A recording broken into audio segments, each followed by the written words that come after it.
Let's hit start right now. It looks a bit weird because my mouth isn't moving. I need to fix that. Give me a moment. A few things that need fixing. Hold on, wait, which screen does this go on? Okay, it's over here. Why are you not tracking my mouth? That's strange. That's really strange. Okay, it is tracking this. So on this end, actually, we get mouth movement. Huh. Ah, now it's working over here as well. No, that's strange. That I haven't seen that before. It doesn't work and then decides to suddenly work. That is a bit of a new one. But we're gonna work with that. I need to reposition this here a bit. Okay. That should be good enough here. Need the pedal cam. Where's my pedal cam gone? Ah, there it is.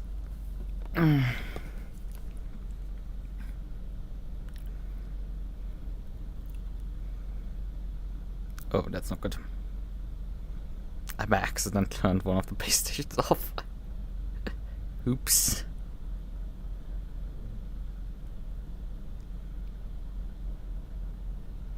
I mean, tracking will work on one base station as well, but it's a bit of an ask.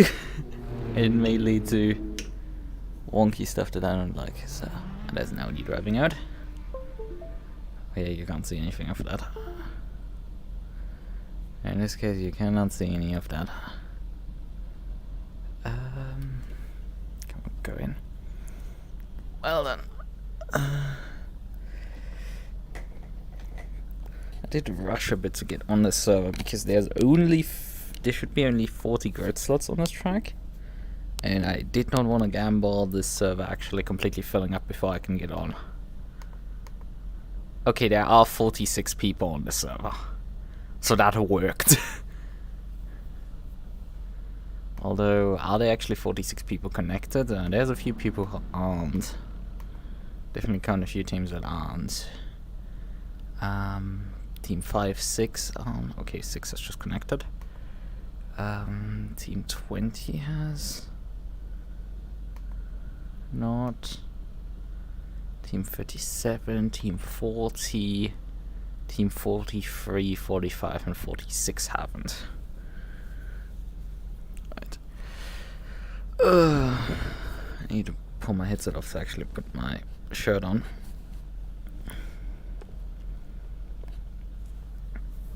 Because I rushed here to get everything done. And done that yet.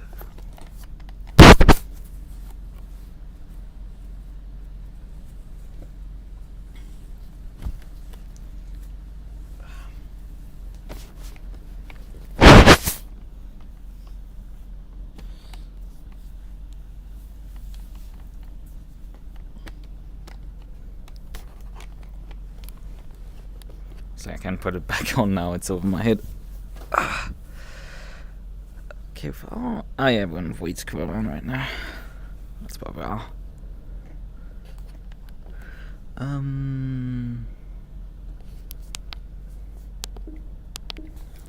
Pedal cam is working, but it's a bit bright, you could say. Maybe I do switch it to daylight filter. Bit darker filter.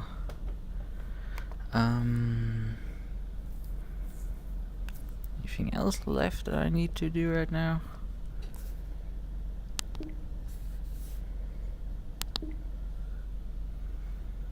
This goes over here, which is good.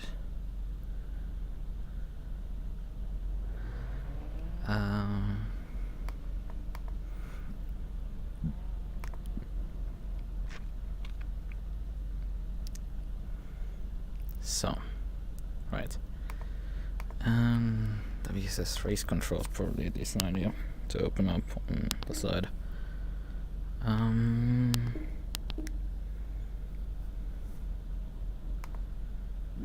Let's go into the ad control, right.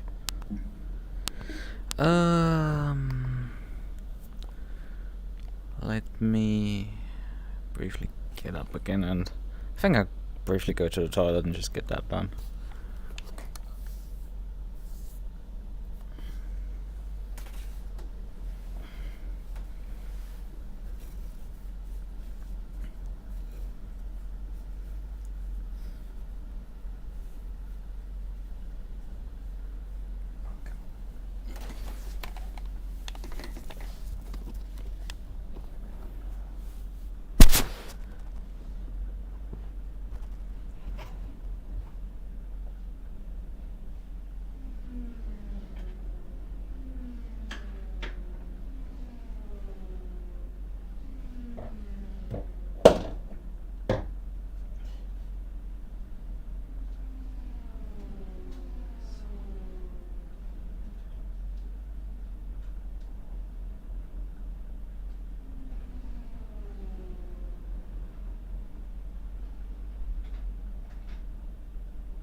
Right.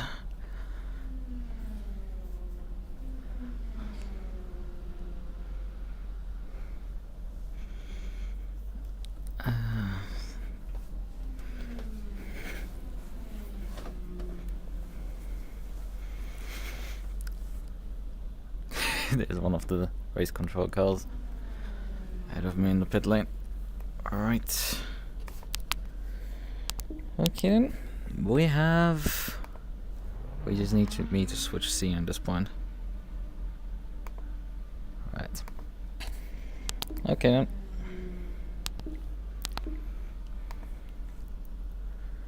Into here. Load the setup and I guess roll.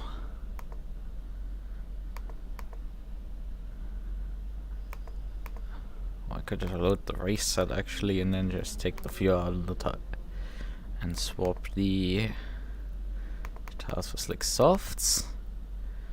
Fuel down to about 20 liters or so. Yeah, I'm actually showing my setup off now, but it's not gonna like matter too much.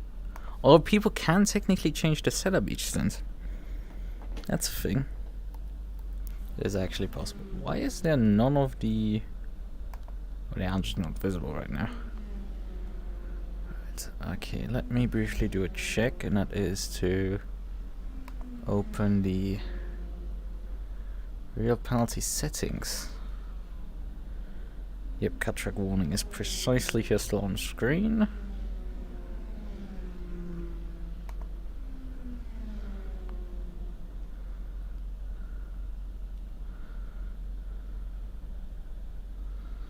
DRS thing blinks. Penalties, number of laps, status text, yeah.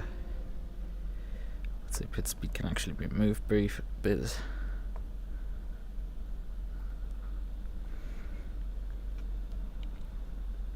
I can probably be moved up a bit. We're not using the Assetto Corsa.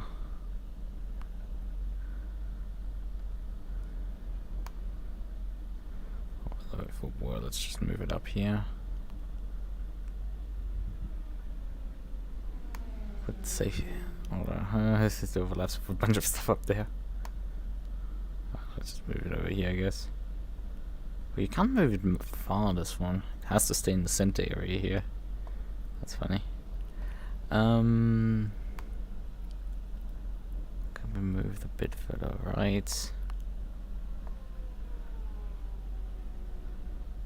The warning text can be here. It's a good position for it.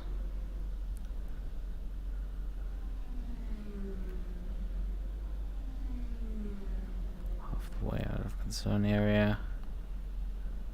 Yeah, I think we have everything we want. Where's the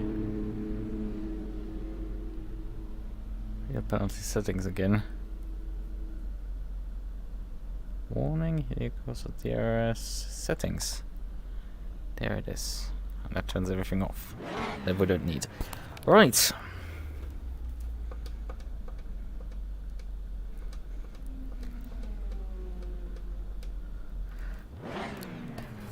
I would say it's... Yeah, we need to put gloves on and it's time to move out finally.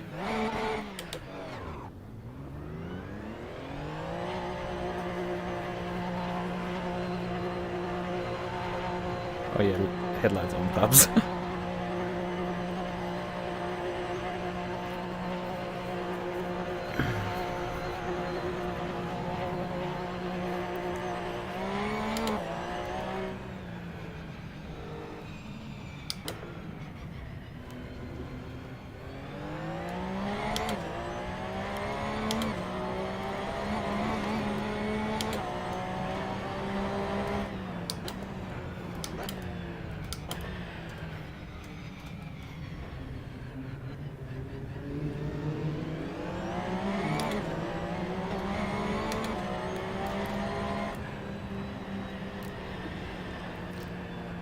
Come by as well. Oh, that's close.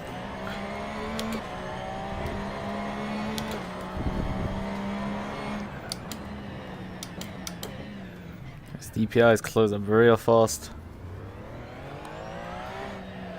The 40 cows, there's not much room on this track to just even get out on track. Just wait for the banking to put the last glove on.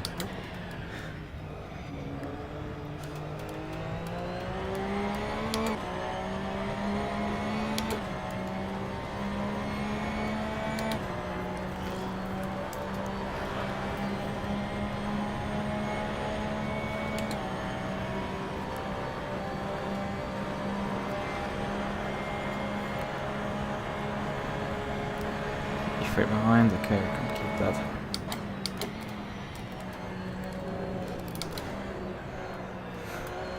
He's a bit nervous for the chicane stuff. Oh yeah, GT3 carried so much more speed than me through there. But he's not gonna complain about me towing him to the line. So I'm definitely gonna just do that. Here comes the DPI, hold up first.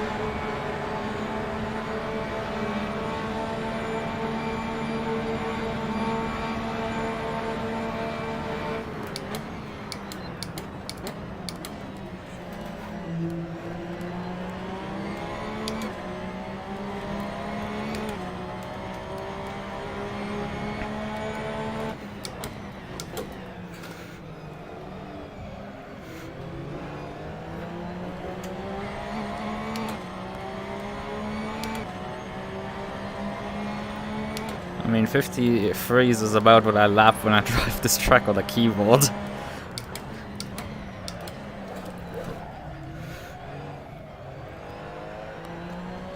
There's a funny side fact.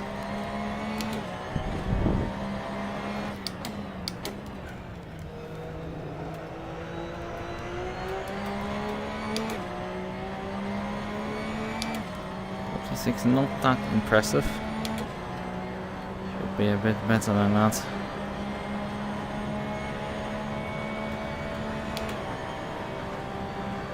In front of me is P20 though, so I am keeping step with him.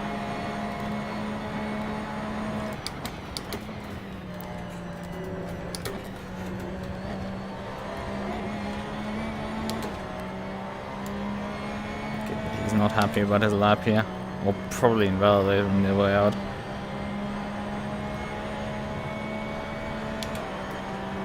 He's getting a decent bank in right now. DPI 8 seconds behind.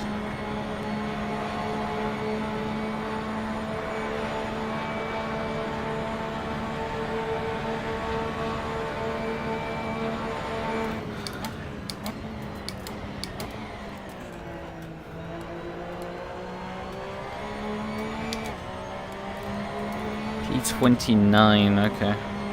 It's not gonna be a particularly good position in class.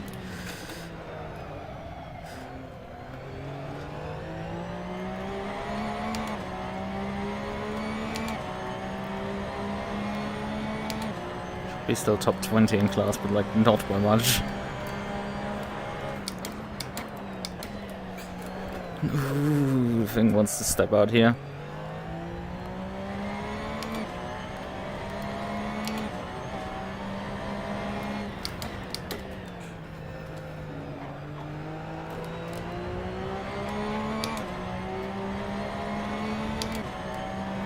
There's more time to be gained. Definitely now I can do mid 45s, but I don't think I can get much more out of the car.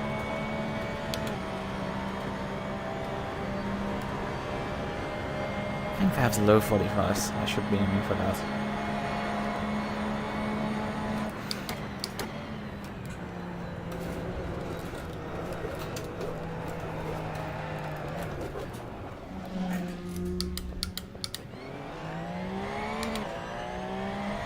It's gonna compromise my next lap.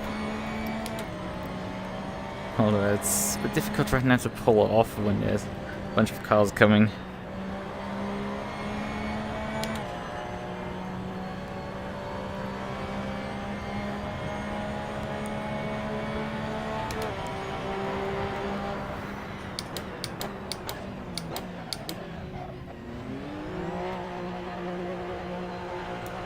How's my Delta actually looking? I've also a very early pit box here, it seems.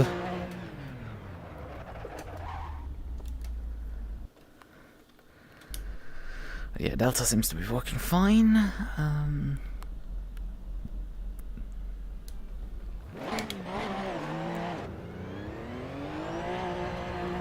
Should have checked actually the lap times that people were doing.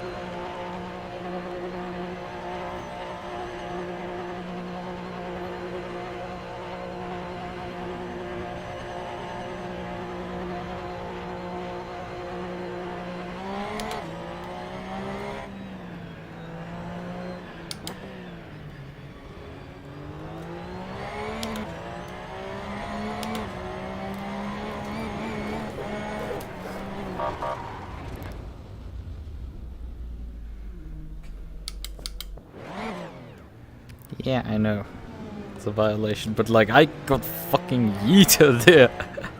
Holy moly.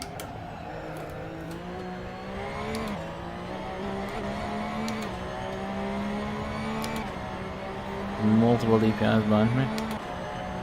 I get through here.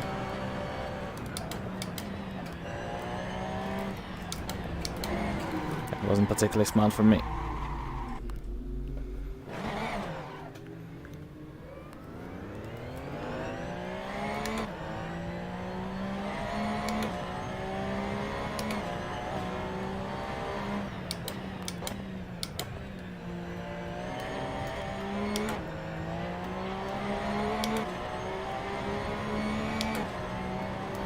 Yeah, and I've cooked my tires right now.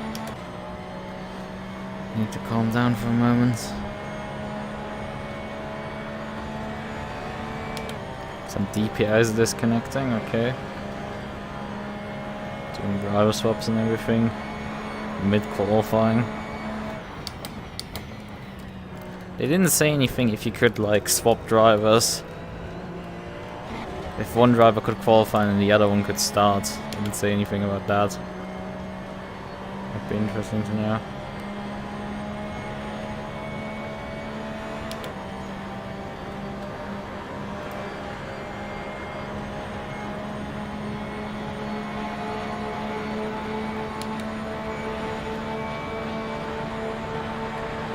Turkey driver.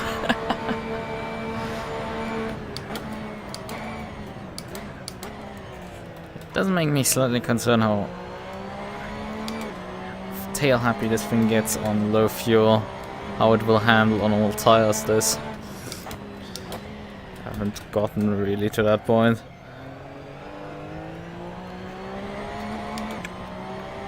But down till about 30 liters a car is totally fine with its situation, so I don't know if I need to be concerned at all.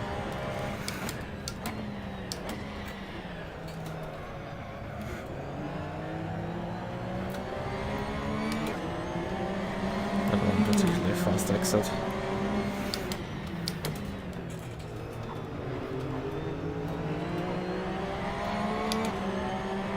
This was a fast exit. It's me again. Hello, it's me. I was wondering if after all these years... I think that's how that song goes. Don't quote me on that. I sing terribly. I shouldn't do it. But my brain likes references, so... Slightly faster exit.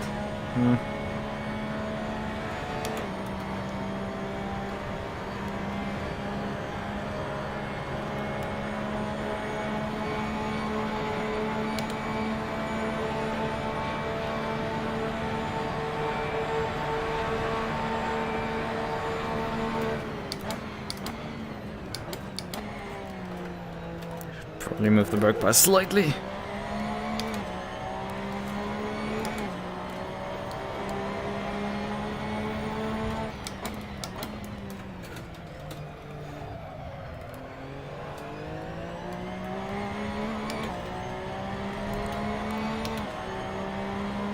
Even mid 45s are looking not particularly easy to do right now.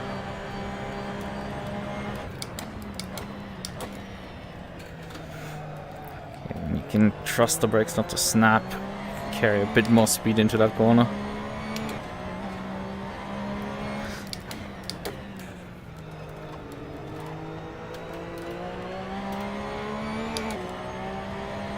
wide line just doesn't work on that corner. You have to run it tight. You just have to run it tight, otherwise you just understeer off.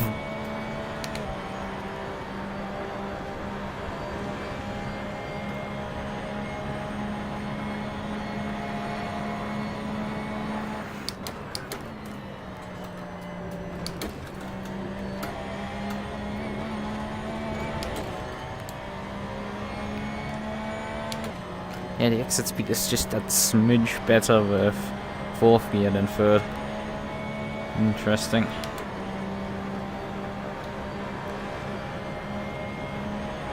I'd be interested what the other Porsche is doing in terms of lap times.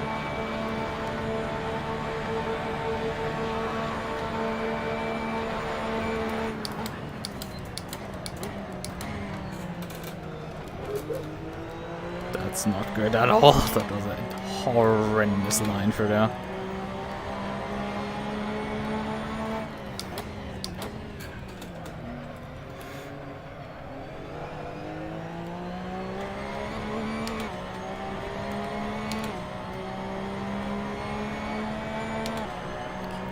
It's a bit frustrating. I'm already trading for like the last bits of time here.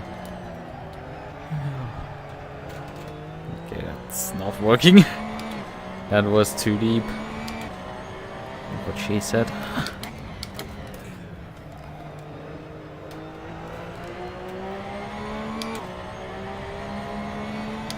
Yeah, there's still time on this corner, however. Still some time.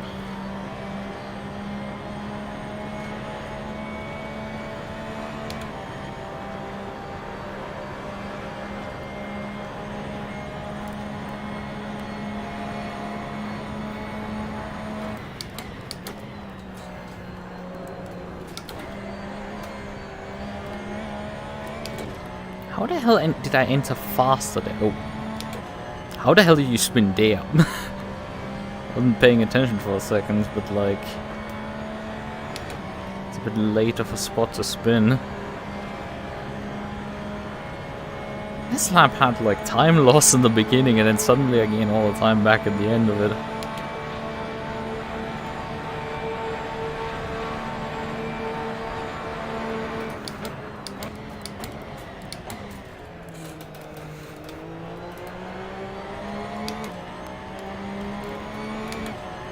Massively faster that line.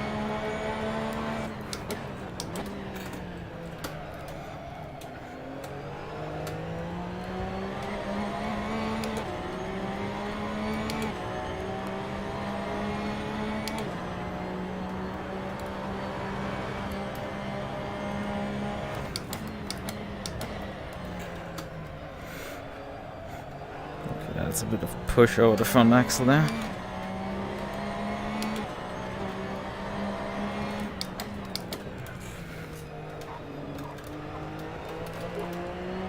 Oh, but that was terrible time loss. Late on the throttle there. You have to be early on the throttle, but you also have to run a tight line. Such a tricky line to get right. But it's so much time there. That's... Hello there. How are you doing? We're doing qualifying. Okay, I was too cautious into the chicane here. And gain a bit of time back on the exit. And here's some DPI slipstream. Give me some of that zook.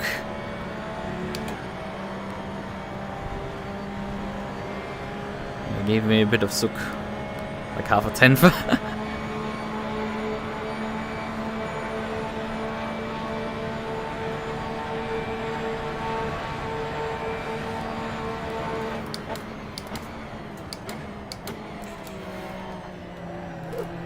Oh, that's not good.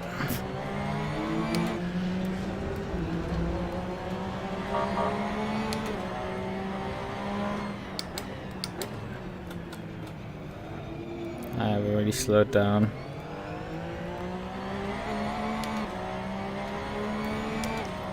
There's multiple cars behind me right now. I think I want to try one more run. And after that, come back to the pits. Get another fresh set on, see what the other people are doing.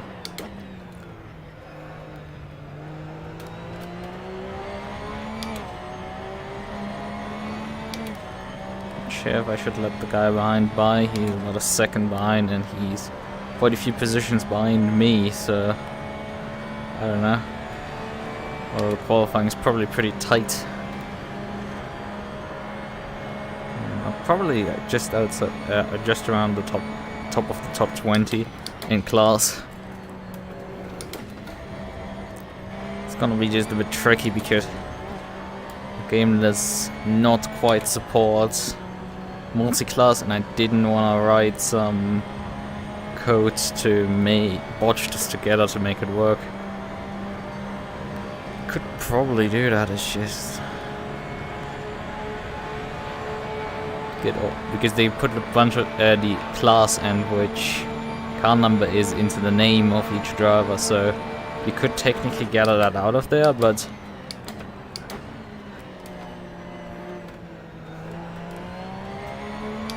oh, I lost a bunch of time to turn on there. Let me move over.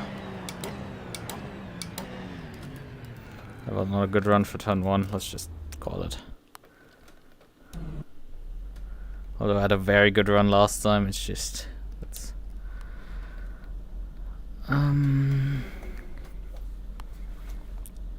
let's see where we're standing here. 45.6. P33 right now. And fastest GT3 is P13 right now. 43.3. Yeah, no clue how these people are so much quicker. They just... This just isn't in the car there. The other Porsche is back about 3/10 behind me. So not much on them. Is there any other Porsche that I've happened to miss so far? It's Huracan MUQU, Huracan MUQU. Then it's Huracan MUQU R8. Well, let's shuffle up a bit. Huracan R8, Z4, Huracan R8, MUQU, and then my 911. Seems like the... Yes, I'm doing 24 hours at Daytona solo here. We haven't started yet. It's just qualifying right now.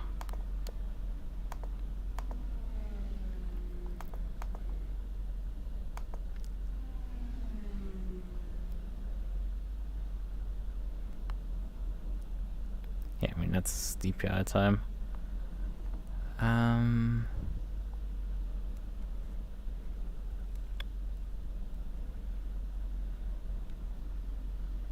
Man. well, yeah, I guess.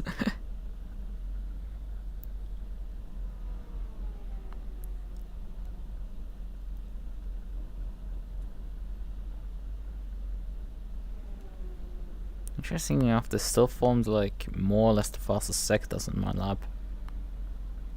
Nah. We have 3 mandatory long stops.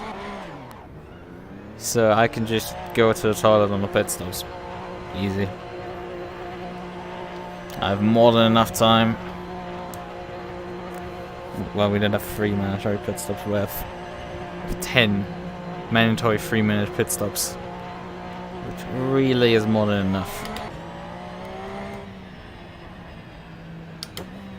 I don't have such dedication to do that. That's even for me a bit much.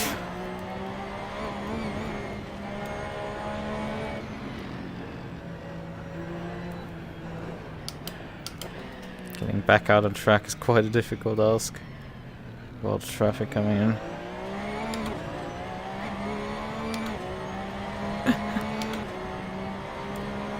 Yeah. No standards. Mention, I don't know when. Currently this had a bit priority. Probably want to beat Legion. Half-Life Alyx Legion, and then I might do that. shall see.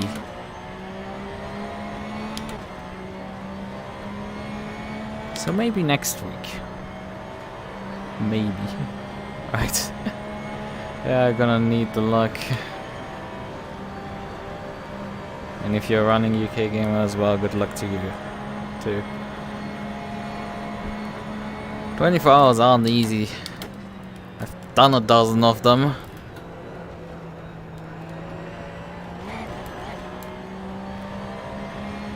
But come to think of it, this is actually the first time I'm racing the GT3s in AC at all.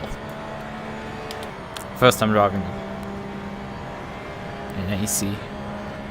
Obviously driven them a lot in ACC, but like not in AC, because why would I? There's a lot of better cars in this game.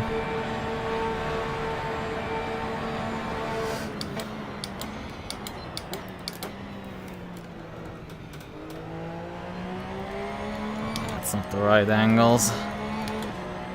210's down already. In the end, there's some people who have like 2 seconds on me. Like, Christ, how? Assetto Corsa aliens are scary. I will take the ECC aliens over that state.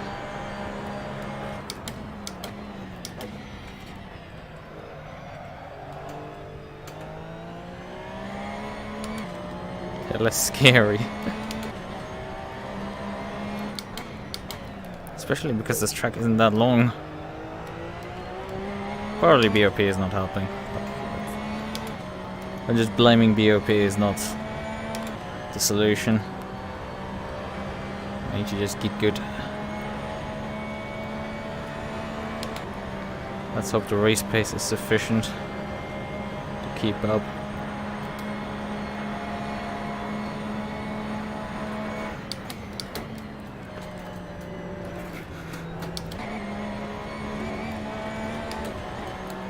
I didn't actually think there was any more time. Oh yeah, there was actually time in this chicane, I think.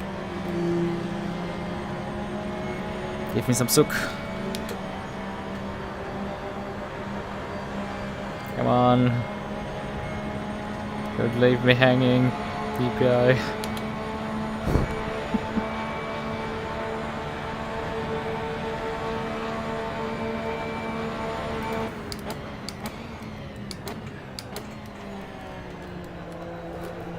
Oh, come on. It had to do a slow spin there.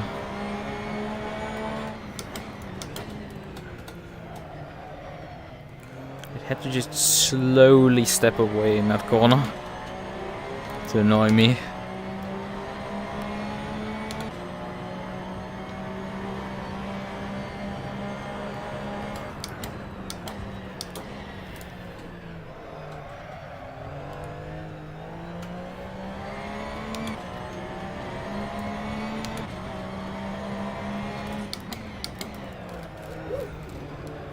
Okay, we should move the brake bars again.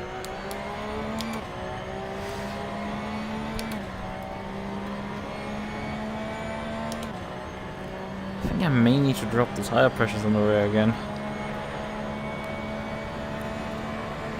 Because they're getting a bit high. As the sun is slowly rising.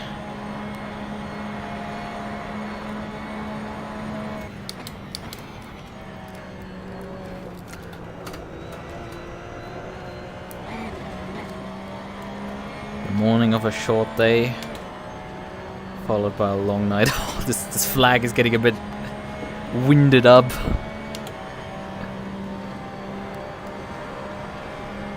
Yeah, the wind is doing some things to the flags right now. I don't know if AC does any wind simulation besides having the value there.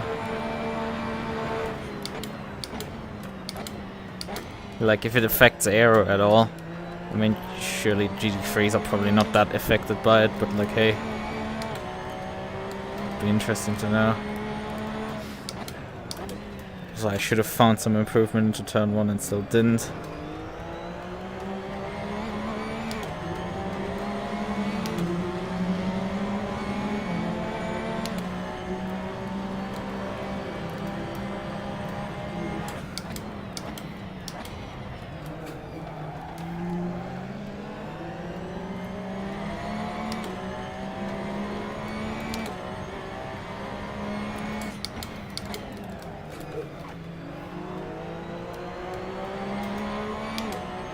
the hell did I improve so much with this corner?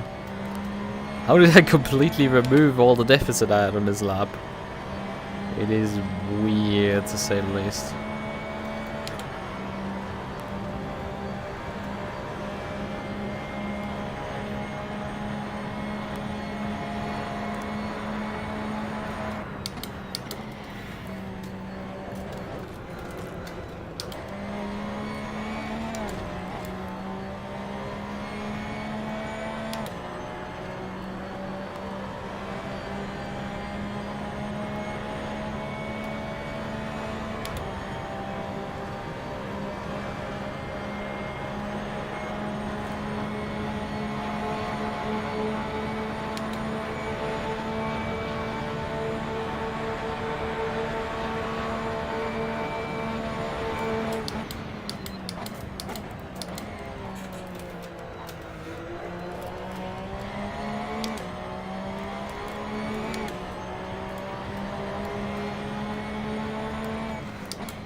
Oh, that was a terrible run for the corner. And I lost all the time again. Screw that corner.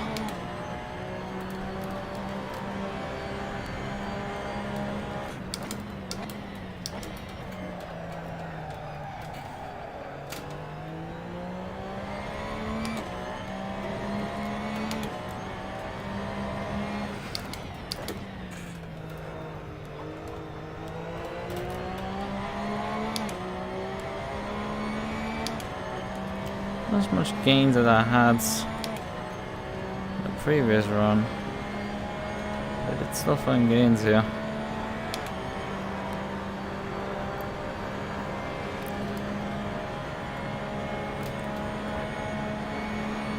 So maybe get me back into the top 20 again.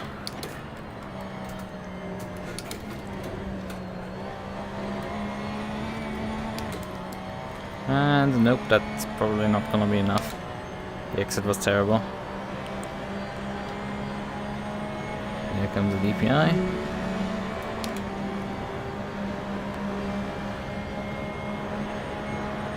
It's just my lap is so scruff.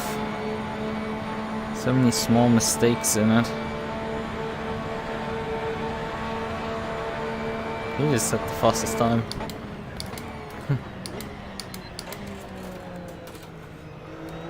That's not the right line.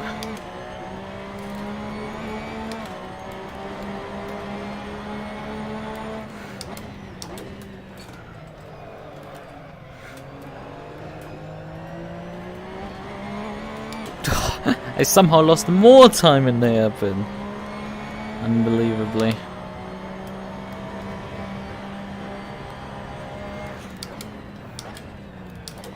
I'm getting progressively slower in some sections. It's strange how much time I'm gaining out of this corner for some reason.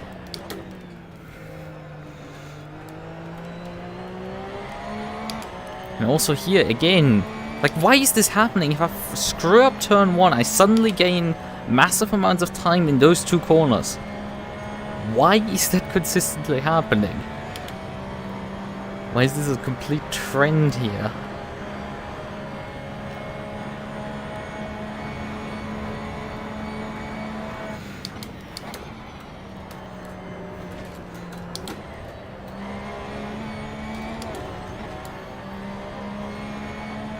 I had a faster run through there, and I'm now having an actual improvement somehow.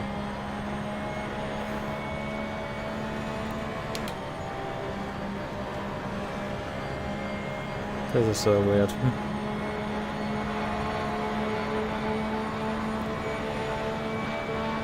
Wanna also finally beat my all-time best.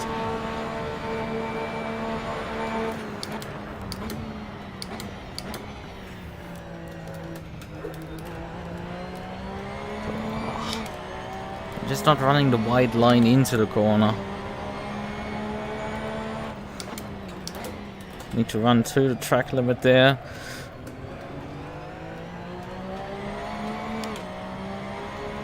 But instead I continually screw it up more and more. Okay, this guy's gonna okay, that's not gonna work.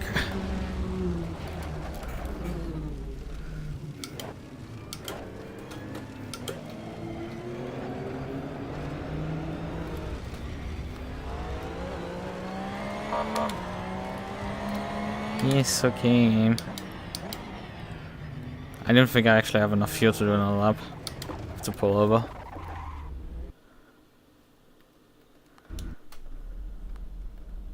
Oh, and the time is out actually as well. So that's it.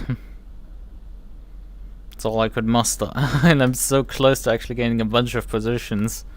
That's annoying. Well, I'm about a second up on the other Porsche. About a second, but that's not much. We're just outside the P21 in class. Not great at all. How far am I off pole? By 2.2 seconds on Daytona. Like, Christ. These people are just cranked. Absolutely insane maniacs.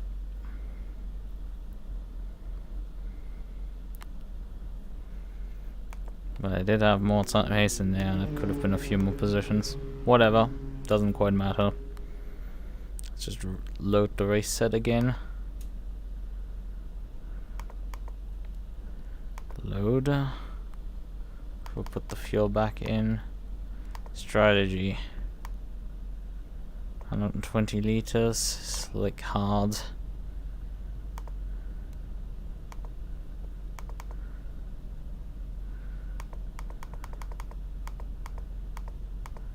Tires.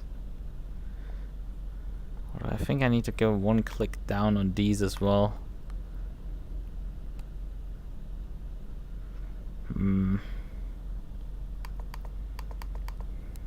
From qualifying at least. Maybe we just keep them one up and we just correct every time. Right.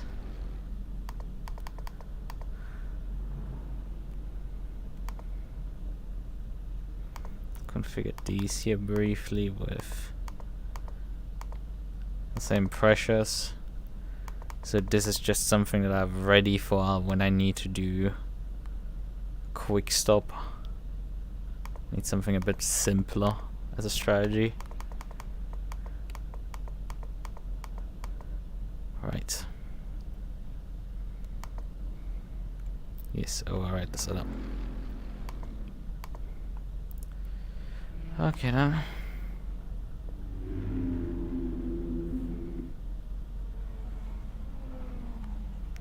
I feel like a lot of people are seemingly going for the mediums. Gonna be interesting.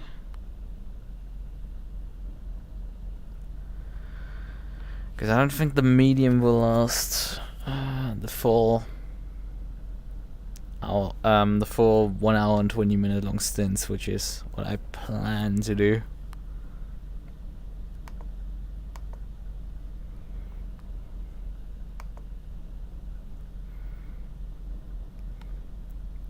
Hello there.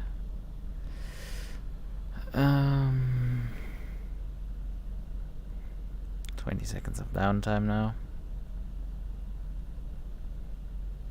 Yeah, the asphalt temperature is 4 degrees Celsius. Christ, it's warmer here in Europe than in Florida.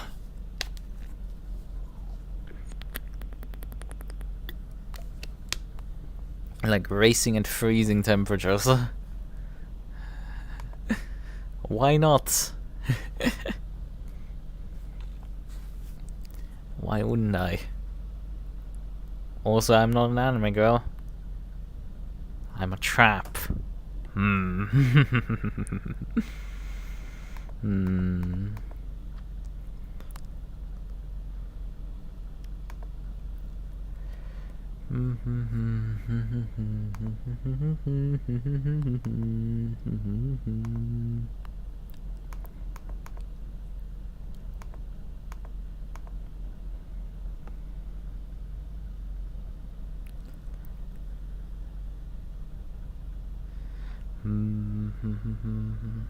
But it's taking time. We're sitting at 0 seconds in the wait time and it's just stuck.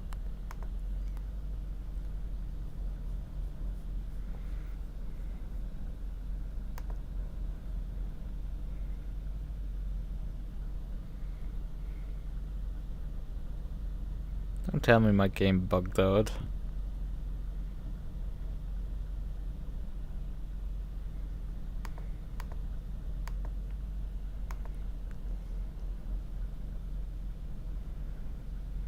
Latam Racing is leaving and joining. Maybe they're causing issues.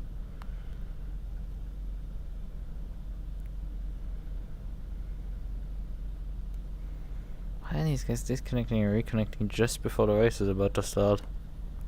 It's a bit late. Technically we should be in the race session already. I'm not seeing any of that. Let me just briefly check something.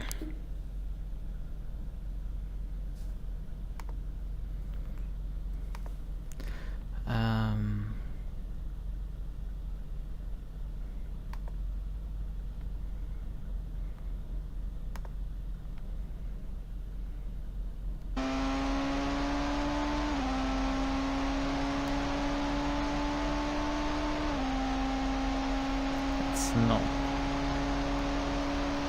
actually race footage right now from the official stream. Them.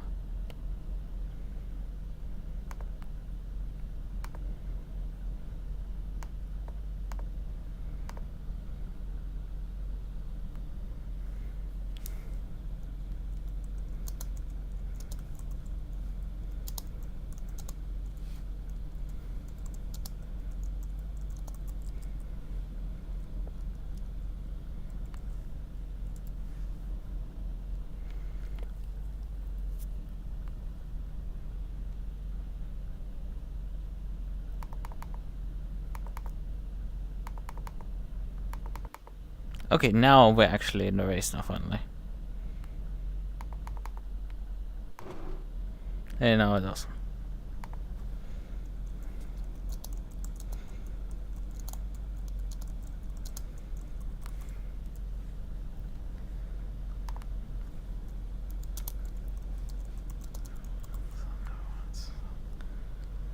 So, okay. That is happening. I was walking.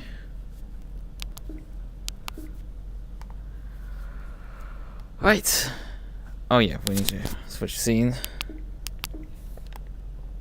Switch the scene again. Please to have that helpful text. Helpful change over time is quite long. Well, the thing is, you have in AC this 1 minute wait time. So the session ends, all cars are teleported technically to the pits. When the session ends, then you finish overtime, so the session fully ends, teleports everybody to the pits, and then you have a wait time of 1 minute before you get actually thrown into the next session. However, that minute had already expired. We were sitting at 0 seconds for like 2 minutes or so, and that was like, setting off my my spidey sense. That was just like not great. I'm too used to stuff completely and utterly breaking when something like that happens. That just doesn't feel right. Okay. Well, I have to feel about everything in the car. Basically, the only thing that I want to do is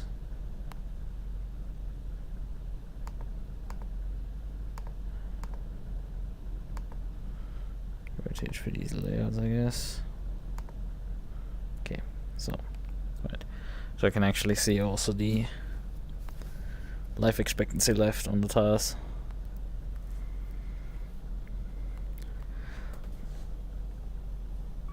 So yeah, I did get demoted even down to P35. Yep, 10 long pits. Somebody disconnected again. Maybe I just briefly grab this thing up here and move it a millimeter up, so it's just above my rear view mirror, so I have a cleaner view into the rear view mirror. Should have perhaps moved the side mirrors a bit out, but this is fine. This is good enough. Right, how long left? 2 minutes. 2 minutes and I'll start rolling. Oh, this is gonna be long. What did I sign up here for? Yeah, they predict for hard tires end of life after 34 laps. And I'm gonna try getting 45 out of them. It's gonna be interesting.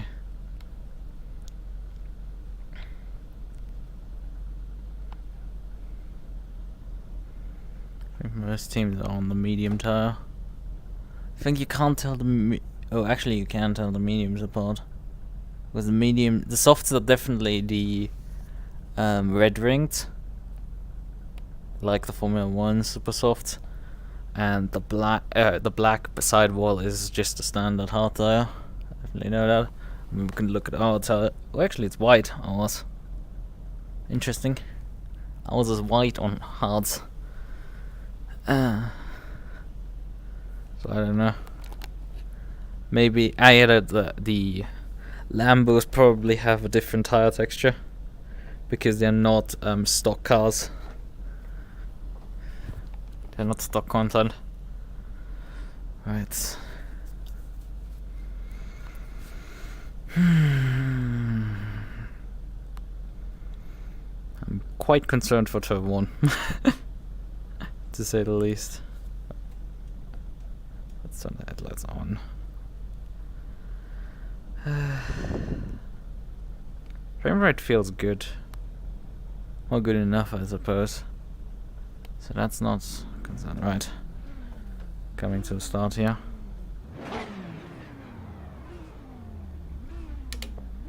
Put it into first.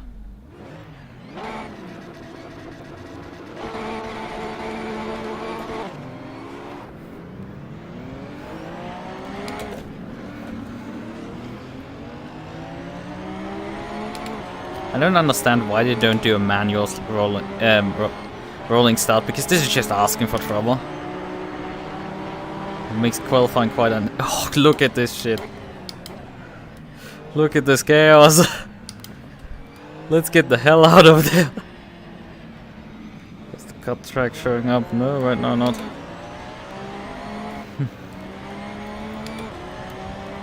24-hour race, guys.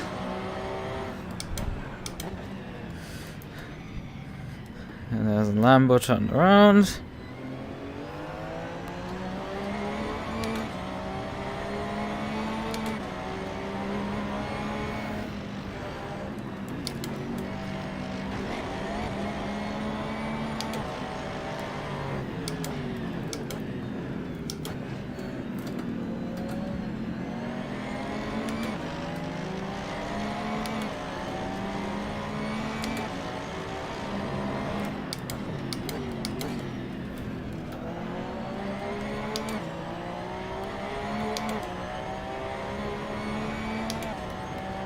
Right, the Porsche is actually back behind me. I don't know how he ended up... Oh yeah, right, he went into the pit entry. He had got flung into the pit entry. He passed me, and then I passed him again. We did lose some position still, but that doesn't matter. There's quite a few people who have taken some bangs and bashes due to how they had to approach to lap 1.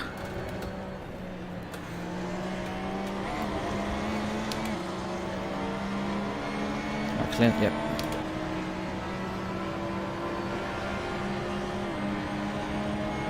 Oh, fucking hell! Oh, come on! Fucking lag spike! Oh, come on! That's so stupid. Completely and utterly bashed my car in. Utterly stupid. Come on.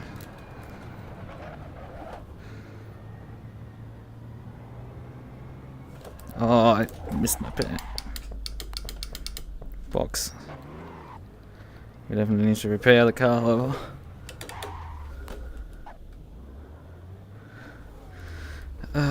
That's completely messed up.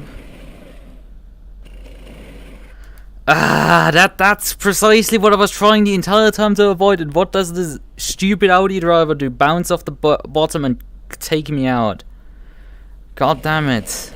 Can't drive, that incompetent muppet. Okay. Gonna use this to... should I do a long stop or should I just repair the car? and get out. Because I can just get one of the long stops immediately done this way. Yeah, come on, let's do that. Because then my reversing action didn't actually lose me any time. So anyway, I have to just wait. Ah, that's so annoying.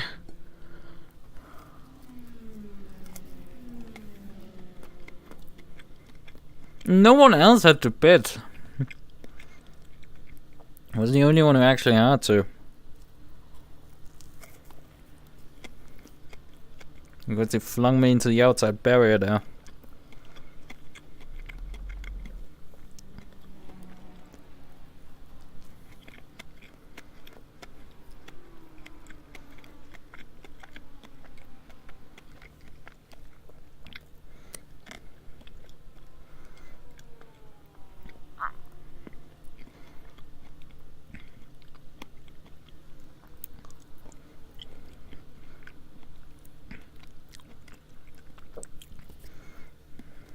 Nah, they had to serve a drive-through now.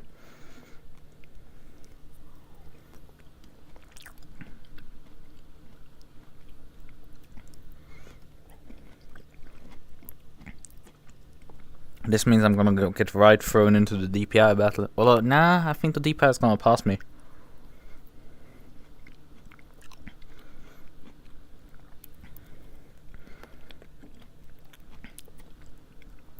Okay. A few more seconds till I get rolling.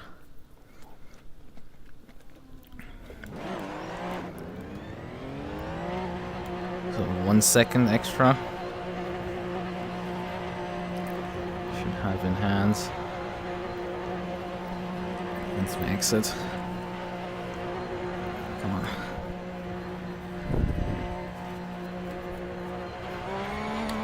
Yep, it counted this time.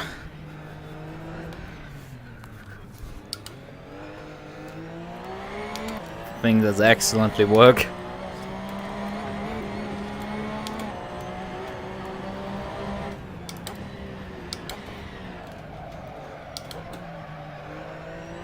But that means I have to now be lapped by the entire GT3 field, which is gonna be fun because they technically have rules that you need to let people by. Guess what? How much I'm gonna help these guys to get by me? A bit. Although they should be so much faster, they're gonna get by me anyway for the first part.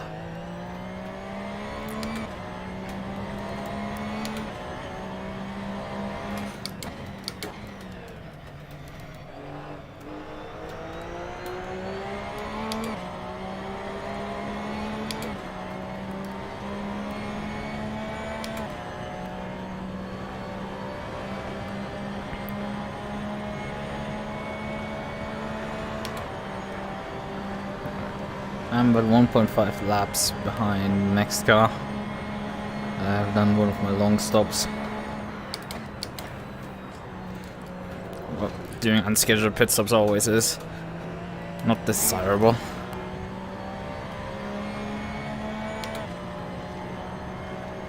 But using long stops for damage repairs is based. Yeah. Well, I hope my race will be a bit better than what I've had to deal with so far.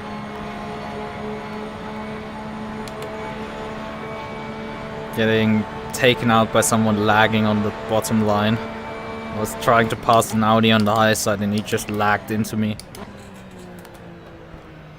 Well, someone else just took also their long stop.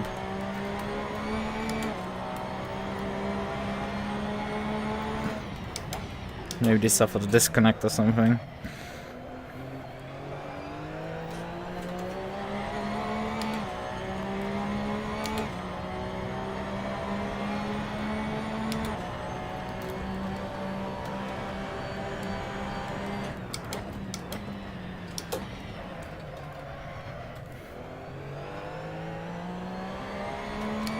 But yeah, I didn't want to just like run something. I was like, yeah, Porsche sounds like a good choice for this. Not in terms of being competitive, but more like, I don't know. It's a bit of a challenge. I did get the car tamed in, so I have a slight concern it might handle a bit bad in the end of the stint, but beginning it is very much easier going, this thing. Handles like a kitten.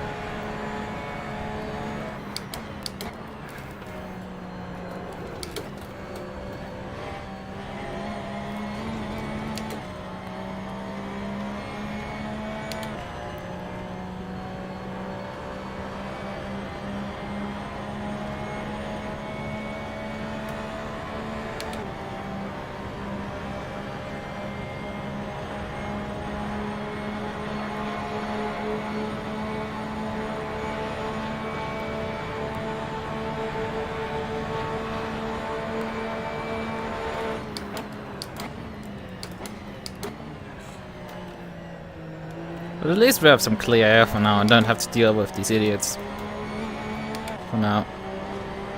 Although we'll probably have a bunch of people closing in on us.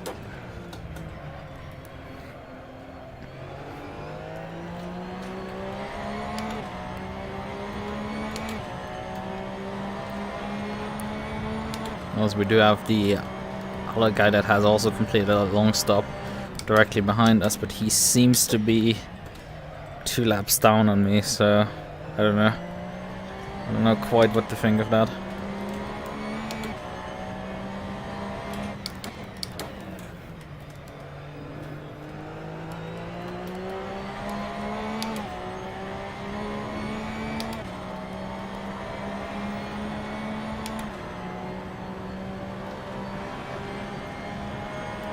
People lapping 45s in race.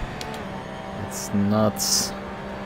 I'm a bit frustrated with pace though in AC. It's just, it seems aliens get like such a boost of pace. Unreasonable amount. Must be in the setup or something. Or car choice or both. Because the lines are roughly there and it's just, they somehow pull still like 2 seconds out of their ass.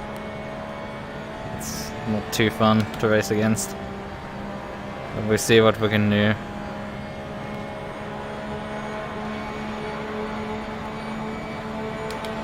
Staying completely out of trouble and then still being the one that had to do damage repairs is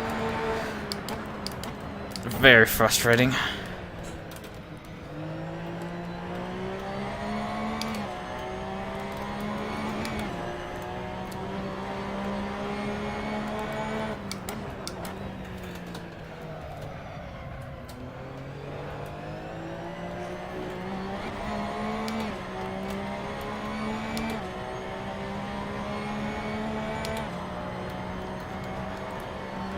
This guy's running me down as well.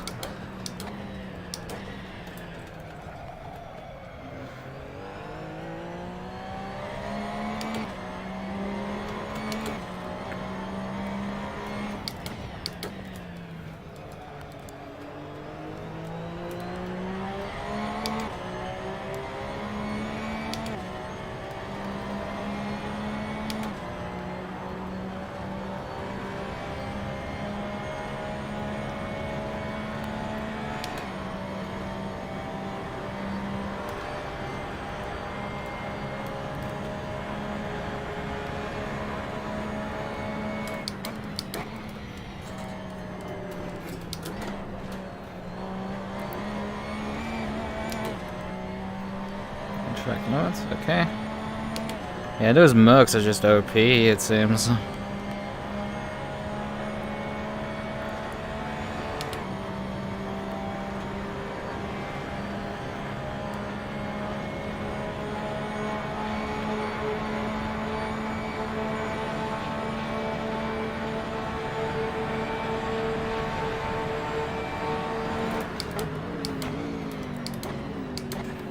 I think my issue is that I'm slightly also an issue is that I reach Vmax there on the front stretch, and he with slipstream can easily pass me there.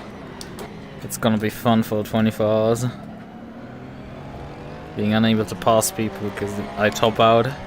But the issue is that with the Porsche I can either choose for disc gear ratio, which tops out at 288, Or I can choose a gear ratio that tops out at 305 and then I lose all my acceleration up until that point. Like, it's just choosing between two equally bad options. And I opted for this one because I found more pace with it.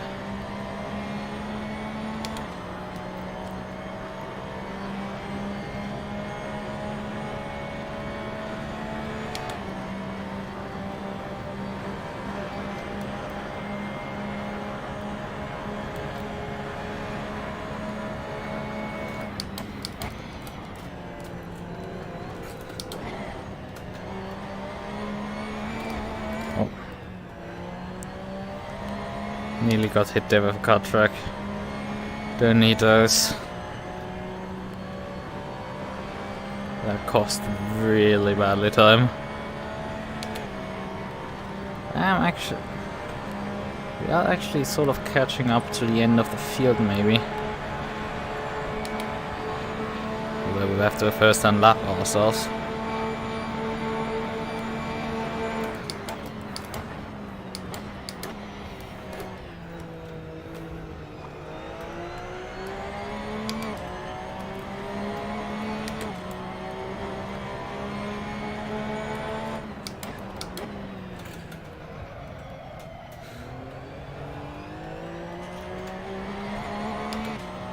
Yep. 24 hours of drive-throughs, I say. I mean, the track limits aren't too bad. They don't. You have to quite violate them at times. Although, if you cut, you wanna really slam on the brakes because it otherwise will very quickly give you cuts. Like, you can violate the track limits a lot, but like, once you have violated them, the amount of time you have to slow down and the amount of time you need to slow down is really high. It is completely and utterly merciless in that sense.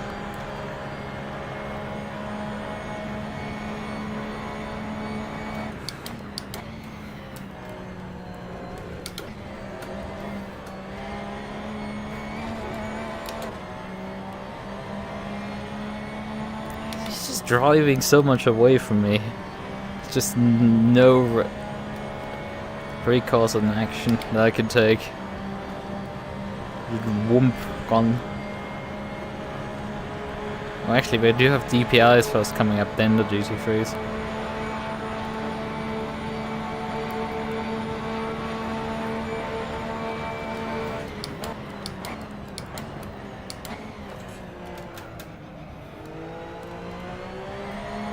And there's a DPI on the pit exit right now with me.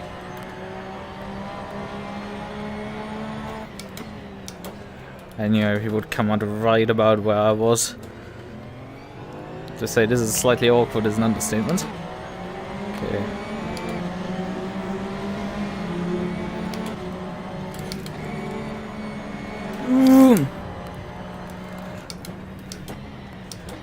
Oh, that was close. I was so damn lucky with that overtake.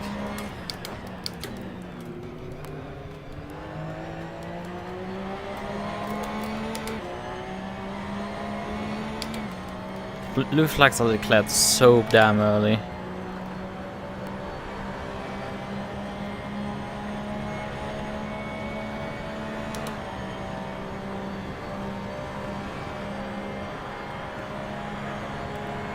GT3 team has completed their long stop as well. I guess maybe some people have decided to take, I don't know, soft tires to the start. Because, well, 20 minutes in, it's like, you wouldn't really pit outside of, well, I guess perhaps more people have found the wall.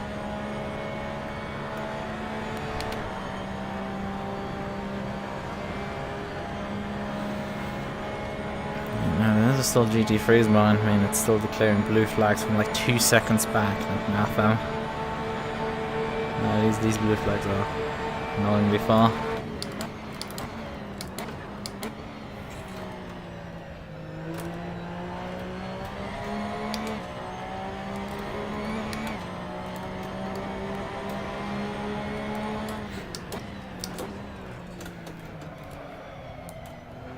Also, they're so fast, they're probably gonna anyway find a way by.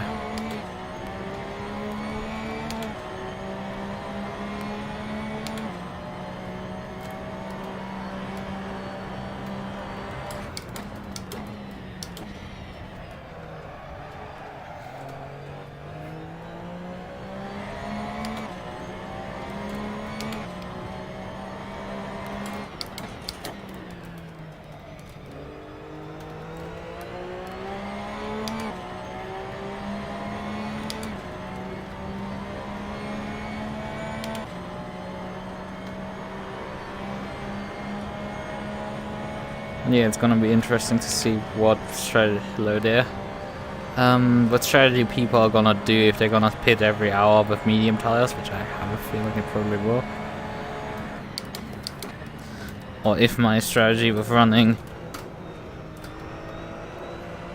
Okay, that's a bit wide. It was just about inbound.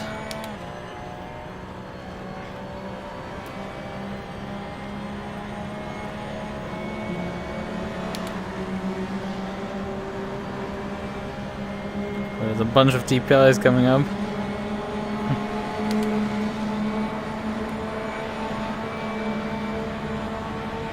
Yeah, that GG3 caught still up so much.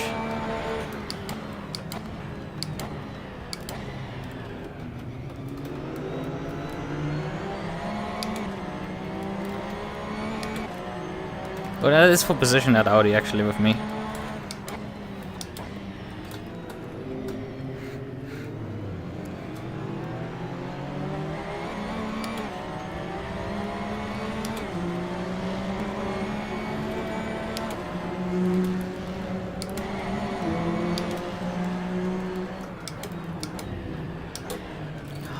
DPI getting involved here.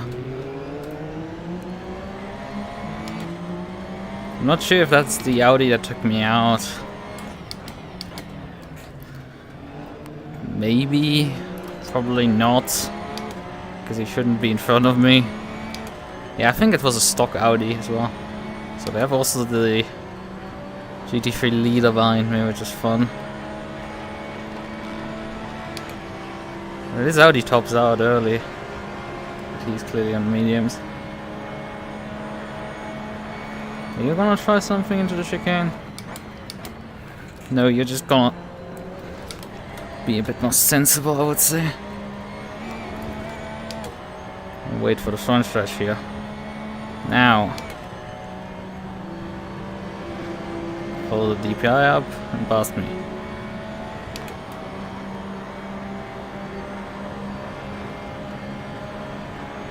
Because you should easily have more straight line speed than me. Okay. There he goes. Easy. Yeah, I top out here.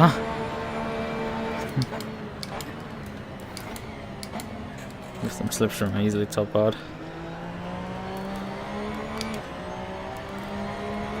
Like, I'm getting declared blue flags before the car that is actually causing blue flags is past the other one. So misleading.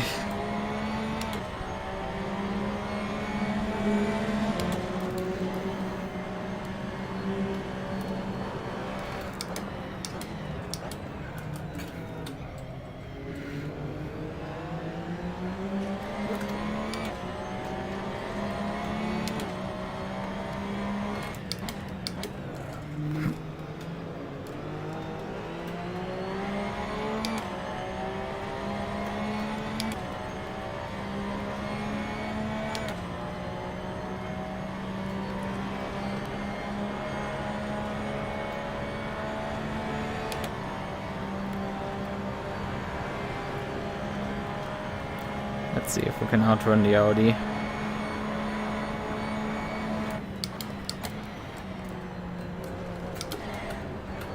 Oh, that was a bit much throttle. Luckily the track limits are very forgiving.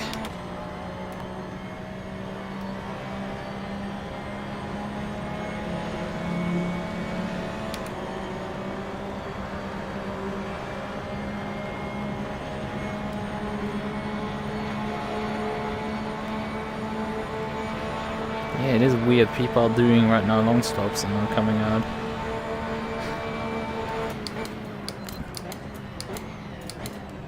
Right with us, so that's interesting.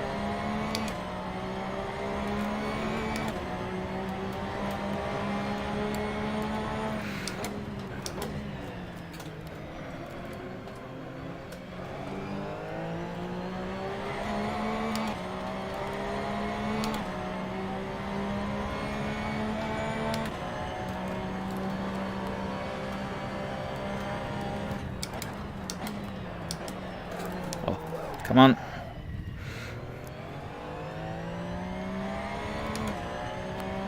There's a bunch of people getting penalties for pit speeding and everything. Oh, come on, car! What are you doing right now? Suddenly she wants to step out.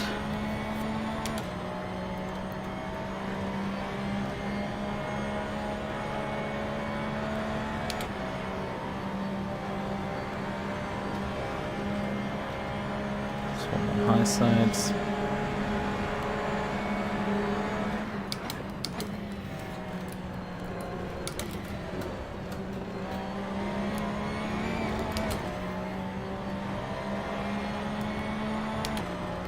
He's closed up. Let's see who has more straight line speed.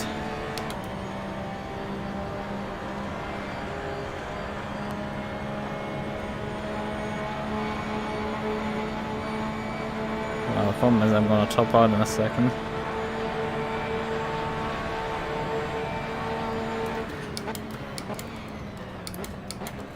He doesn't have much straight line speed.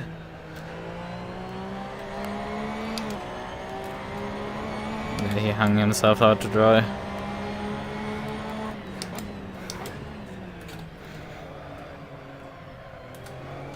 And there he also missed another corner. And he's on medium, so his tires should be degrade against dropping off, while mine just hold on till... And also I'm getting faster due to fuel dissipating, so I should be getting a bit quicker at some point.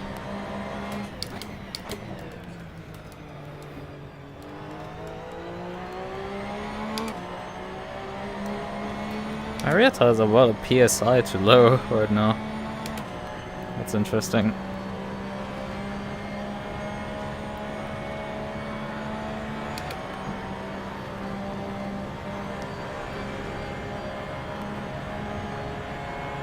Oh, now they're fine. I drive through the banking and they suddenly gain PSI? Like, that's strange. That should not happen. Banking is not that intensive on tires to warm them up to gain suddenly about 0.5 psi for a run through them. You're looking at it, it's like I was watching with one eye down there and it's like 0.5 gain through 3 and 4 there. That is, to say the least, quite unrealistic. Sure, there is a lot of force at work there, but it's like you mainly build your tire pressure through heat, and you do not gain that much heat for the banking. Sure, more than driving down a straightaway, but like I lose my pressures while cornering, and then I gain them while driving through a bank corner. That is notorious for like not wearing tires out at all. Okay, come on. I was a bit late on the brakes.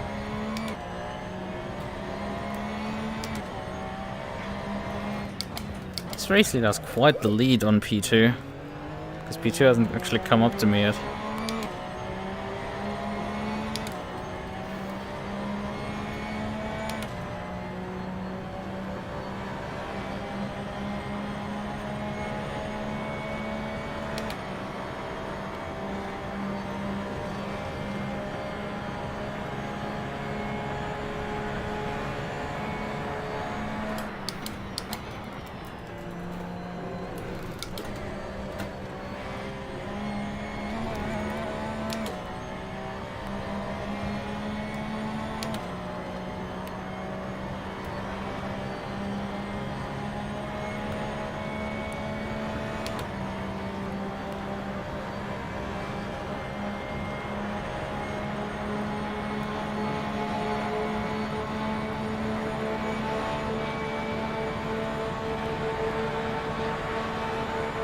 We're not even half an hour in this. I'm regularly seeing people in a GT3 class do long stops.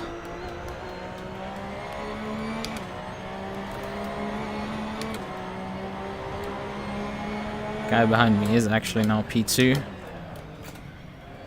in class, so.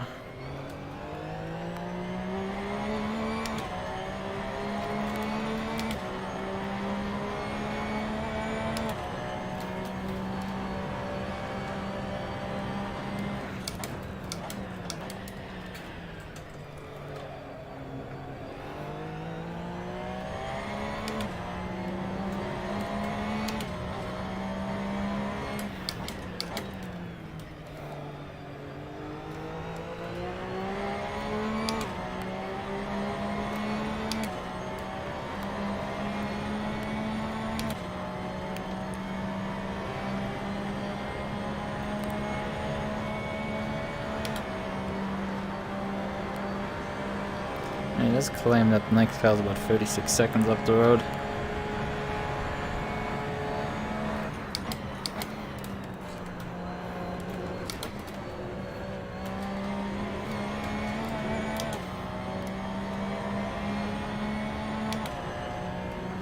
Oh, the race direction has handed out a 30-second stop and go penalty to someone.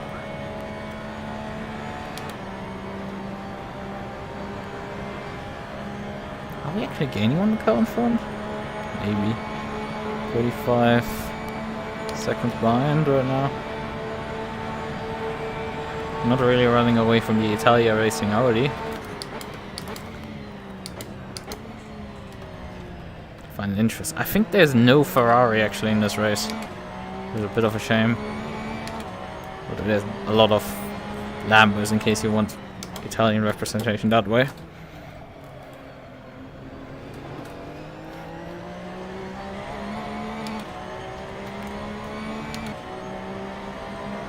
Yeah, we're gaining massively on whoever is in front of us.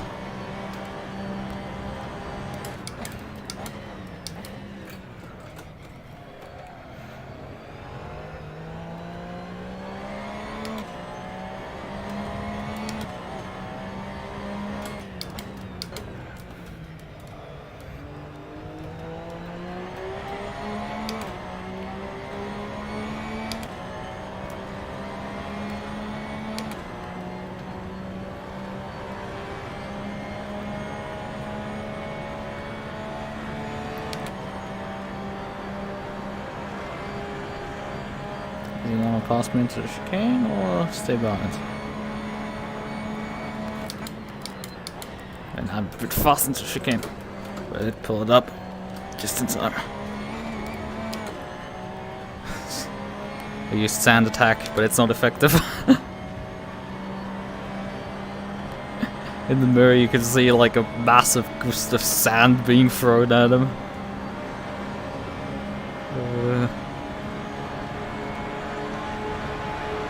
He doesn't have that much straight line spin in comparison to the other ones. Let me just move to the high side briefly. Get out of your way.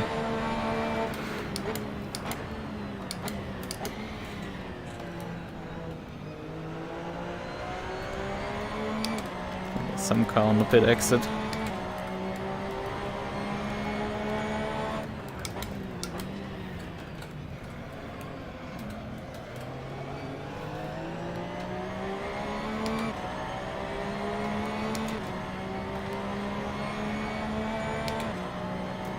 Ooh. Oh, fuck.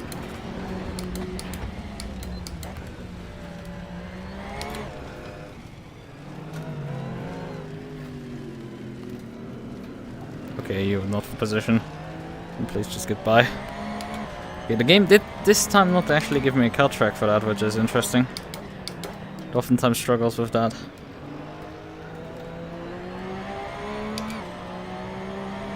Yeah, it's a bit difficult for the Porsche to like avoid people when they dive you on that specific corner.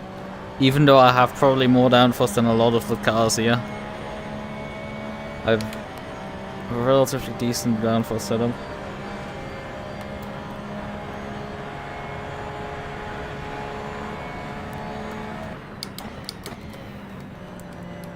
You can definitely go lower with this thing. because I have to take like 12 wing to not die anyway. Might as well take one click of splitter as well with it. That does work quite nicely then for the chicanes. But it cost me quite a lot of time, that sand attack.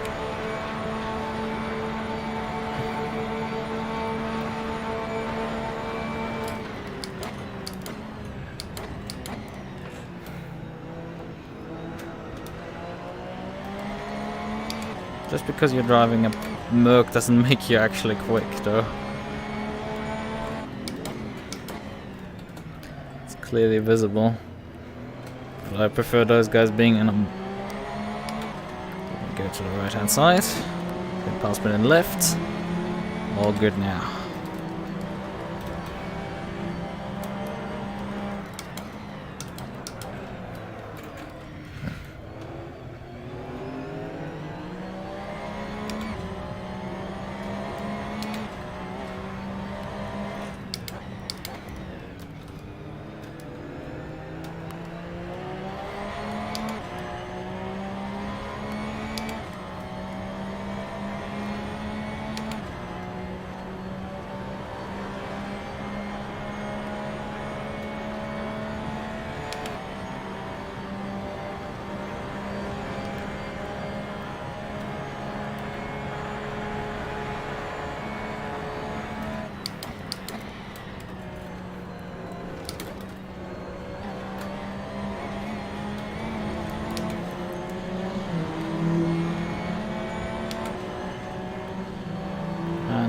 Yeah.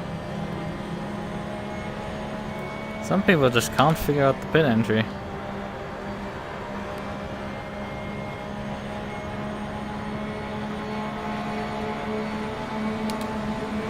There's still some pretty tight battles in DPI here. I mean, I guess they haven't had their full pit stop cycle yet.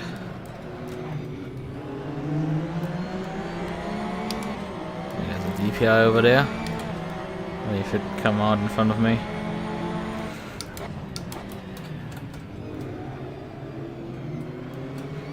What is quite misleading is that it sounds like when you're driving through that hairpin and the other cars are on the others heading out of the hairpin, it sounds like you have someone behind you. It's a bit irritating. Spatial audio is not the best in this game, I would say. Messes with me quite a bit because I expect to be able to trust my ears a bit with figuring out where cars are.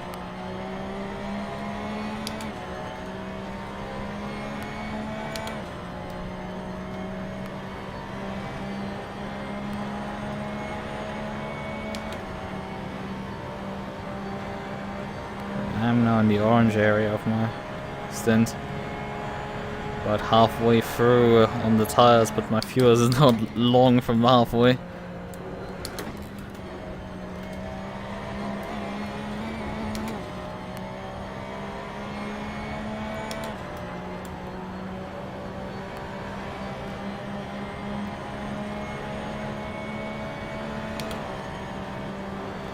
There's like a flat spots where I'm driving through this bank corner here.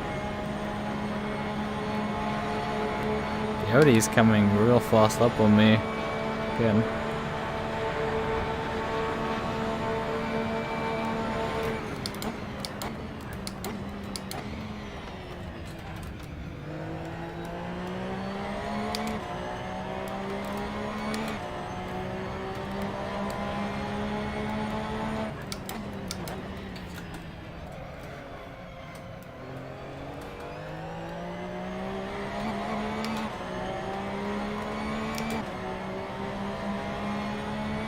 Mid-left crisis could drive for penalty.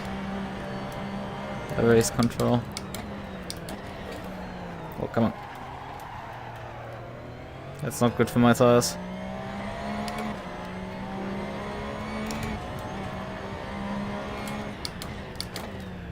Although it doesn't mean that my rear tires are keeping up temperature. Phone call.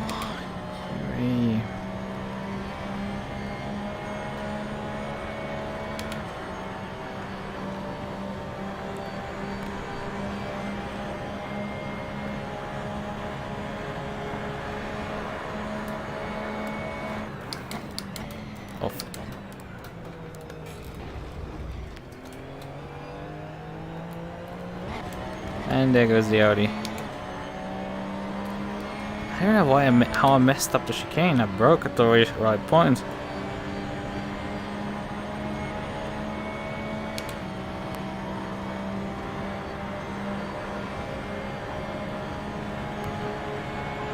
And then Audi is just so not fast in a straight line, but I can still keep ahead of him like this.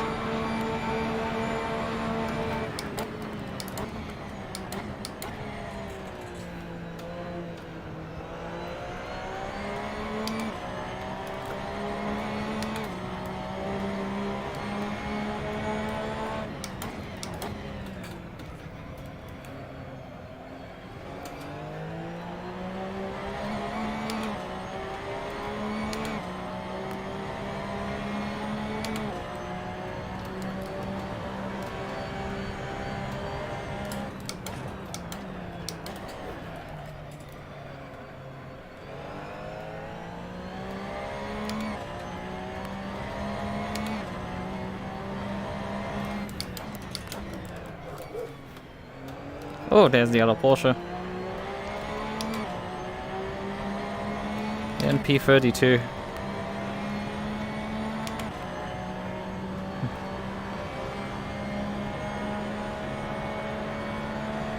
I was sort of closing back in the Simu legs.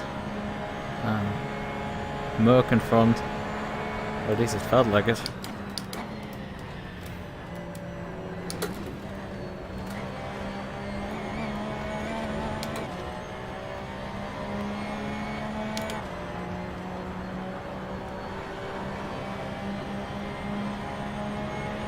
But first we're probably gonna get passed by the Mojo intern. Mojo.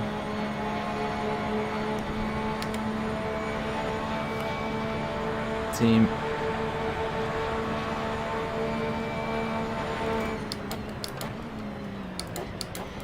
Off. Is he outside me? No, he isn't. But I wasn't sure.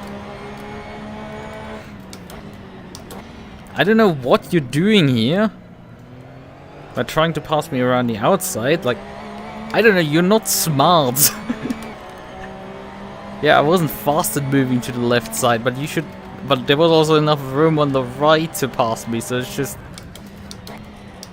I mean, yeah, I'm not making myself particularly useful right now, but you also could definitely do better in attempting to pass me.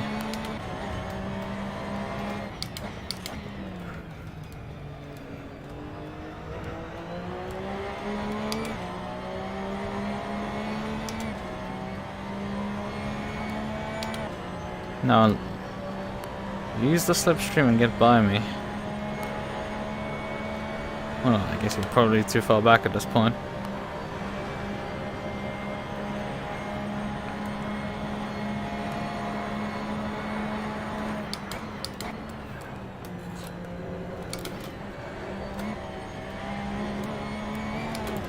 Well, you probably can gain some speed again out of the chicane.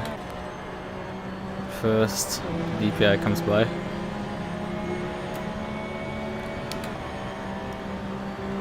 Actually, I don't think I've seen the Mazda. Or he's running some sort of livery that I haven't been able to identify the Mazda with. Because I know there's somebody doing the race solo in a Mazda. Okay, come on. What the hell are you doing? It was miles on the inside of me. Come on. I would break myself and you still can't get by me. You're massively quicker than me. What are you doing? Get help, seriously.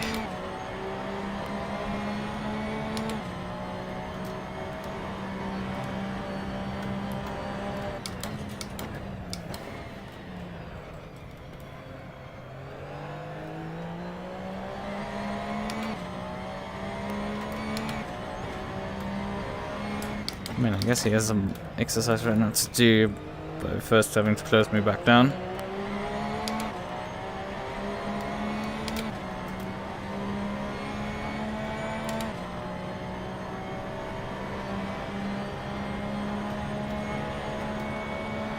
Mid-lap Crisis is spending a lot of time in the pit lane doing penalties.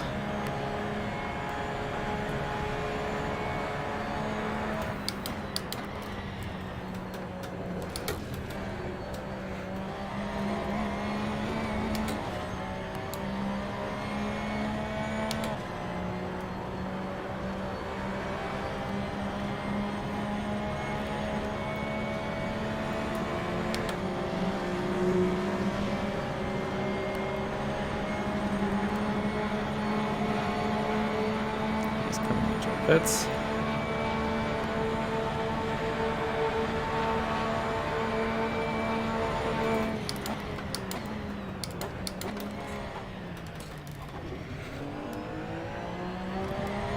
Really right now struggling to get stopped properly for turn 1. Gonna dive? Probably.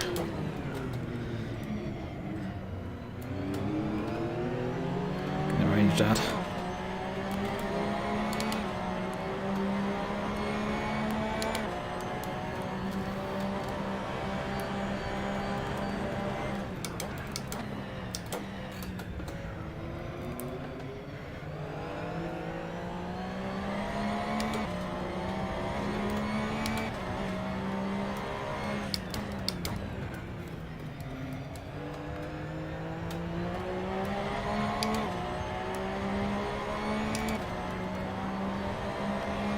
All tires are now on the yellow zone, and we're just about to reach halfway on the fuel.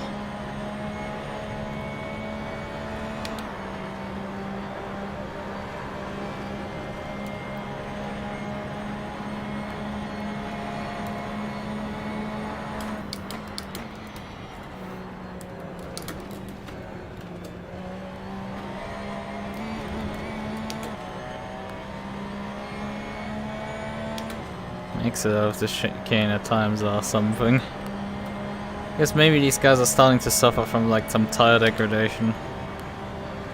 But I also think this Mojo car does not have that low of a downforce setup. They're running probably a bit more, because they are struggling to keep up with me. Which tells you something.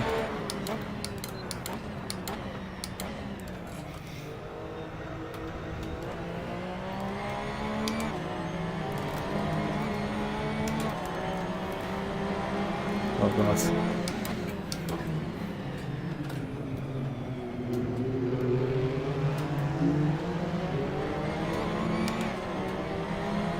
There he is, like behind me. After all that kerfuffle with the DPIs there.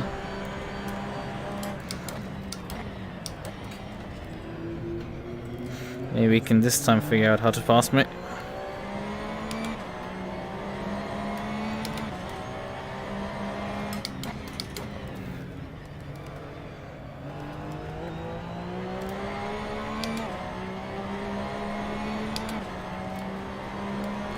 UN Racing.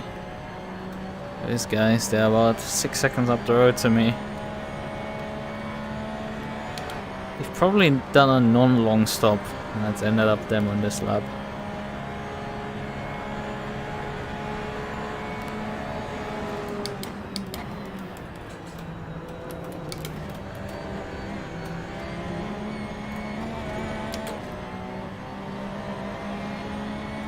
Now you should be able to pass me.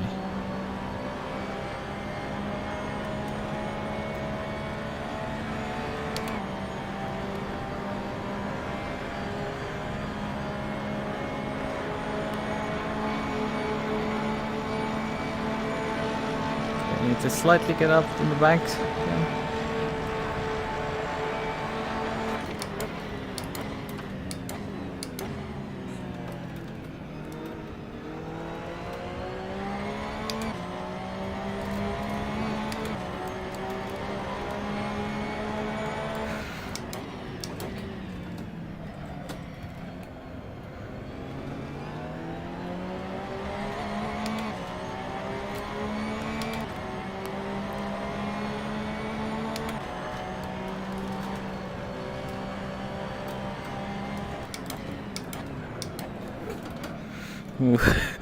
Both of us are a bit late there on the brakes.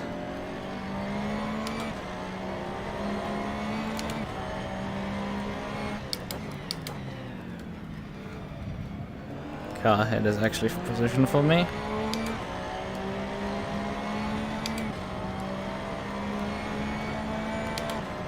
I don't want to draft you, so I'm just gonna stay on the high side to avoid getting drafted.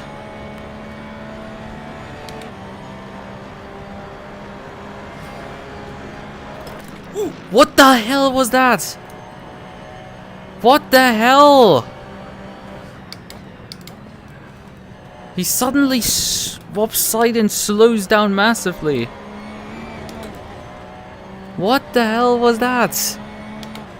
Is the netcode just so terrible in AC that this happens?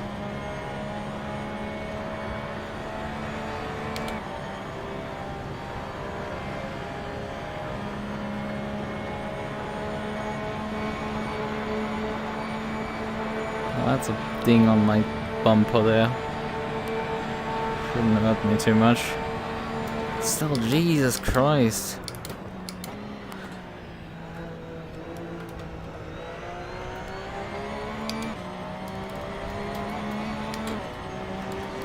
Thank you for slowing down for the other car so I can pass you easy. Oh god!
I got my first wheel, I got the T248. Also, I should return and get the T300 RS. I heard these wheels are compatible. I don't know too much about the current Thrustmaster lineup actually. Heck, I haven't checked out. I'm not sure if they've released the direct drive or like. I've heard they've announced it, and I should probably personally look into it because that might be an interesting upgrade path for me personally. But yet, if this is the wheel, because there's two new wheels with odd, with weird numbers that aren't even numbers anymore, which are the new generation wheels, and yeah, I haven't heard too much about those two wheels. I know of one of the two, which doesn't have an interchangeable wheel rim. It's just you have to instead you have a forced on LCD rim. It is belt and gear drive hybrid, and came out a bit ago.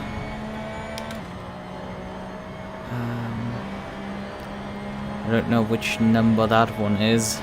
It's just they've made some slightly confusing numbers at this point. Previously it was the T150, the T300, with the TMX and the TX being the equivalent to them, but now they've decided to agree like, hey, let's introduce a T248. It's like, where does this rank in the stack? Which one is it? And I know they've done a second one, because as you said, because I think they've announced the second one, as you said, that is compatible with the T300. As I say, the question is, does it have interchangeable wheel rims? Can you change out the wheel rim?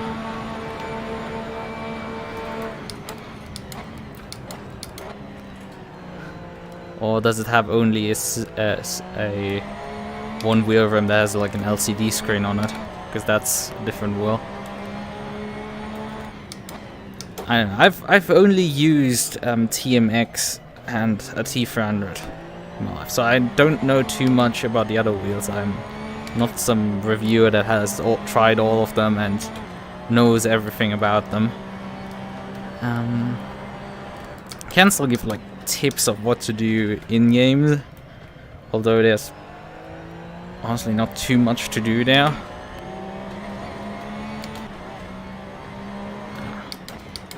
I think that's the one without interchangeable wheel rims. Obviously, it is compatible in the with the Thrustmaster ecosystem in the sense that you can buy the shifter and plug it into it. You can buy these T3 not T3. You can buy obviously T3PA pedal, but I think this thing comes actually with the whatever replaced the T3PA pedals. You can buy the T-LCM pedals, which I'm using. It's obviously compatible in that sense with the ecosystem, but as far as I know, it's not compatible with... I would have to honestly look up the system. Right. You probably know more than me about what currently Thrustmaster is selling. In any case, the T300 is an outgoing model, so it's... I don't know. Depends on pricing. But you've bought this already, so like... I don't know if it makes any sense in like returning it and getting something new when I'm not even sure if you get like a much better experience at all out of it. Especially depending on the T300 version you only get the cheap 2-pedal system, which really isn't worth it. Yes, it does have the advantage of having interchangeable wheel rims, but also the quick release system on the T300 is not really that good. I have actually bought a second rim relatively recently because the rim that came with my base after like 3 years of intense usage developed a fatigue crack on it underneath the pedal shifter, which means that sometimes the shift just gets dropped. And it's like, that's a bit suboptimal. Especially if you do races like this, where you kind of just need to trust your car to work. So I bought their open wheeler rim to put it on there. But the thing is with the quick release is that you have a screw in that thing. And if you just tighten it without screwing that screw through the plastic, which is like effectively a destructive process, right? You screw that screw through the plastic piece. If you don't do that, the wheel will just untighten itself while driving. I don't know why anyone claims this is really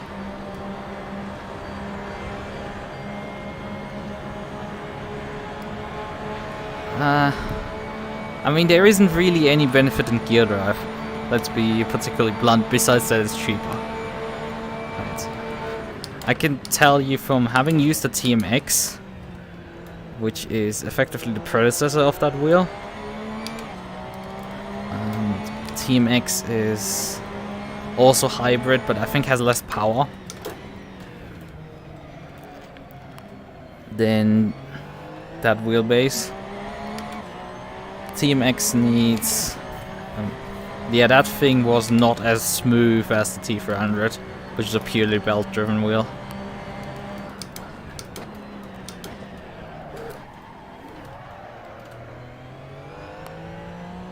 If I remember correctly, that wheelbase has actually a decent amount of power, similar to the T300, so that's at least something good. Because I would say the T300 has enough power. I mean, there's people having arguments about, oh, is the CSL-DD at 5 Nm enough power? It's like, T300 I think is 3.5, and like that this is enough, especially if you're doing longer runs. Especially if you're not... especially if you don't want to get a gym membership to get your physical strength up before driving, then a T300 is, and that other wheel probably as well, a good enough option. Yeah, the T248. Right. So they're strong enough, especially if it's a beginner wheel. You don't For beginning, you don't need something expensive, you just need something that works, and that's definitely the case with the T248. But as I said, it's probably more inconvenience to like return it and try getting a different wheelbase than it's really worth it.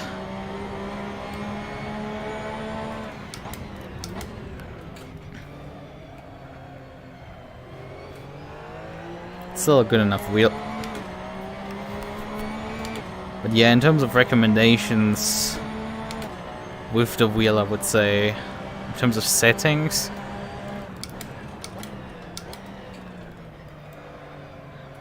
you've probably seen some guides on like that you shouldn't max out the force feedback, especially in game, to avoid clipping. Like run the force feedback at about 80% or so. That's gonna be fine.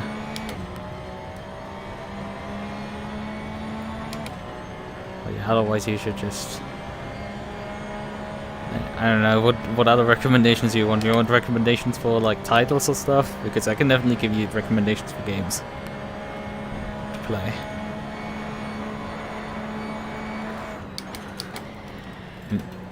And well, Assetto Corsa is definitely one of the good ones.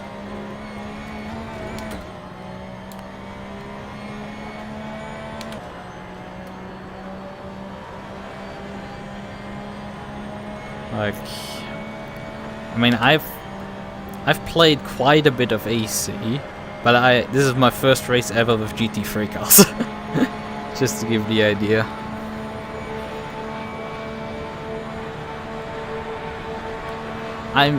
Oh, that was an X-Pack. I haven't used the direct drive. I'm referring to the smoothness between the hybrid gear and belt, which the T248 has, compared to the smoothness of a purely belt-driven wheel of the T300, which is obviously still much worse than a direct drive. But as a beginner, you probably shouldn't buy a direct drive. I don't know how much money, disposable income you have laying around, but like, probably not recommended. Right. Especially if your setup is like mine was in the beginning, which was flimsy wooden chair in front of a desk, where throughout driving you push your chair backwards across the floor. That was definitely a thing. Okay. Let me read the other comments in a moment.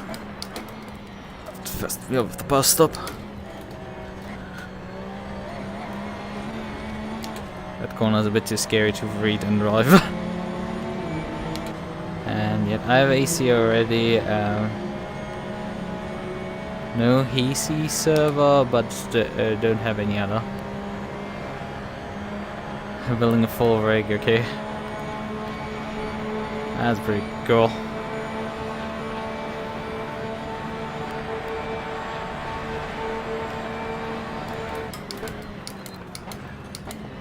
So with building, you mean you are buying probably some frame and like buying a seat to put on, or are you doing it completely DIY?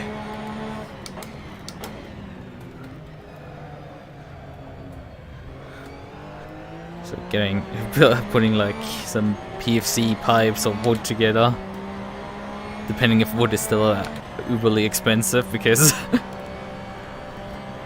I do remember during the pandemic that was the case. Whenever I like share an image of my rig, it's like how expensive was this? Like I have had this wood laying around for decades at this point, and now it's like the most expensive part is like the dozens of screws that I put into this thing. I still need to actually build my button box. I've bought the parts, I have them laying on my desk. It's just I haven't gotten around to actually making that one. It's just the DIY room is a bit of carnage because we replaced the windows, because it's in the basement, that room, and we've replaced the windows down there, but it's not completely finished. Need to be some finishing touches to them, and well, we haven't done that. So all the shelves and stuff are like standing in the middle of the room, so you can't really do anything in that room. You can maybe shuffle through there to like get some power tools and stuff. In case you need to like cut a hole or drill a hole. I was about to say that was a sneak. Like I thought like I saw something for a second, and yeah, there was something.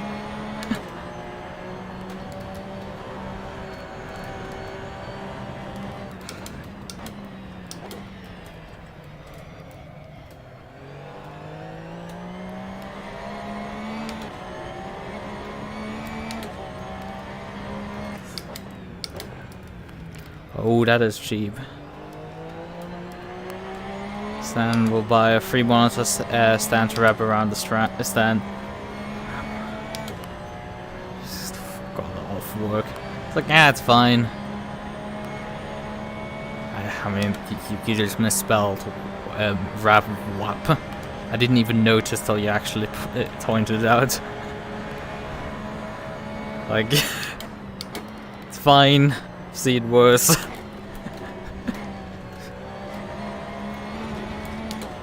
Especially spell check goes off on my texts. I mean, either I don't need any spell check at all for a text because it's 2 words, or I'm writing 7 paragraphs. That's me. Either don't talk or I talk about for 3 hours straight. Right, okay, so you got a wheel stand, or did you get like an actual rig?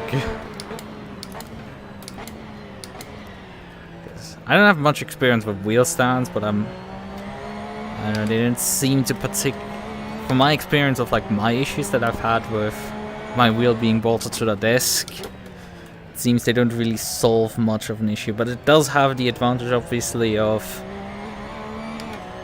well, you don't have your wheel bolted to your desk, which means you can actually use your desk, which may or may be important. I mean, it's genuinely quite an advantage with my setup here, because my rig is... my desk is actually to the 90 degrees to the right of me, where my monitors are standing, while my rig is in a different position. So I don't have any monitors actually in front of me. I'm just like... If I don't have a VR, I can't drive on my rig. I need to use VR, otherwise it's just like the image is 90 degrees over there. But it has the advantage that I can actually use my desk still. And I can run everything off one computer. Which does, with hardware requirements, save some money.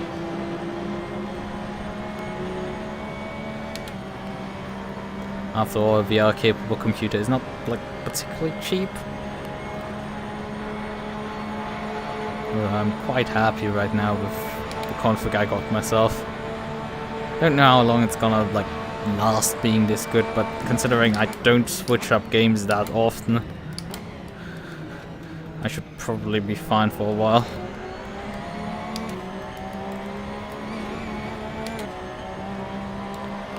And well, because I still have all 1080p monitors, means that any desktop game, it doesn't really push the computer too much.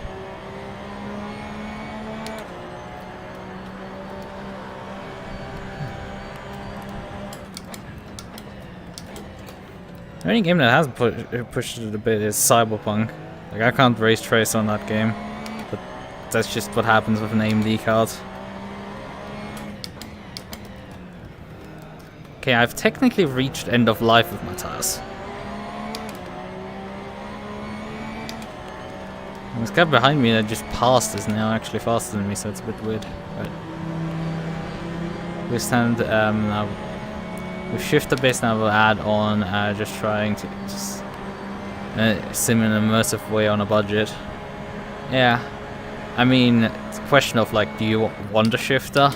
Because it does eat quite a bit into budget.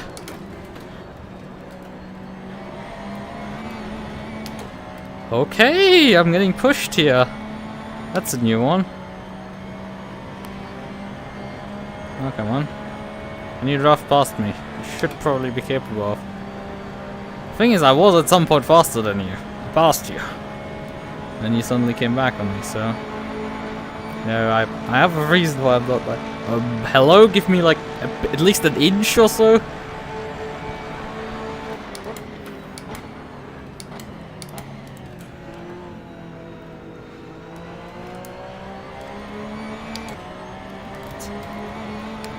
Don't try anything stupid here, Lambo. Okay, he didn't try anything stupid, he did a fair square pass here. Right, what I wanted to say, shifter, right. Depends on what cars you want to drive, because my shifter does not see that much use. Even though I do love driving, like, going on Shitoka Revival Project and driving some, just winding down, or driving 300 kilometers on Japanese highways. Can highly recommend doing that. Can highly recommend just checking that place out. Just running on their service. It's really nice. But yeah, there it makes sort of sense with those street cars with H pattern, obviously historics. But outside of that, because if you want to like do some competitive driving, like I like to oftentimes do, online league racing and stuff, you don't see that often cars with H pattern actually being used. It's obviously usually the GT3s, especially when you go into ACC. Even though I usually drive GT4 and ACC, but whatever. Yeah, then there's like just basically only H shifter, only pedal shifters, and it's like, for shifter, if you're staying on PC, assuming you stay on PC and you have a free USB port, then you could consider the SH8 shifter instead of the Thrustmaster shifter, because in case you're in Europe at least, because depending on the shipping, but at least in Europe the shipping on those... Okay, that's a bit scary. Yeah, I think my left rear has now reached... Well, actually both rear tires have reached end of life. And I have 20 liters roughly left, so I think I now need to right now be very cautious, because I have a bad feeling about this. I might have just run out of tire life here. You can't keep it pressed to move it, you have to like press individually. That is annoying. You have to be now very cautious right now to focus. These tires are quite...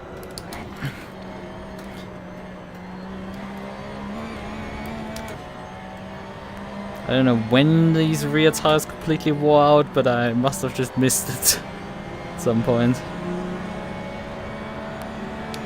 Well, I did have my incident at the beginning, but that's... I think you were there already after that.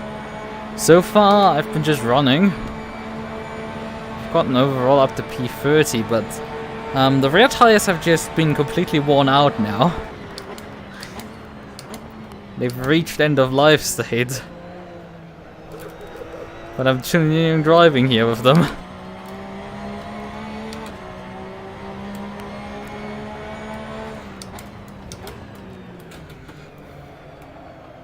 To right now see what I want to do with the strategy. Because technically I've still like, how many minutes? About 15 minutes worth of fuel left in the car. question is if I can actually drive the car for another 15 minutes with these tires. These very worn out hard tires. Yeah, we're definitely losing a lot of time on these tires now.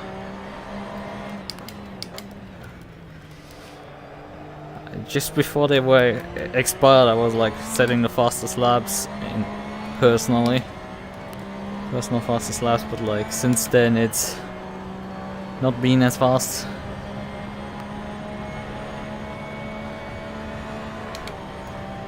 So I think it might be time to just call in and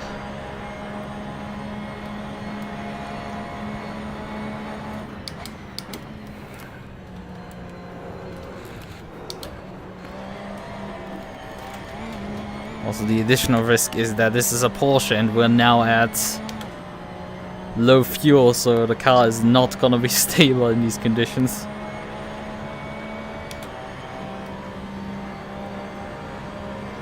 Otherwise it's been going relatively fine. I've gotten some dings from other people passing me and stuff, but like otherwise I'm doing fine.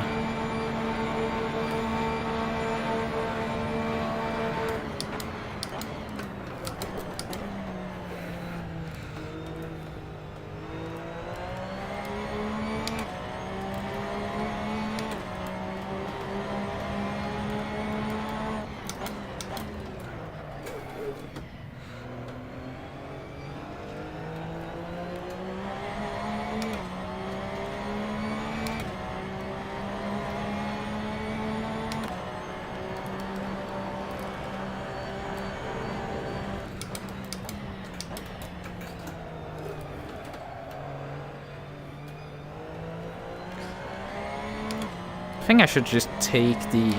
I haven't actually... I mean, if you're still in the chat, you could like perhaps run math on me. How long would I need to run a stint for if I'm actually, I should probably be able to pull off 18. Maybe I am able to pull off 18 because my calculation with... If I run 80 minutes, which is roughly I can with that fuel load, then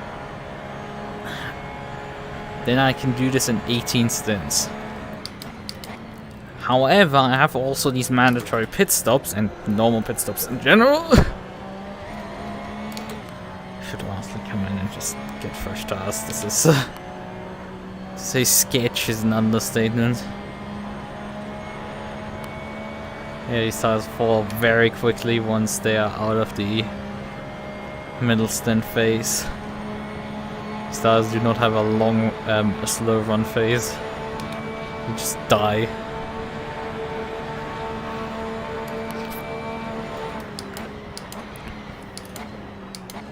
And yeah, those 18 stints, however, do not include the pit stop time. And we have those 3-minute pit stops, we have those with regular pit stops. All of that costs time. Okay.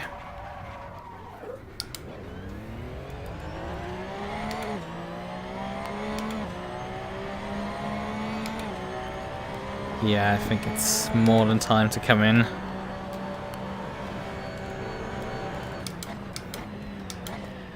But yeah, I should run perhaps the math how long I... Okay, this is... The game is very much being like, could you like just kindly come in already?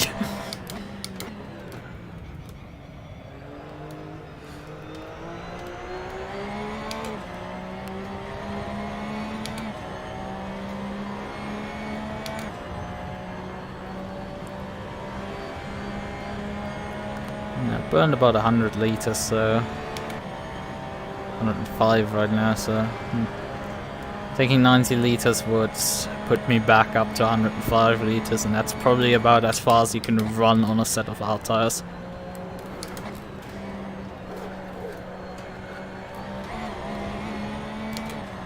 Before they could just pack up. Yeah, the front right has also now packed up. Then you tire left technically is the front left, and this is why the pace is just evaporated because these tires are done. They're completely done.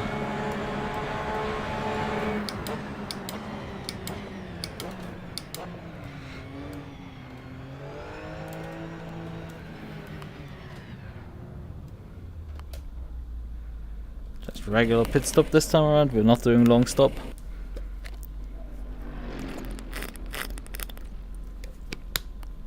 I have a feeling that was too fast from that guy.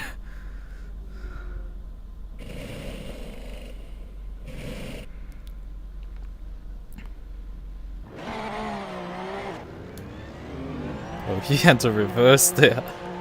Quite some time. Wait. I think pit stop is about 20 seconds or so.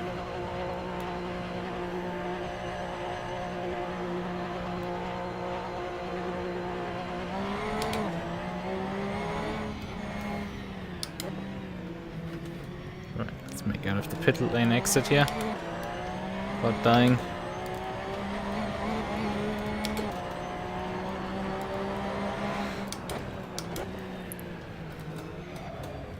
Welcome the world with a fresh set of hard tires. And a bit less fuel than before.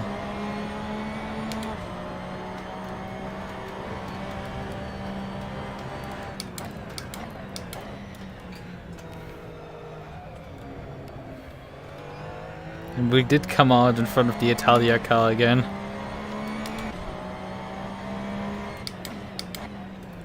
Considering how much time I lost there in the closing laps, that's interesting that we still came out in front of them, just about. Not behind them, so I do still have some pace on them.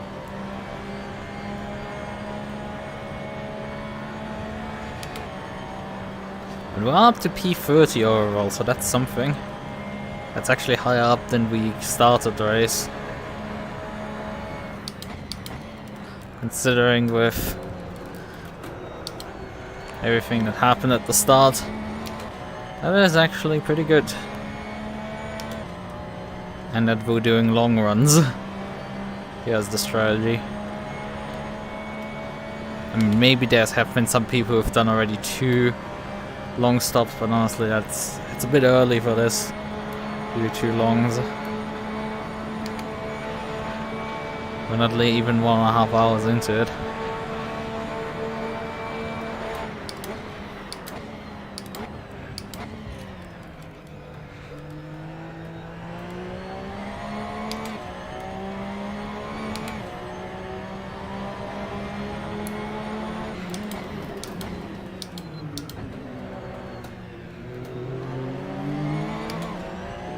I should have done the first for once.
Oh, these guys are slow.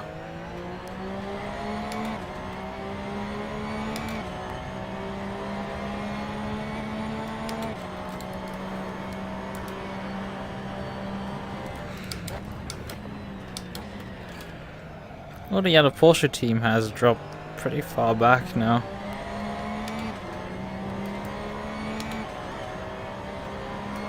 need them driver swap because they're back to P42.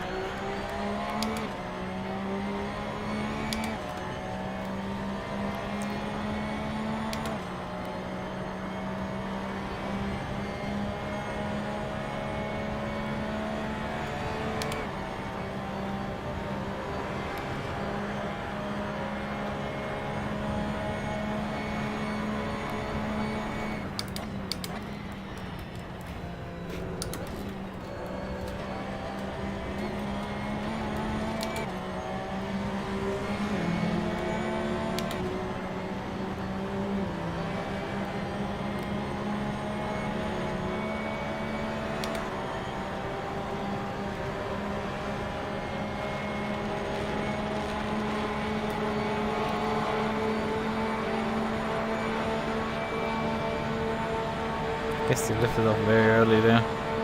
Let me by.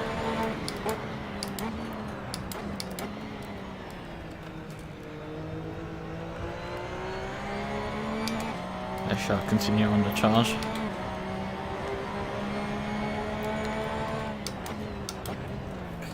Let's see if we can actually perhaps get into top 10.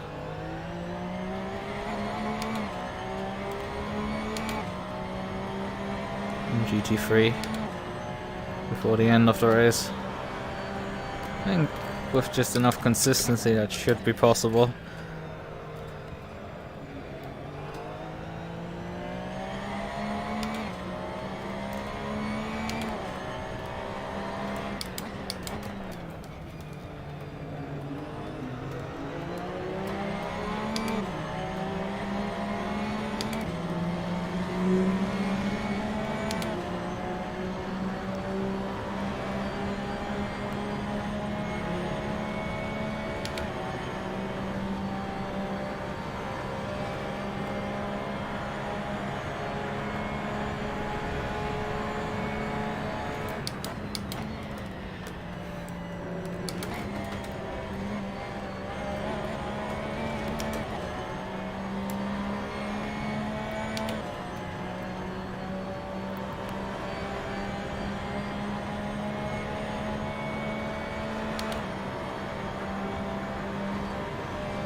This yellow.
I'm not running too far away actually from the Italia racing car.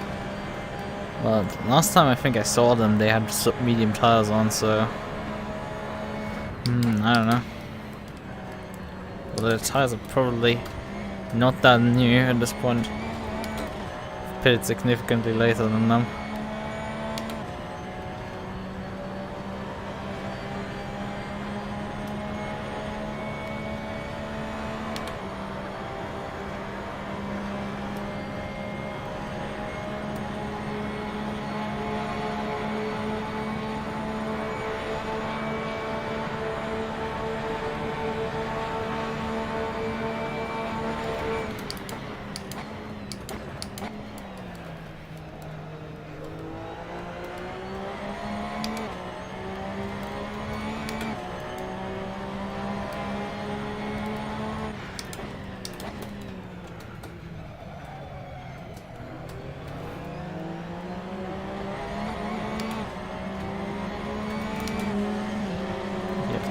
this side.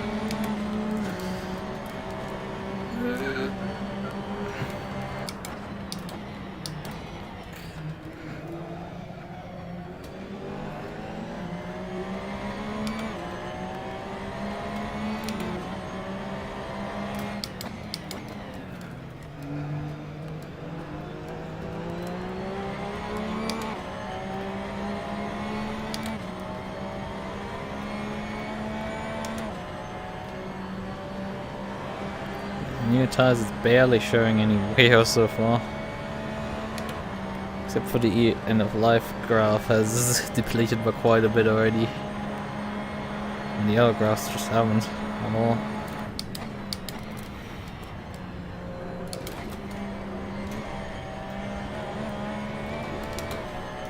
It's a back marker.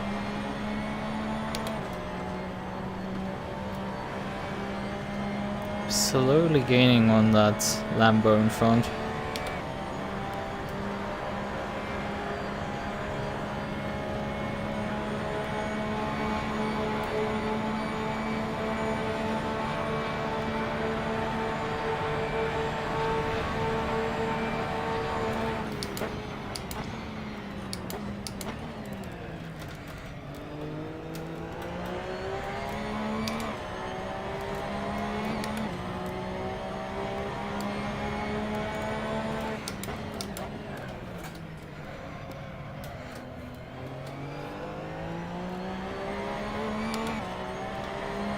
Late apexing that corner can really see some gains.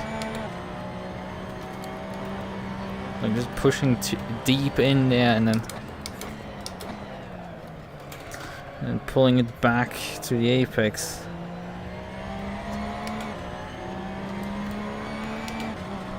I mean, quite quick.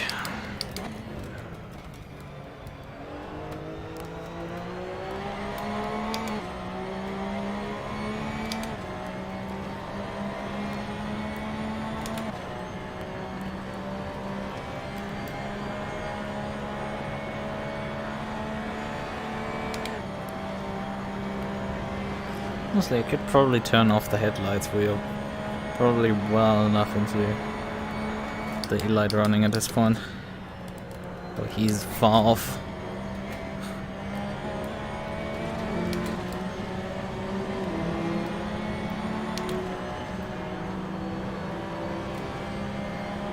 Off the headlights. It's a bit odd that the screen actually gets dimmer when you turn the headlights on. And brightens up when you turn them off. It's a bit strange.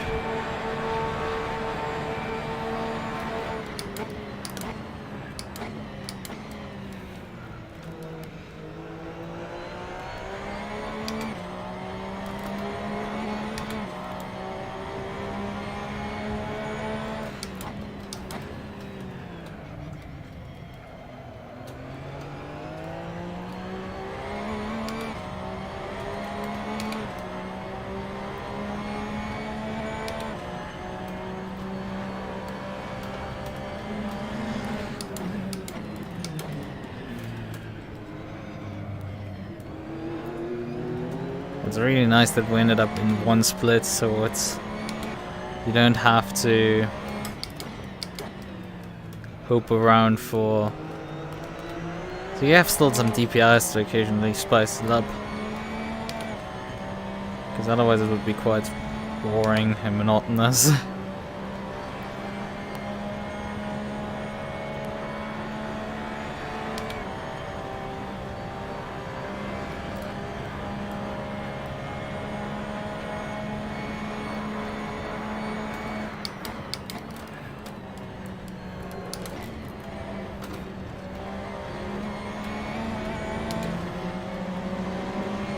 It's 15:30 IRL.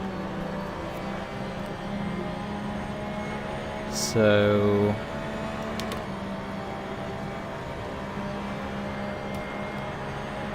what do I do for the next pit stop?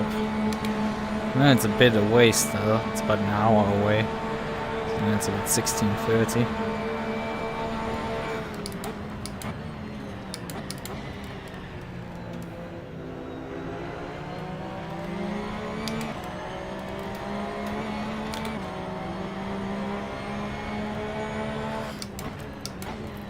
I do need to like do every other stop a long stop. Because even if I don't end up with 18 stops instead of like running 19 or 20, I need to run it basically every other stop for a long one.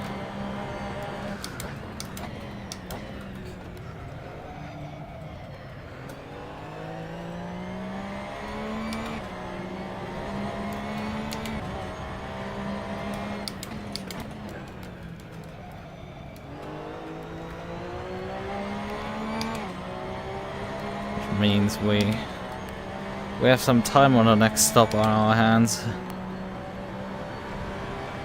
Oh, the car's standing still. But I don't think I want to eat anything.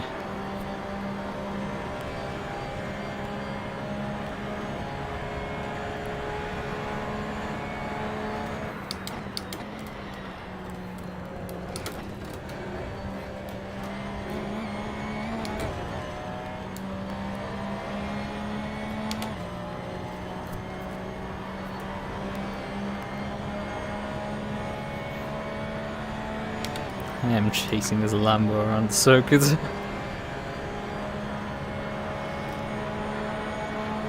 Might be like literally 10 positions up the road from me, but still, I can't let up with it.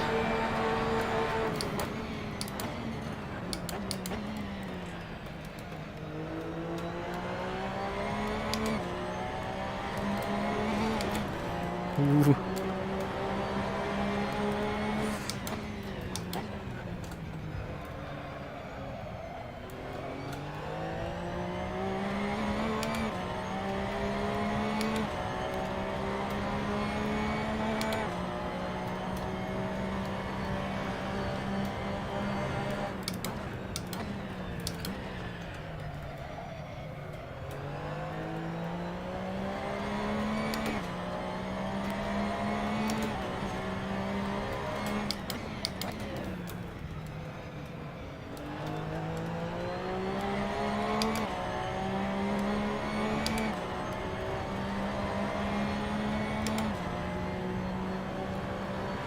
I hope my very long run has not overwritten the data from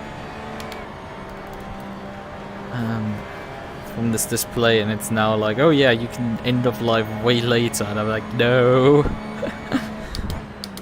You still need to show me the same end of life point, so I can know when I'm. Oh fuck, that's. Ooh, that was close. This costs a lot of time, that one, to avoid the cut track there.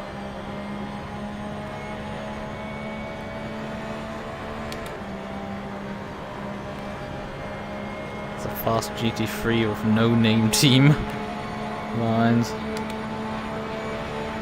You guys have passed the Italia racing car and are closing in now.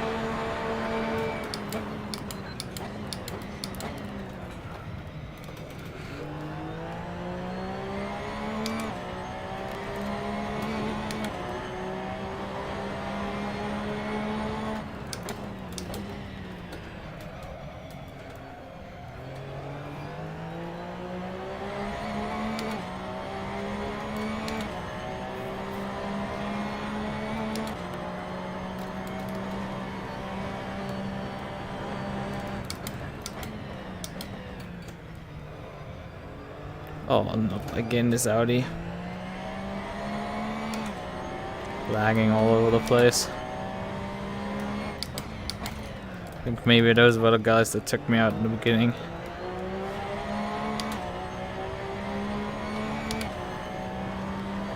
I don't know.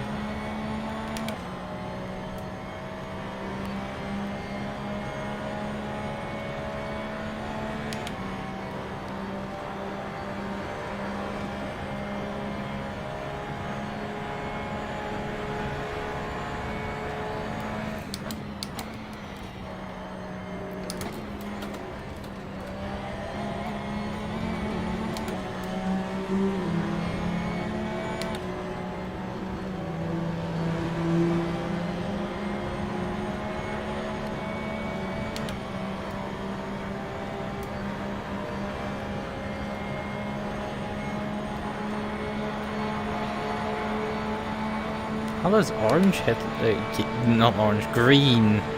God, can't speak anymore. That looked like green headlights. Didn't know you could recolor them.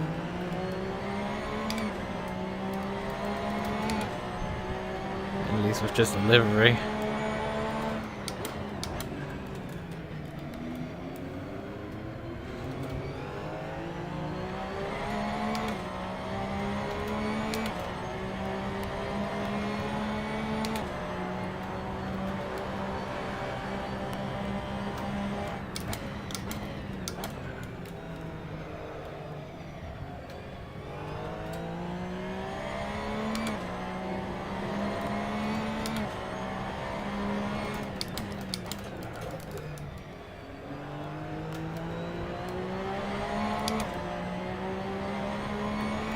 Bing Bong Racing. The names at times. What the hell there is.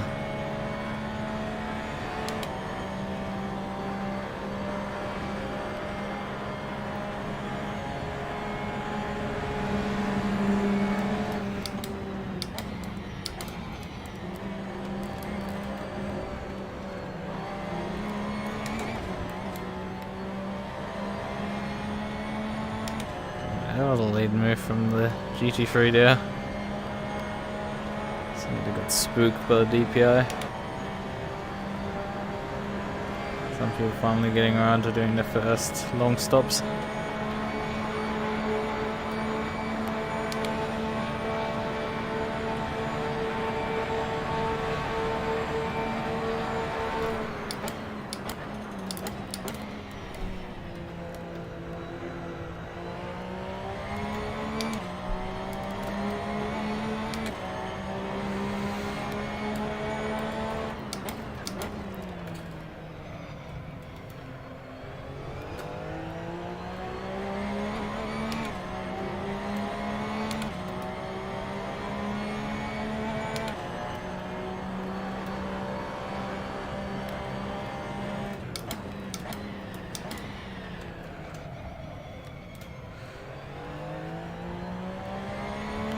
Like I'm not. It's also the case that I'm not gaining at all on the car in front of me actually. P26.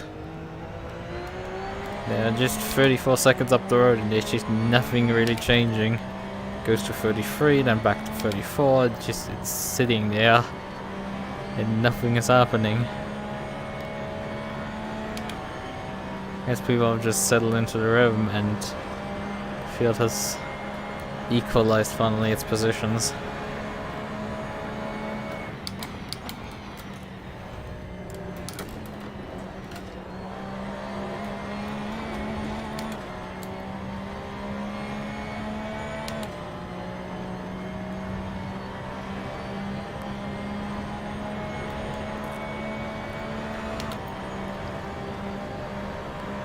Really, it feels like everybody's running the same pace as me right now.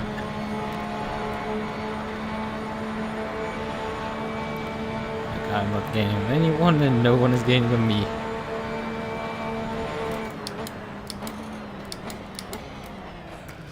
Very strange things.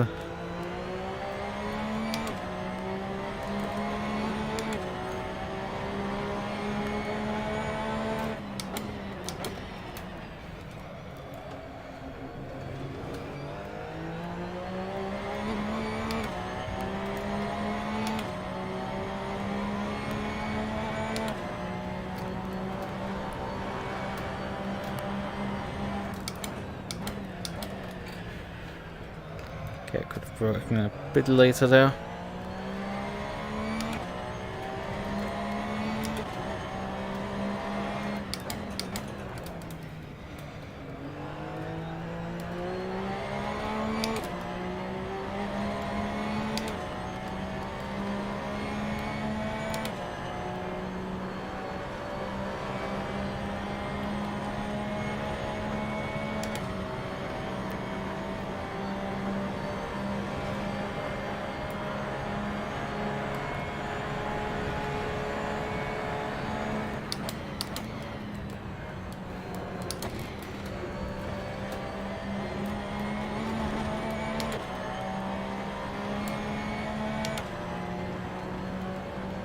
I'm like down to like the thousands of a second basically driving the same lap times right now.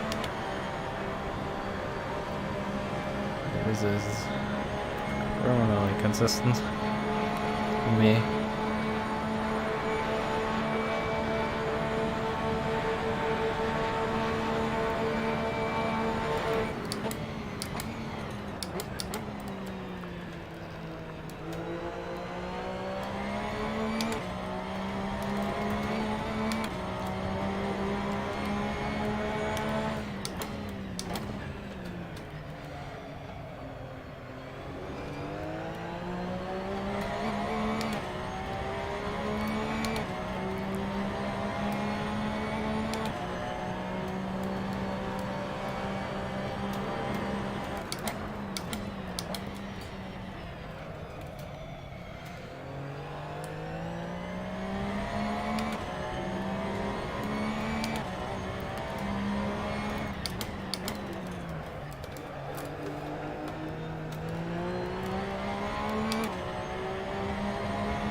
Oh god!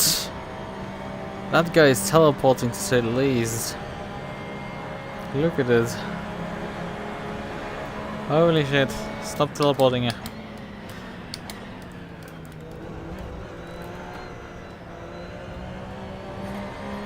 Look at it, how much teleporting this guy is doing. Get off that track already. Bruh. Get the hell off there.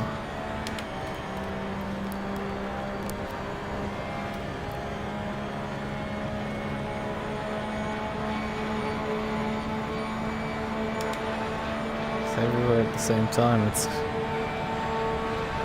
quite scary.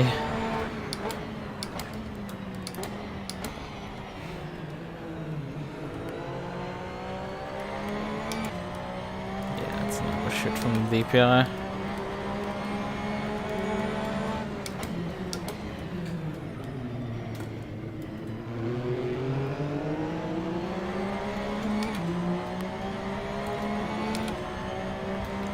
Let's say it's a German flag on the left hand side, but no, that's a Spanish flag on the left.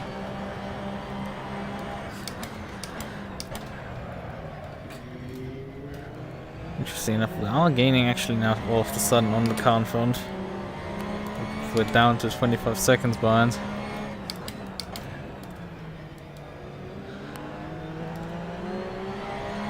Maybe they got collected by something and are now limping.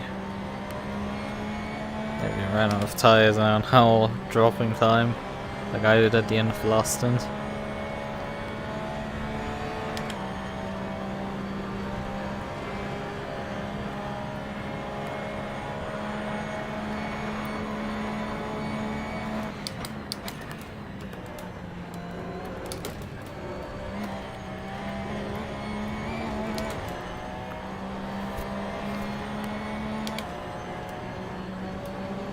Fine, we're gonna go high sides, and the GTs belong the low side, whatever.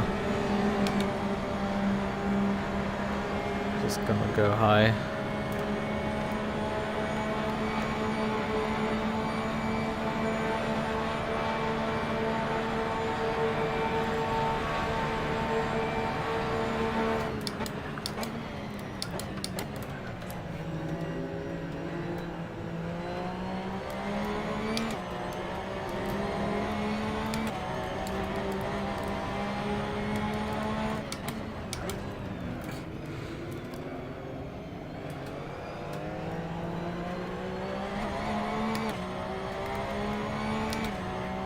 It's probably true that these guys are out of tires considering how much time they're dropping, or whoever I was following has passed them, or I'm now having a gap to whoever they passed.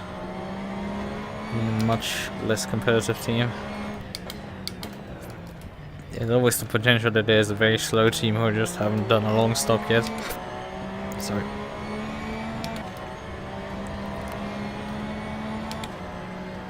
We're coming up at the end of the second hour soon.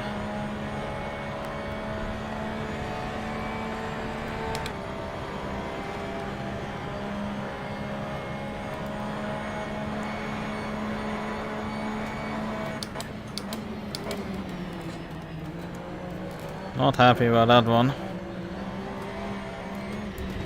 Oh, not good. Okay, good. No. That cost a lot of time for me.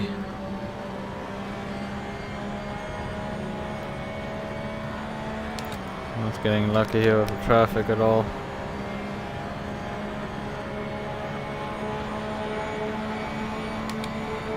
Shouldn't be dropping back from the Lambo. The Lambo should be losing ground on me because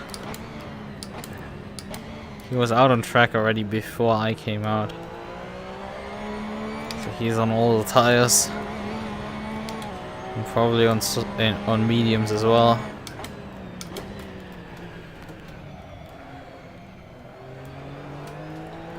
So shouldn't be losing ground to him, but well, I am. Unfortunately the case.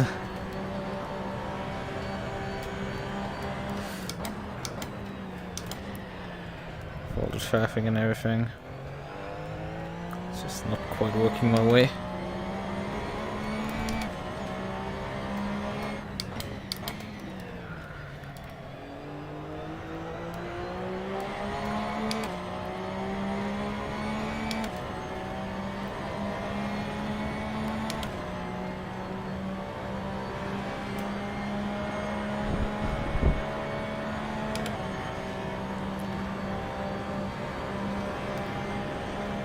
Good to be yawning only 2 hours in.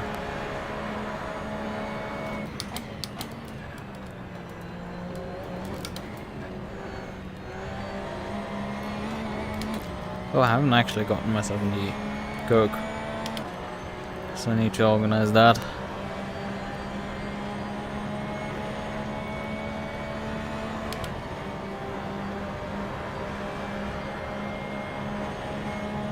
But yeah, now they hit the pit lane. It's a bit early if they want to get an hour to the hour mark.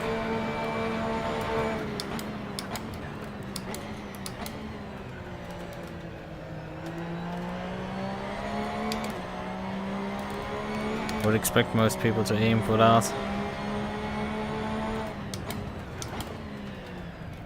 Even if the mediums struggle to get far enough for that.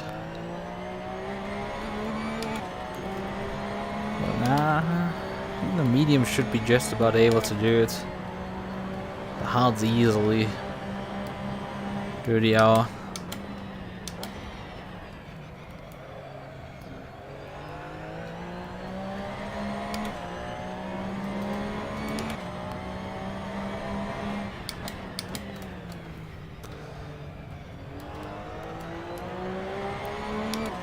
One stepsister Porsche is in front of us. I think it is. I'm not 100% sure, but like, you know, distance is never easy to tell which car is which. That helicopter is pretty low. Pretty sure it's a Porsche.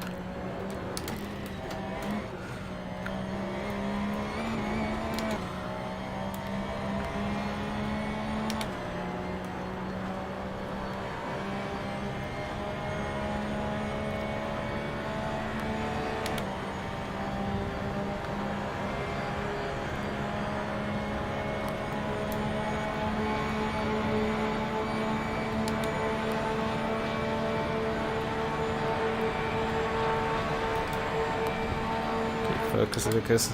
Not running into the wall here. The wall inflicts a lot of damage. Oh no. Oh god. I really do not like when you do that.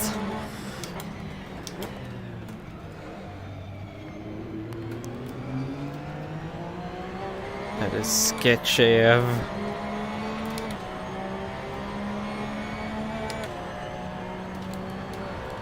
Oh yeah, they got pushed off there. Because if you go offline there, it's really difficult to stay on track with the Porsche.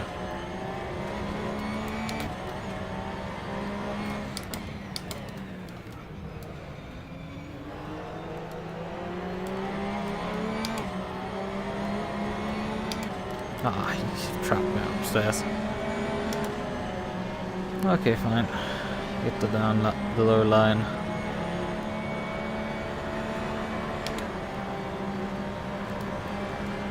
We have the customs GTA car behind us.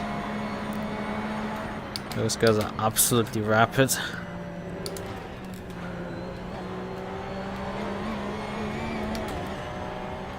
Should be technically leading, but I don't think they are actively right now.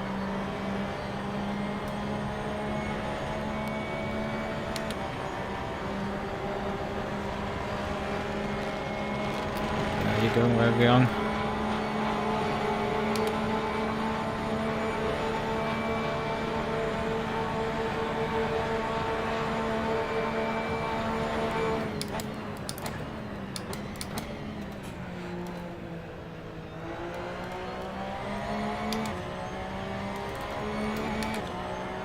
By the Porsche, but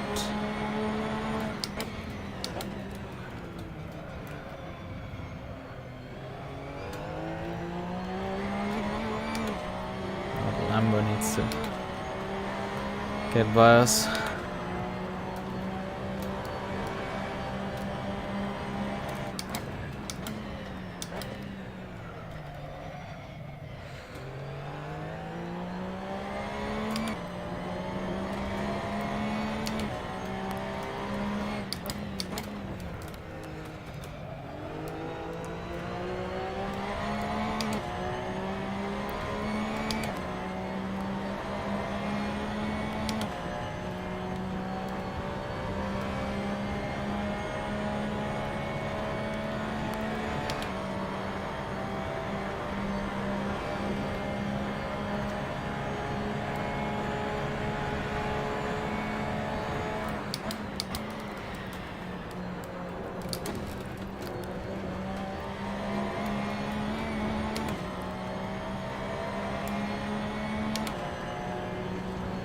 Alright, they should be easily past us on the straight here.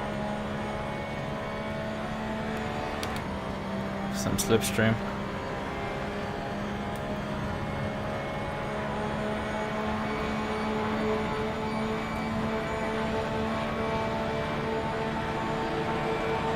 That goes by. I don't even have to lift.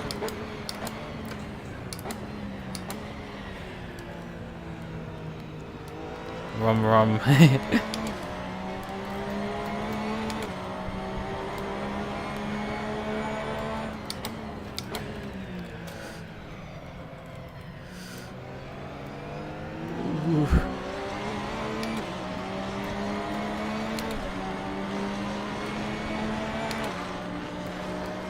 Slightly lift to get a bit of a gap. Ooh, okay.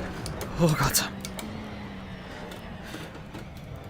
Can I say that it was dirty air? I feel always like when you claim that with a GT3 car it's a bit of a stretch, but how else am I gonna explain that the car suddenly understeered through that corner?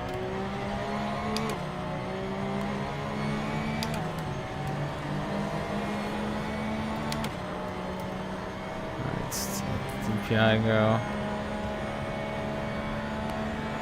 And yeah, the low pen car, which I was following beforehand, is now, after they've done now their pit stop, actually behind me for position.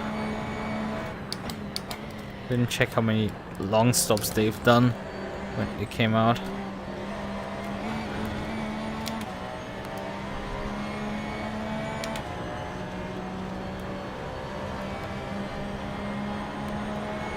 What is cartoon viewing?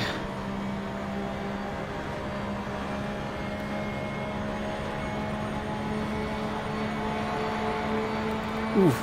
Oh, they're coming in. They could have committed a bit earlier to signal me that they came in.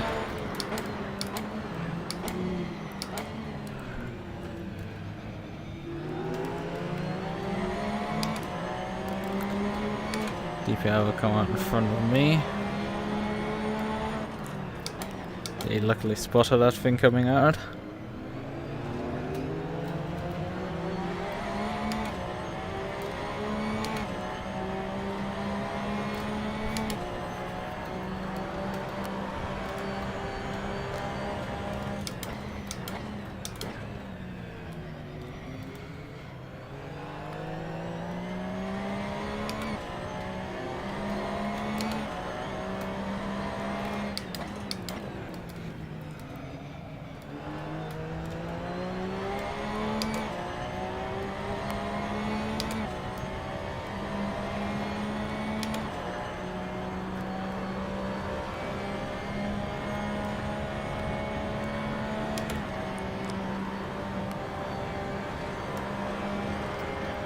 At some point on the relative, the car and fighting should show up.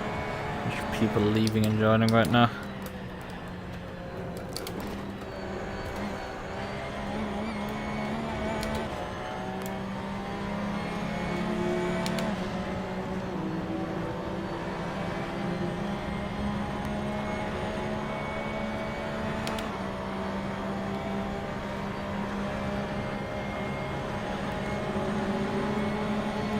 Qualy coming in as well. Just left actually in time. Just under 2 hours into the race. Yeah, that makes sense perfectly for them to pit on the hour mark. I think that's the popular strategy, just pit every hour and run mediums. Except that's not the strat I'm doing. A bit of gamble for me.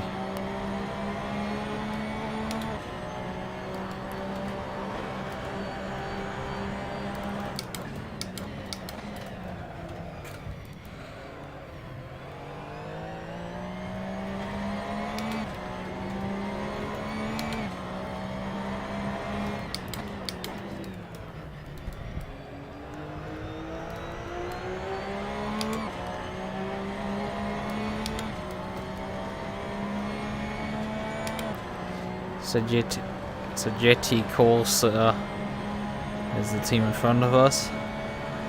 Good position in there, about 7 seconds or so. So we're gonna catch them soon. Complete a single lap. Well, this isn't even sketch right now.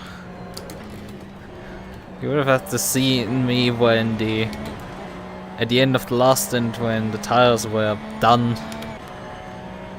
Because actually the tires wear out faster than the fuel runs out. So I had no real tires left and I was still driving on for a few laps. Those bars in the middle there, yeah, they were for the real tires completely gone. Which meant there was just not really any grip, and that was sketchy.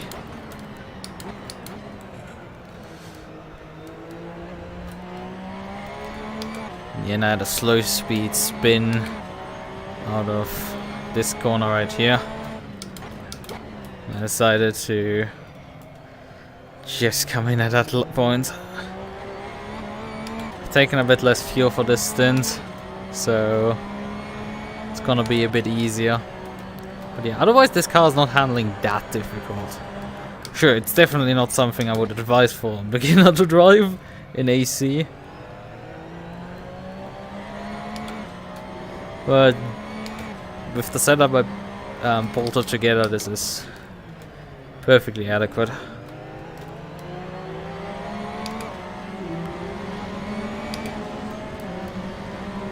At least with a good amount of fuel, the car is stable. On 30, if you just take soft tires, 30 liters, and drive out to do quali laps, this thing is not particularly stable.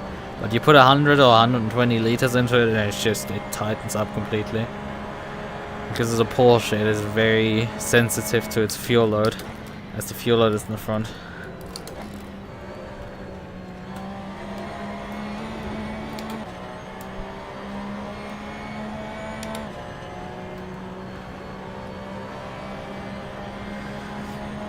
Makes it a rather difficult car to drive at times. The guys behind us are actually gaining. Oh god. That was a lag spike and a half.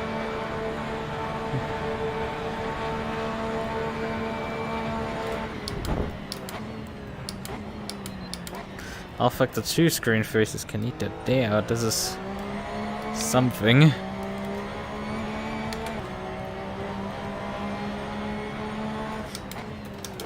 But I don't know, it doesn't feel like the others are. Feels like the others are at the same time also affected by it, so at least it feels equal.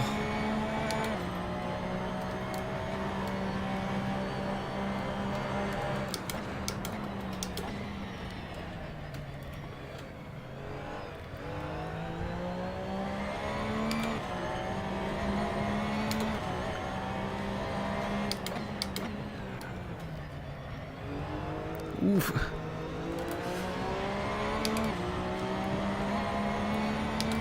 And that's for position of the P25 overall.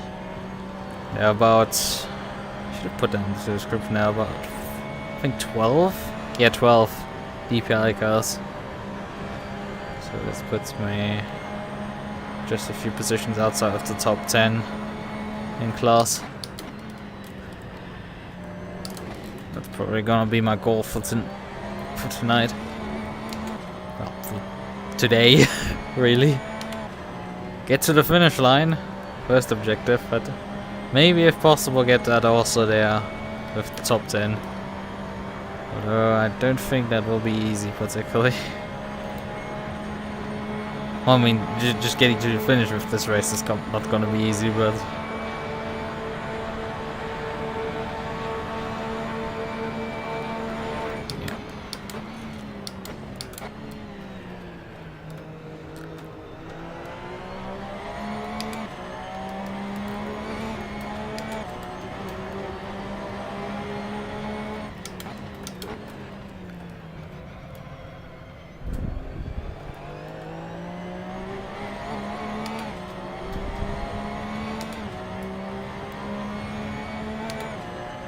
guy behind me is losing so much ground so quickly. Oh, there's DPI coming. Ooh, I think he might be having overlap already. These guys, some of them are playing it really scary close.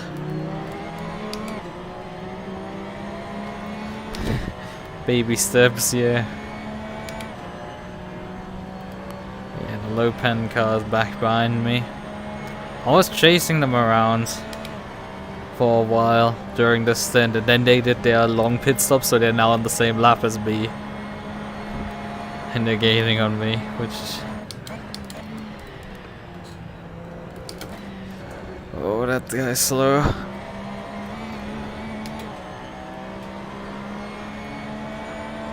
Let's give him a lot of room. I've been thrown into the barrier once by such an Audi already. I don't need to have that happen twice. Ah, but he has so much straight line speed. Well, I mean, I don't know how long you flight or if you're just picking up someone from the airport, but I'm probably still gonna be here. This has just begun.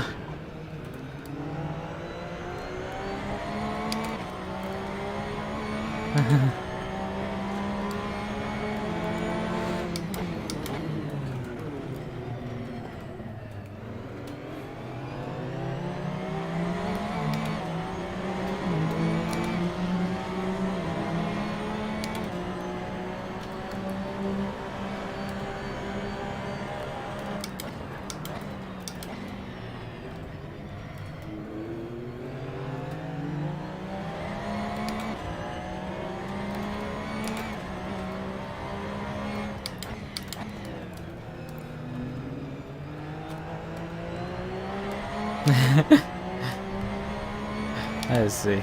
Right. And have a good drive.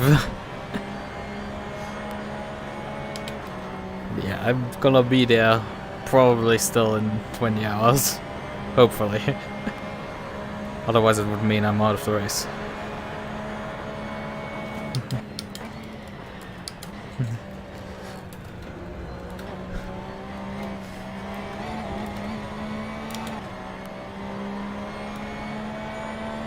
Assetto Corsa just completed their first long stop. And I've passed them for position, despite having mine already done. So that means they were very slow, because they lost like over a lap.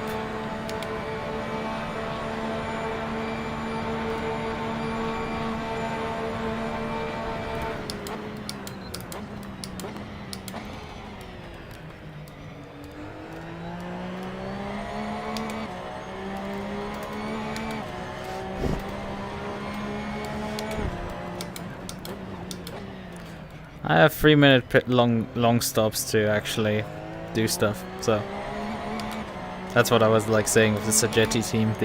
Those guys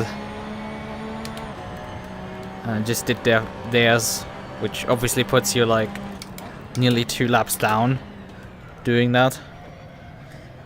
So me passing the position despite having done mine and them not having at the time done theirs gives an idea of how slow they were driving.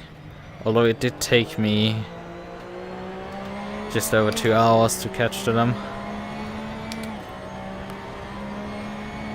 So yeah, I'm gonna do obviously toilet breaks during my long stops.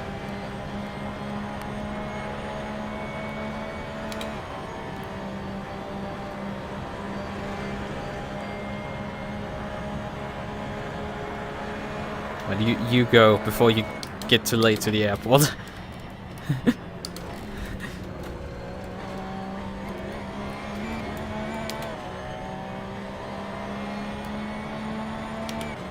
Yellow pen this time around is quite a bit faster than me.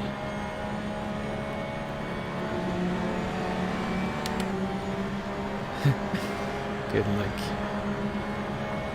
Right. I go back to focusing on guys behind who are actually for position.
I don't know how much faster they are on a straight line than me.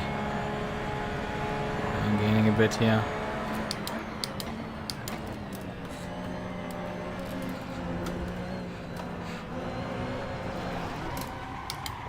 Okay, that was something that wasn't really worth it.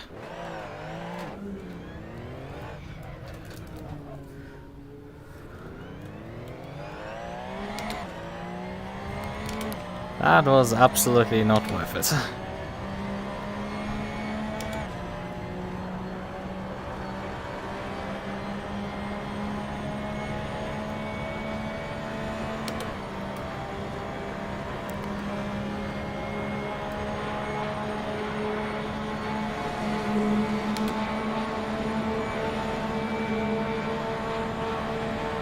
I'm pretty sure I'm at fault for that collision.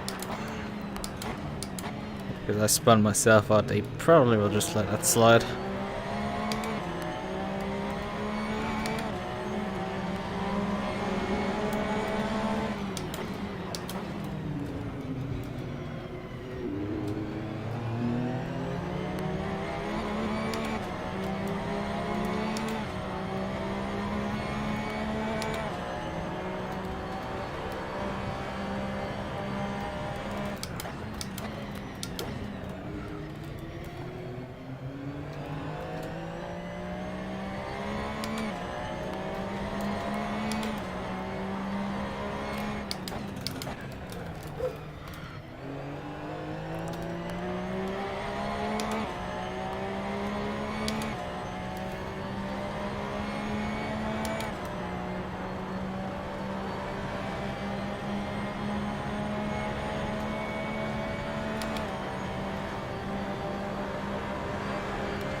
Coming to the end of the tire life, that's for sure.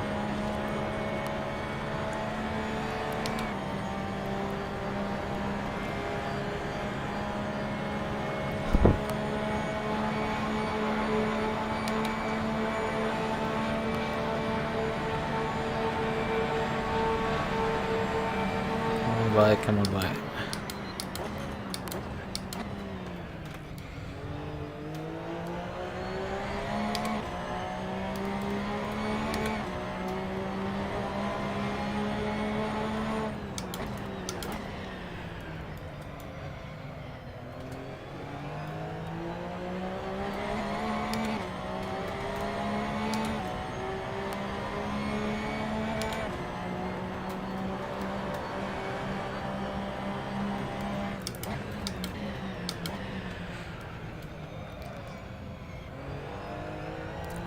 Slowly it's starting to make more sense to have their second long stop done. I mean, you definitely want your last stop not to be a long stop. You want to have that one done.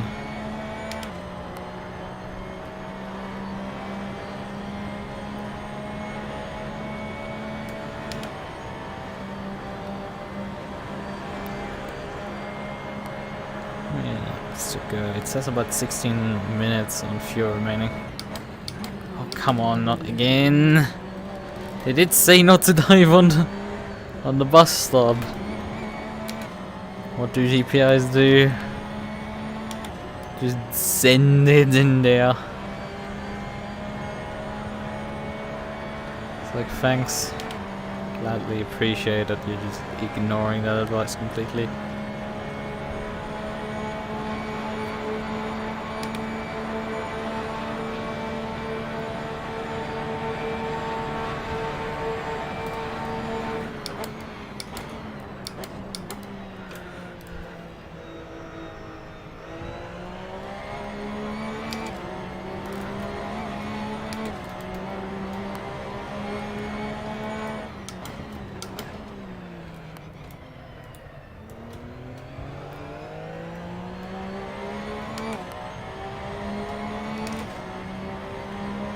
This is definitely deteriorating all of a sudden now.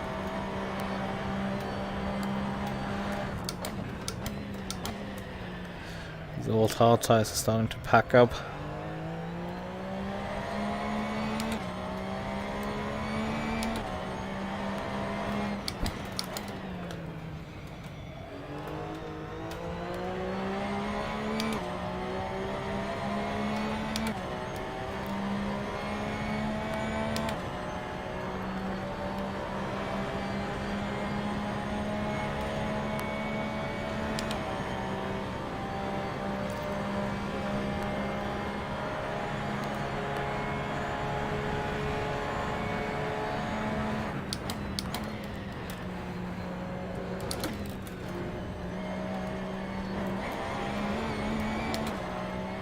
What are these guys doing?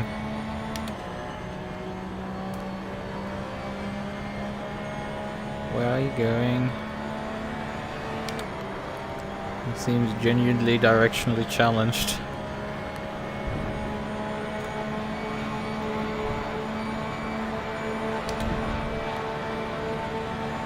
Not just as a joke.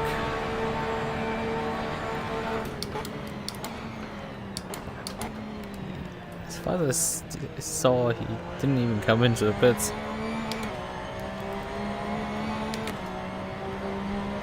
Oh, I guess he came because I'm not seeing him in the relative.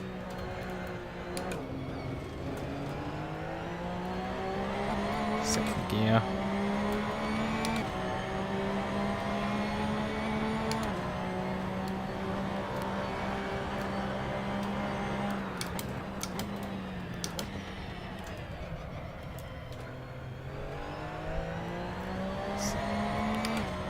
My right rear is on its last leg.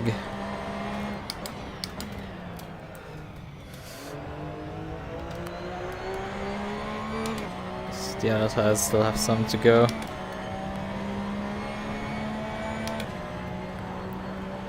Before they go to the last stage before then going end of life too.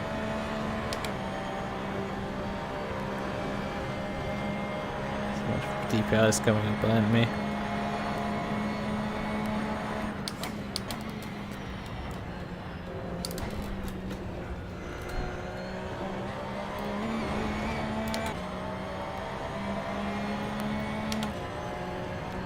pace is dropping a bit.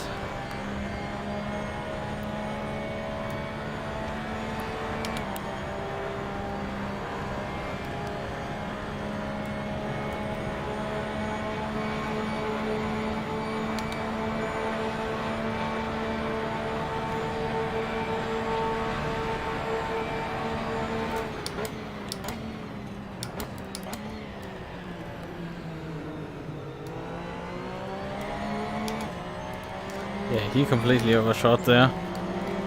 Ooh.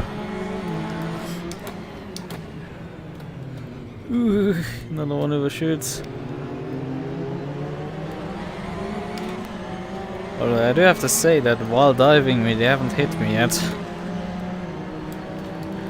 And I'm pretty sure it's gotten close before. Ooh.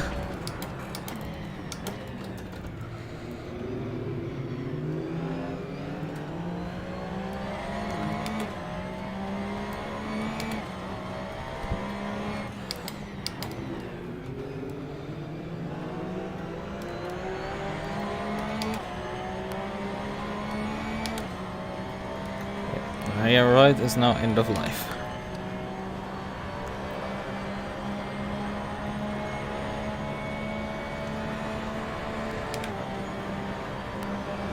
$15 liters remaining, about 10 minutes.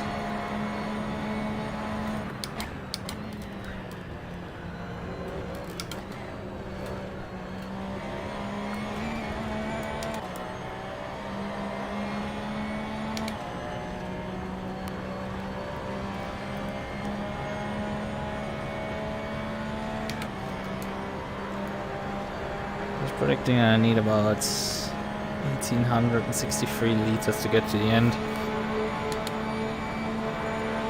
If I burn only about 100 per stint,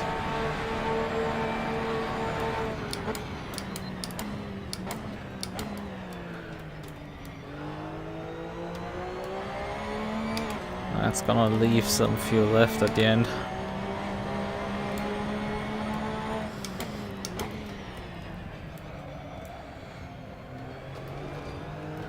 In case we need to do a long stop every other stint. It otherwise just doesn't work out mathematically.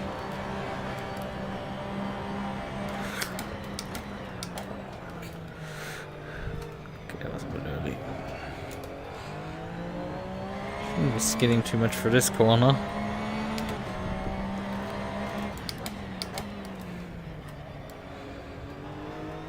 Oh, there's that Audi again.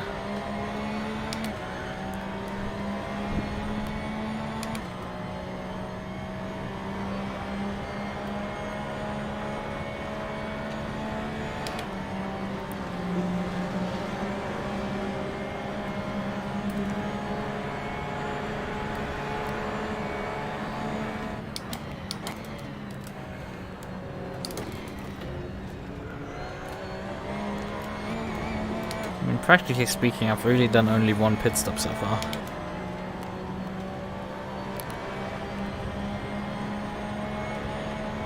Let's say if I can get it to the point where I'm taking like 105 every stint, then that should work out till the end.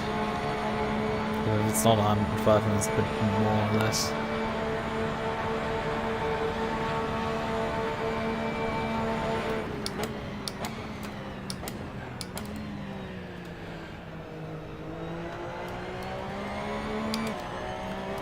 Single tire end of life is completely fine.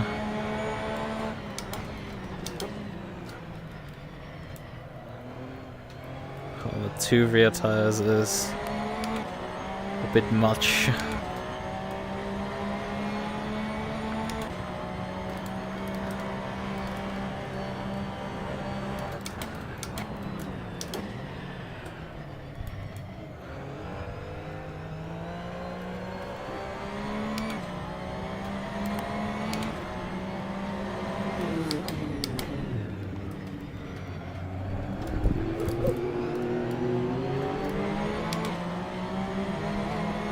Oh. Yeah, that's a non-fun one. At some point I'm gonna collect the first track cut. It had to happen eventually.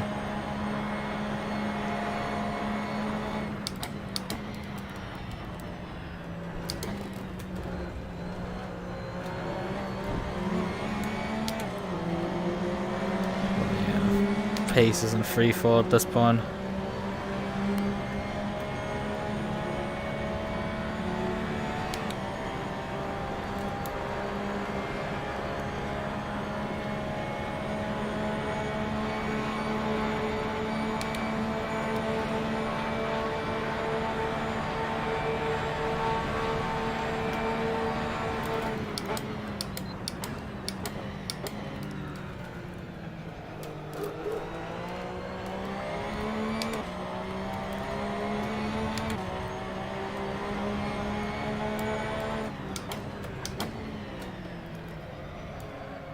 Oh!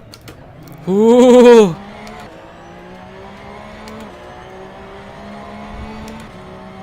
Rejoins while I'm coming through. That's something. Me also on completely dead tires here right now.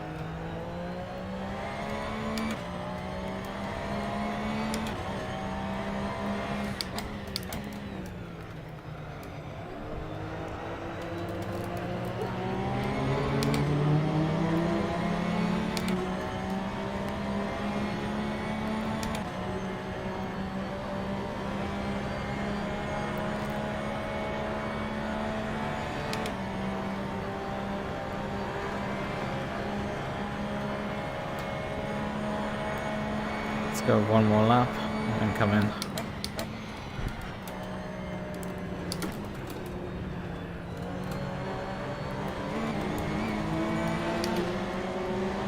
Ooh.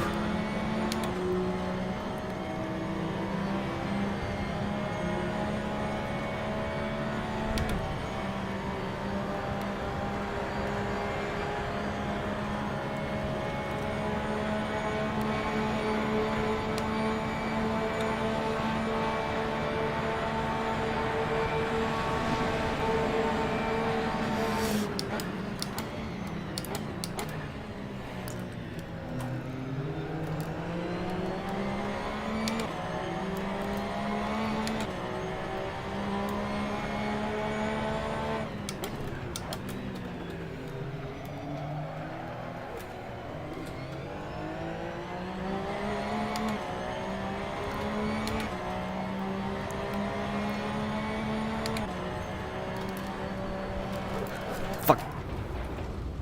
Fuck. Ouch. Oh, ouch. Oh, that's not good.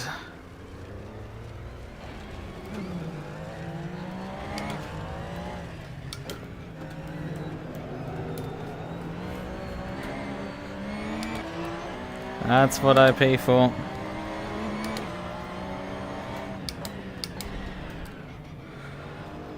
The scary part is I still have to do the bus stop like this.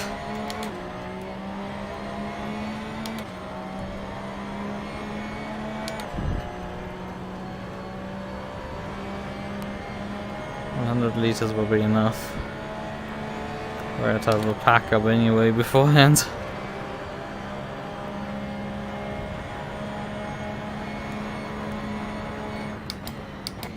Oh, come on, fucking idiots! Come on, how hard is it to just drive through? Oh, and I got a cut warning despite slowing down and everything. Come on! Fucking dipshit idiots! I brake and they just drive in the back of me. Come on! This has cost me so much time now. This entire thing, 20 seconds lost due to me running one lap longer. One lap longer cost me 20 seconds.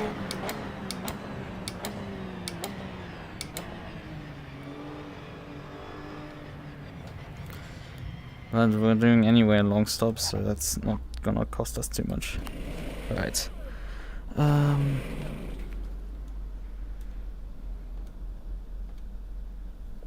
I'm gonna go to the toilet, I think.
It's easy to do.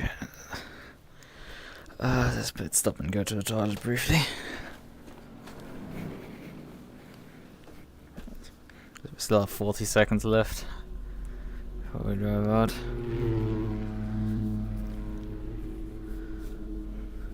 Thought we would get handed through further than this.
Right.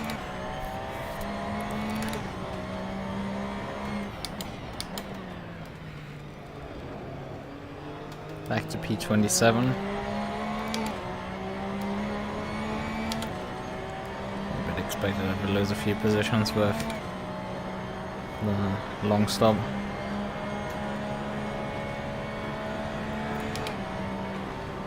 A few lapped cars in front. DPI coming behind. Are you gonna dive me? Okay, yeah. Even though this is very stupid and it gets you nearly killed.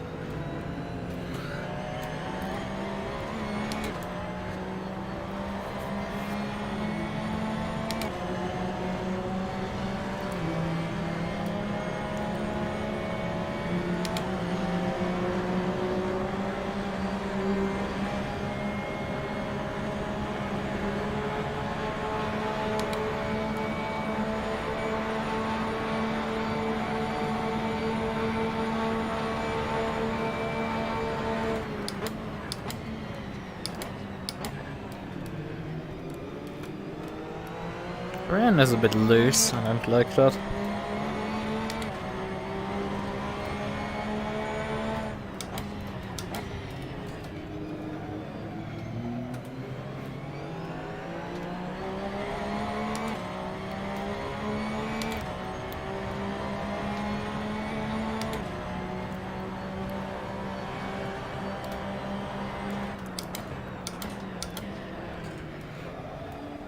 Yeah, I should probably just come in once the tires go your end of life, instead of trying to soldier on for long. It just doesn't end well. I'm losing a lot of time when they go end of life.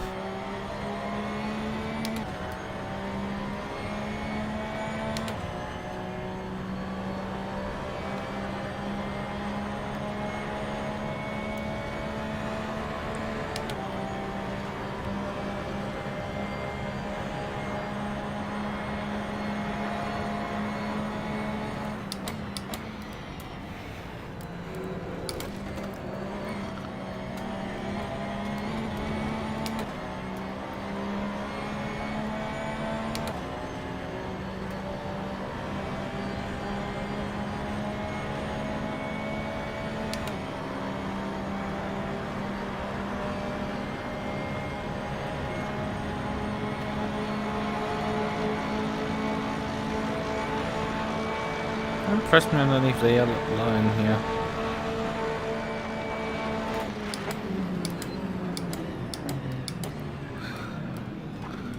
Bye bye DPI. back then, I guess, DPI.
Braking a bit early, I guess, for the chicane right now.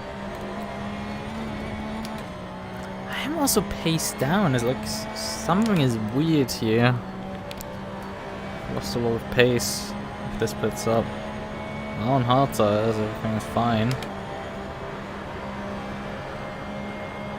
But I am lapping significantly slower than before. Something isn't right. Definitely isn't right.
I mean, this lap is a bit better at least. It's more in line to where we need to be base-wise. Yeah, it's only in pits right now.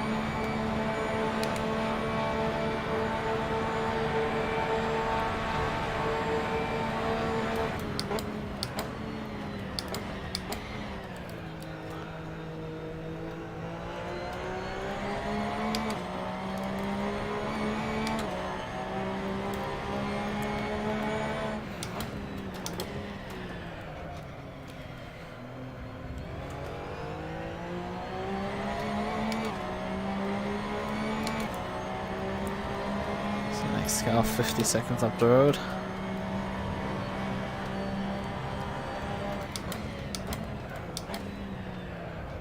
I don't have any display how many laps I've actually done. Don't know if the timing tower actually works.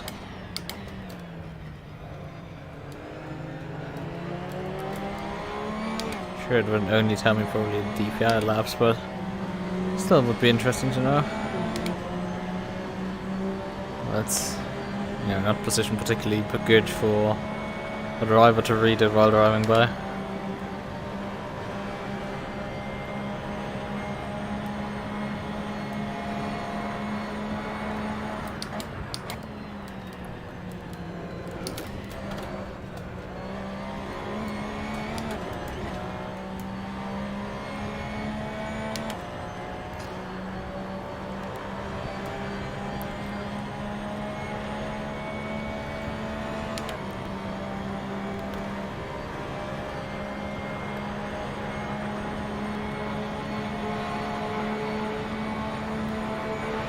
now it's seeing is right now in bits.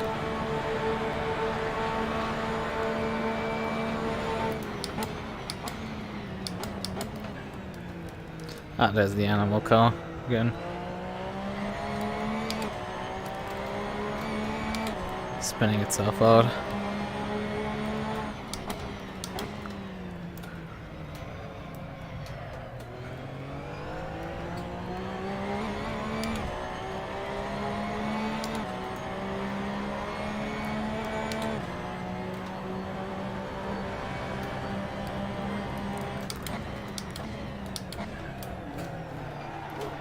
Low brakes.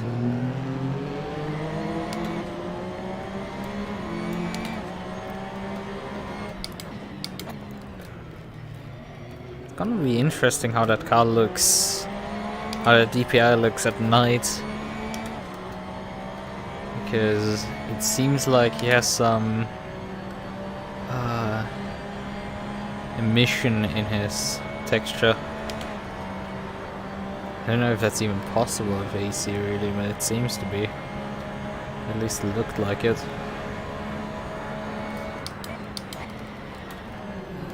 Oh, come on!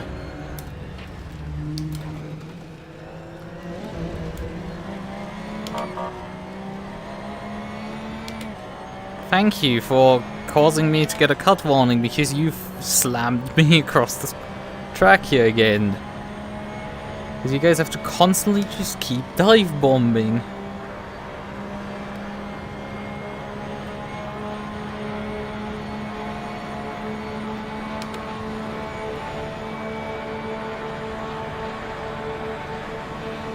Somebody is waiting for the end of their pit timer, but they are a bit close to the exit line. I'm not sure if they've already exited at this point.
I think that's a penalty right there for them dive bombing me to death there. Because I think that was the Hair's team that dived me way too hard there.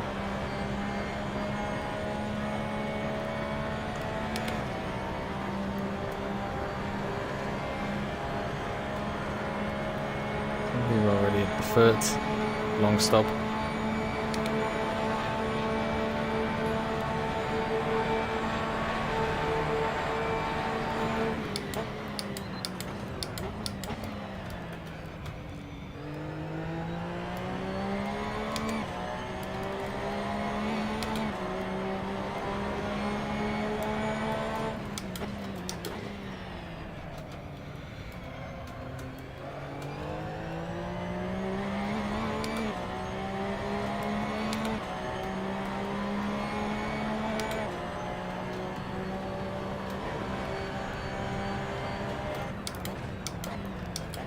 I mean, soon I'm gonna have to do the traffic for track cuts.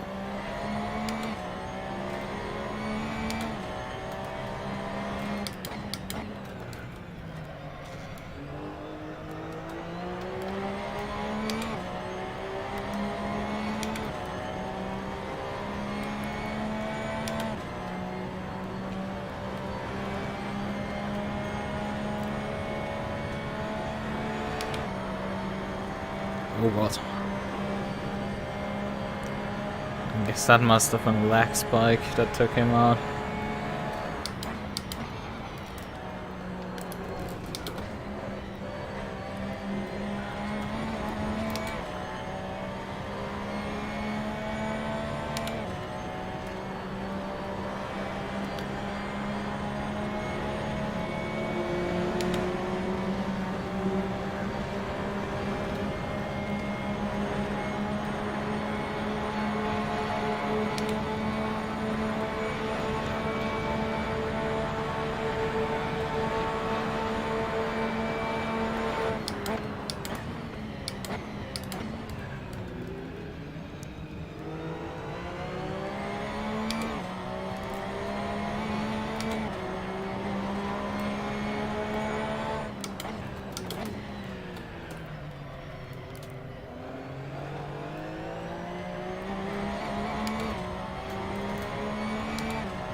He's taken out another GT3. I'm pretty sure he took that one out.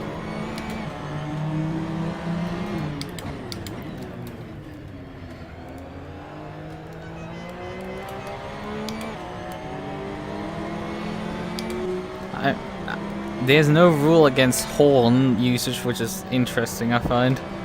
Considering they have a section for horn and lightly usage, but like...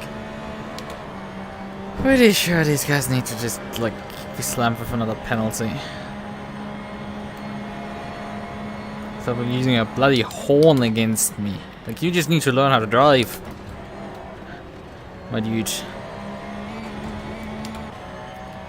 You absolutely have no clue about how to do multi-class racing.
Slowly making actually inroads on the current front. Although,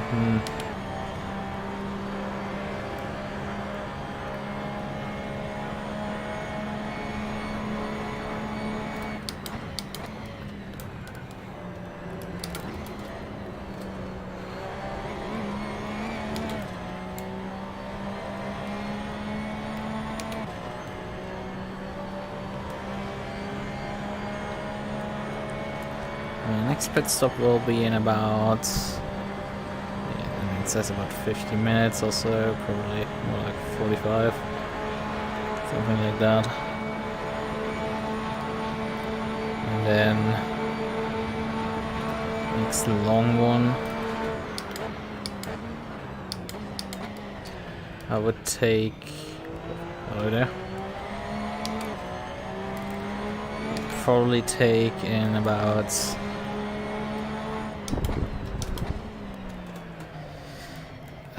how much would that be extra? It would be about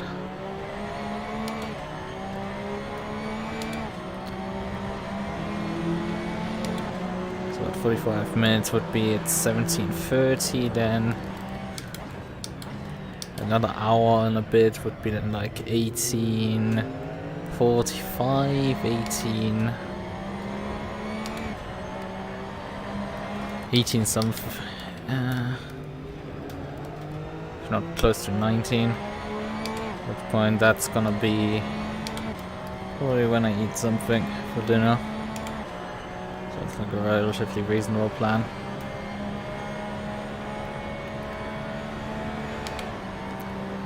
So I do normal pit service on the next one and then do long stop for dinner.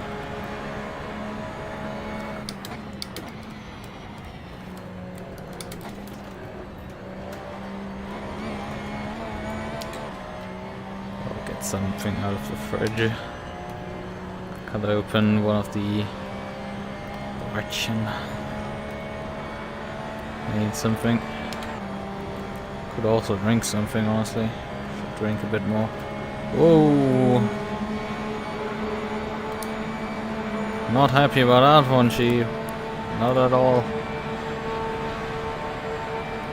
Like, there was absolutely no reason to cut underneath me. I was holding my line. Was very clearly staying bottom line to avoid getting in the way, and it's just completely and utterly send it. Still down. And it's like, why? There's no need to. Byline was open. Fine. Some people just do not make sense.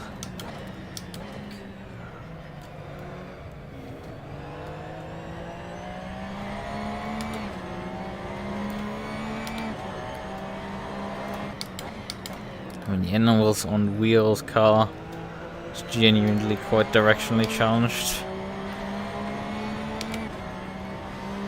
I should stop using this really as an insult. It's kind of, it wears thin too quickly. It's kind of like a neat term to use, but like to call people it is like, you know, it just isn't it, I would say.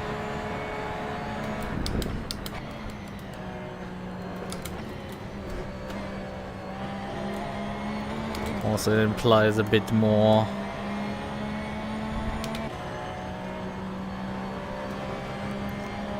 them to being actually kind of disabled, which, you know, they definitely aren't, they just aren't good.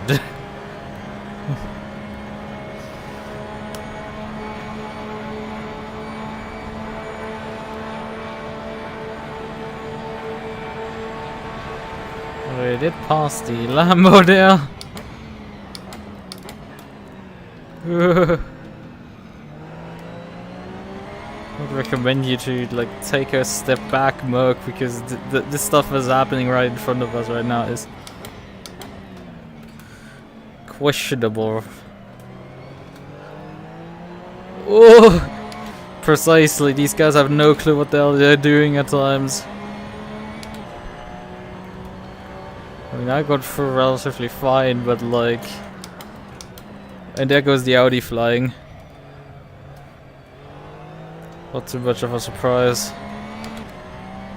Not even sure if there was contact or anything. But it hasn't done the car facing the wrong way.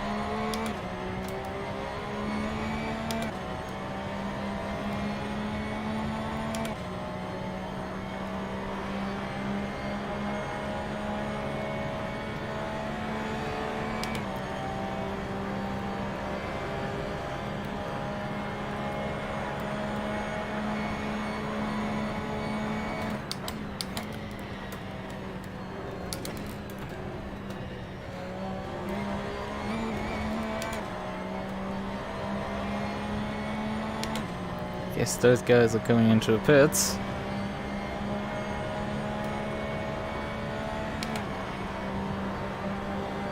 So definitely an interesting choice to drive on the bottom of the banking for that. If you're coming in, okay, good. I mean, I'm at this point ready for like all surprises at this. Oh, the guy behind me has actually dispatched of the Lambo, so he's now back behind me.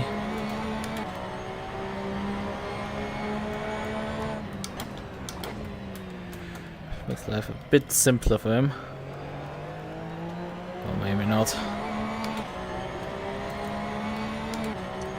Passing me is not too trivial.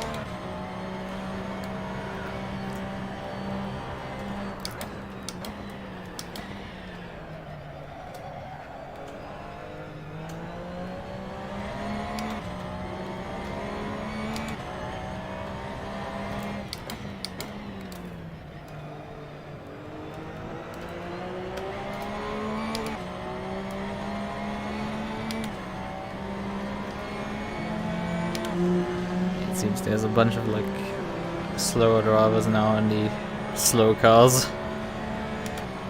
So the slowest of the slowest are driving right now. It's causing a bit of mess with the back markers.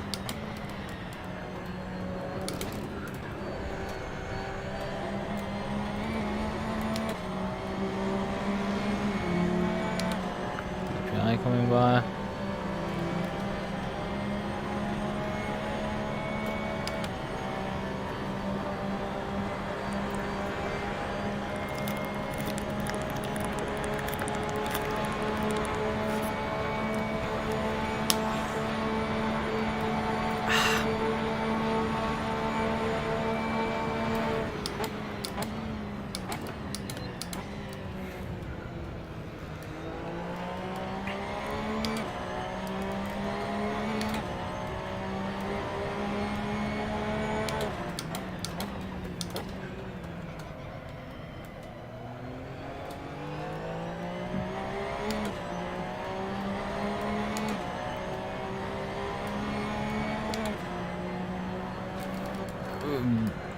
I missed my turn point there. Oh, that's one way to letting you by. Completely messed that one up.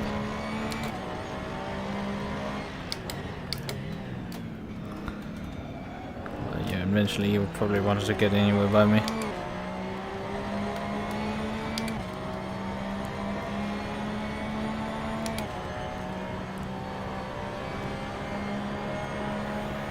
Come on, yawn, I don't like this.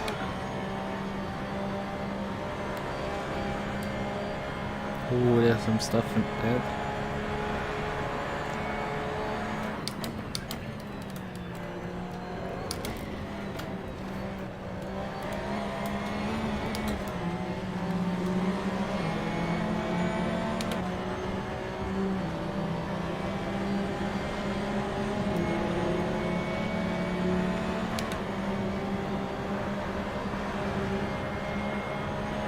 Ooh.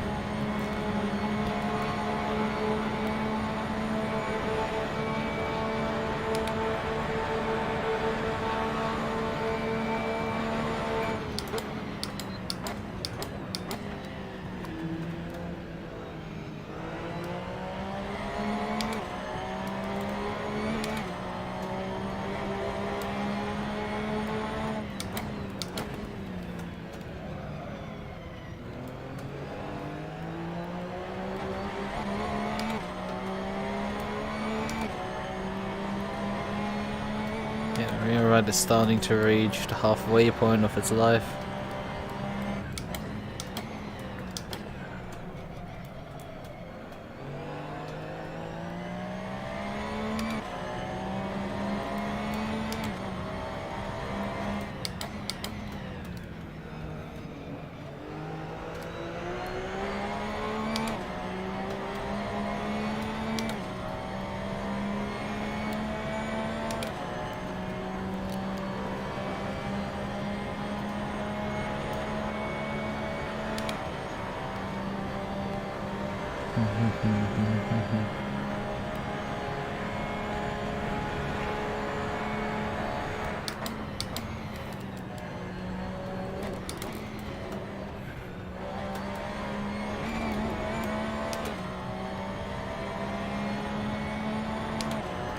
I mean, if I pit in just under 2 hours, that would mean I pit at about 19 hours, I think, left in the race. Yeah, but just just about 19 hours left in the race.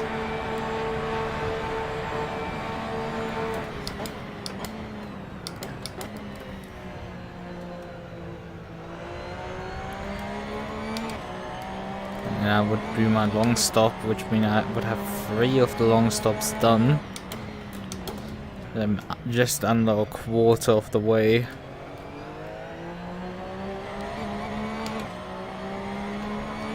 So I could do some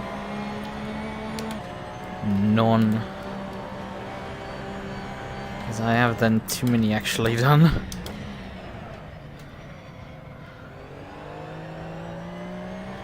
I would definitely like some for the morning.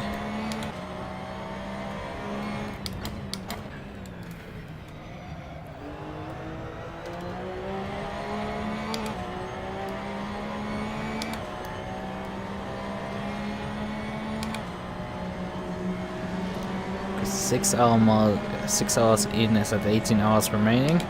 6 hours is a quarter of 24. I said we've done already, like. Yeah, we do have, because I did my first, because my extra pit stop was a long stop. It just completely messes with the calculations.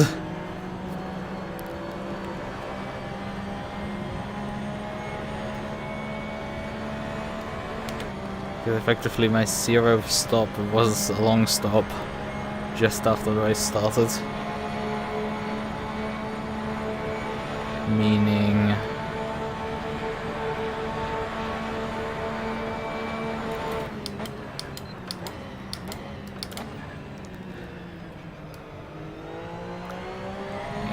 not have to do that often actually.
Oof.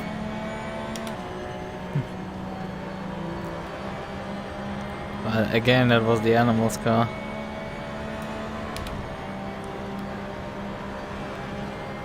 Not too much of a surprise in the end. Although it is surprising how often I've seen them at this point. How many laps are they down? They are probably just bleeding laps constantly.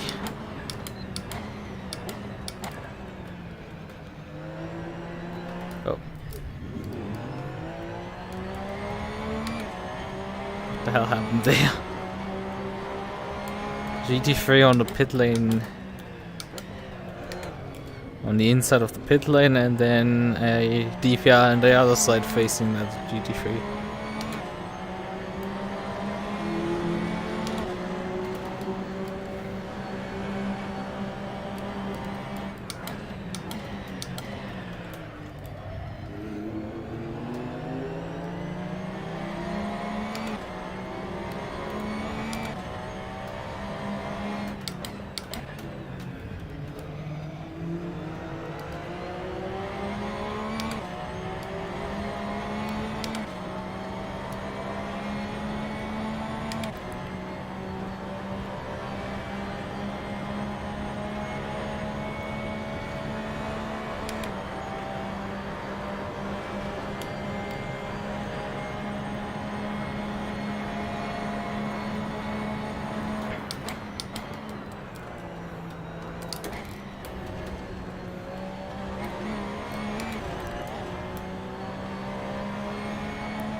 Okay.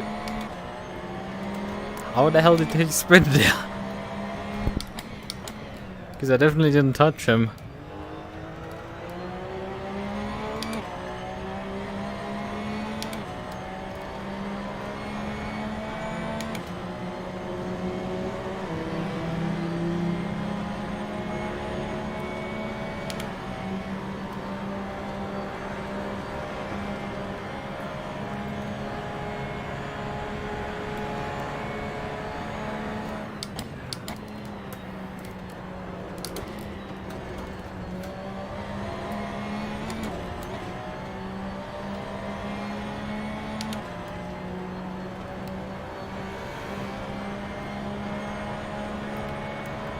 Oh, this is not good, I've just realized. The Waldrill International car and Low Pen are on this, I don't know if they're on the same lap, but they are should be fighting for position. I don't know what you're doing down there.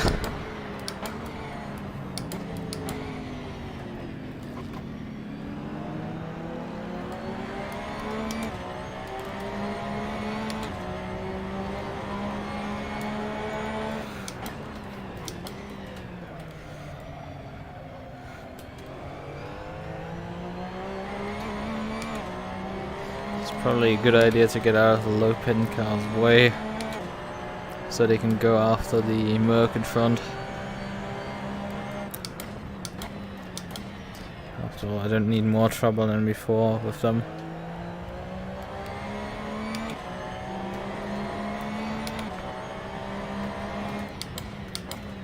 On the other hand, they might at some point in the near future come into the pits. What's going on here? We're less than 4 hours in and everybody's spinning. Come on guys, get it together. There's a long way to go. We can't just all be spinning out now.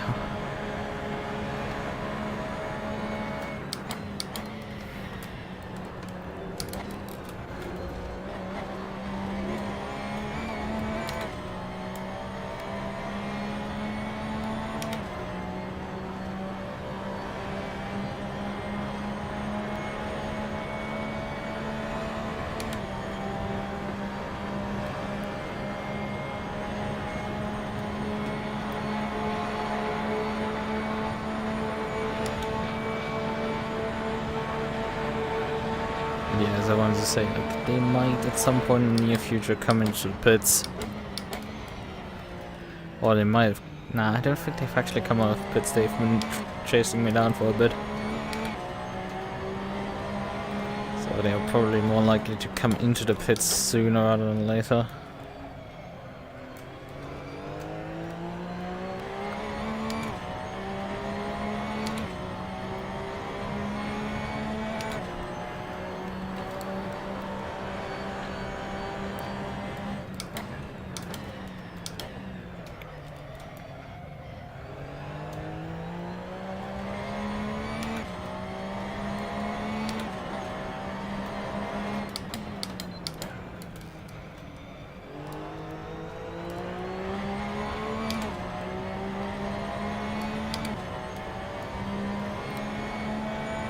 There's the Falcon Racing Porsche again in front of me.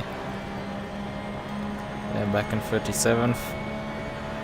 I'm up 24th, 25th overall, sorry. Didn't account for one of the DPIs currently doing drive swap.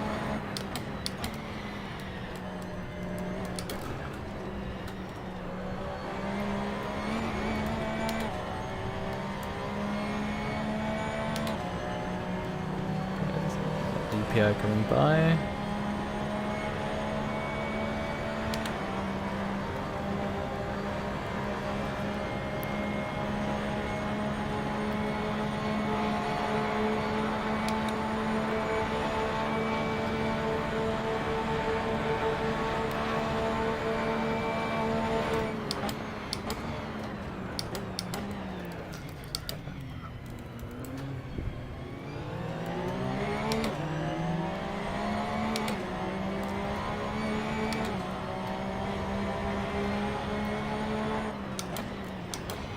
Say that was suboptimal as an understatement.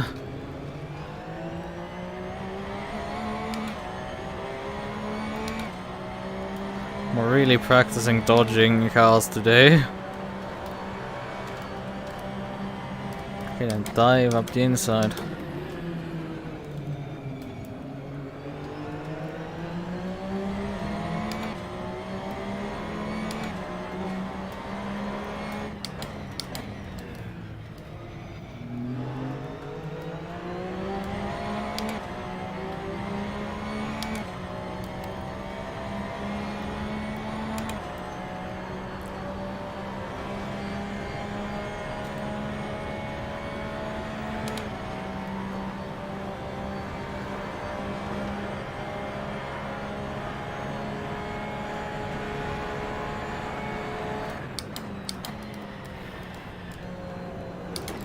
getting a bit dark, it feels like.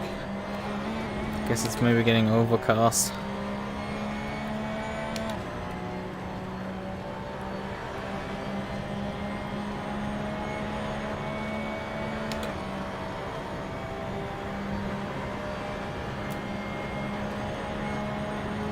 Oh yeah, he's coming in now. Not much of a surprise.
I'll just send in a bit.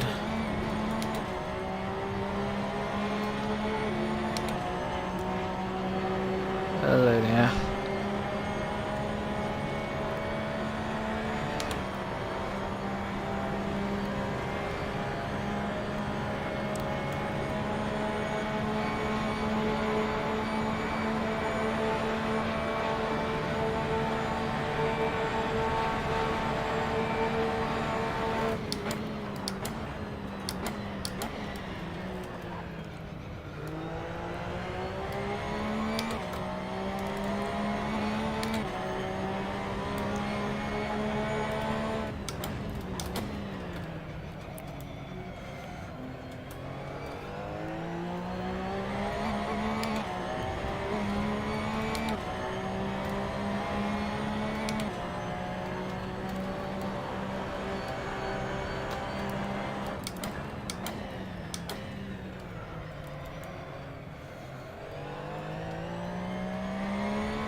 .8 seconds ahead and a full lap behind. Well, that's something.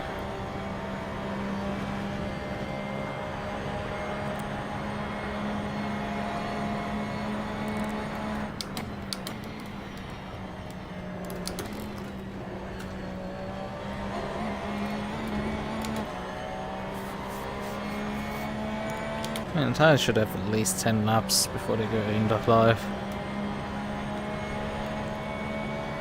A bit longer to run here.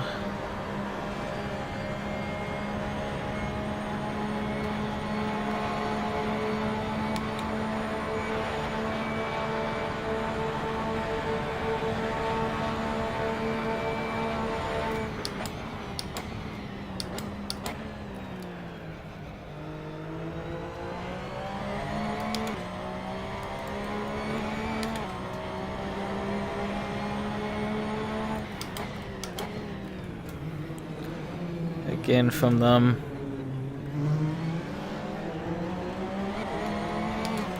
Same team, still doing the same shit. Up to 12 incidents from me. Bit frustrating with those guys, they just keep doing this stuff.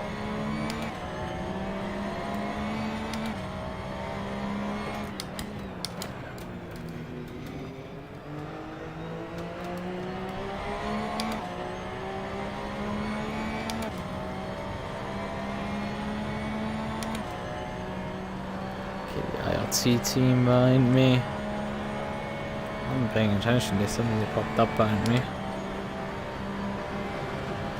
Maybe I should have the pit stop or something.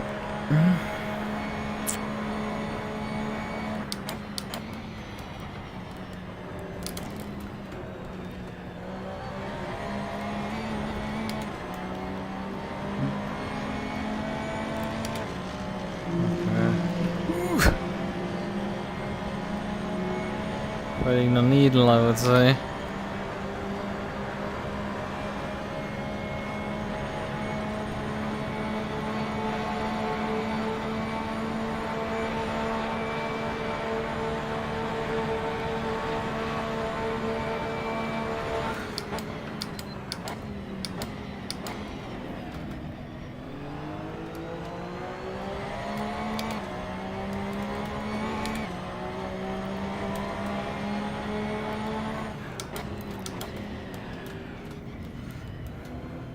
Wasn't allowed to say. It'd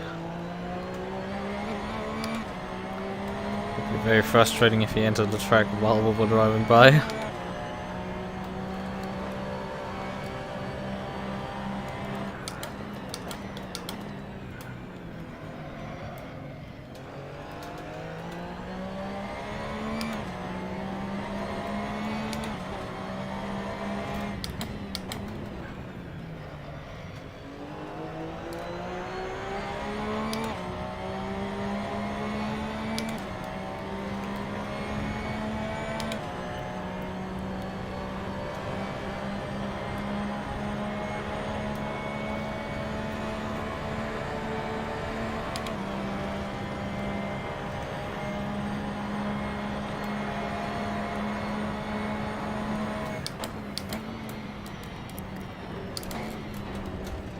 That's too fast.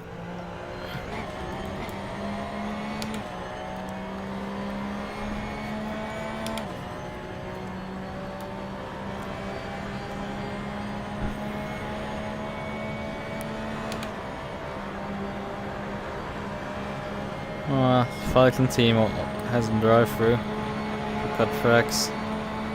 It's unfortunate.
Some wheels have disconnected, I'm pretty sure they are not the reason why I've just get in position.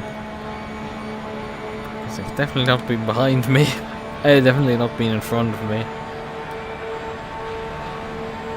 They've been for quite a while behind me. And that by quite some amount.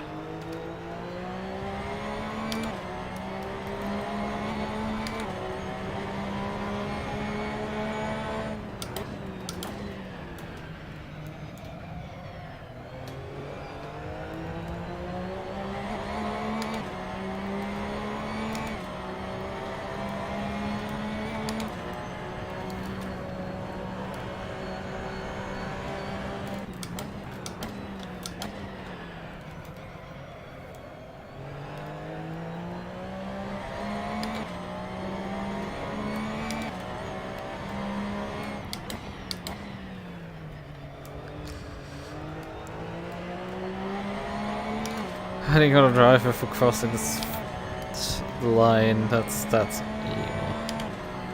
That's not nice.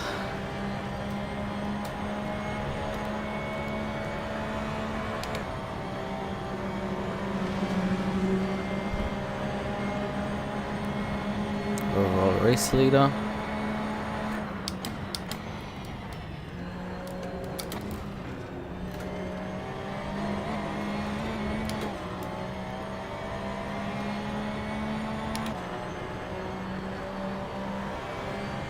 Do not like how I'm already feeling tired.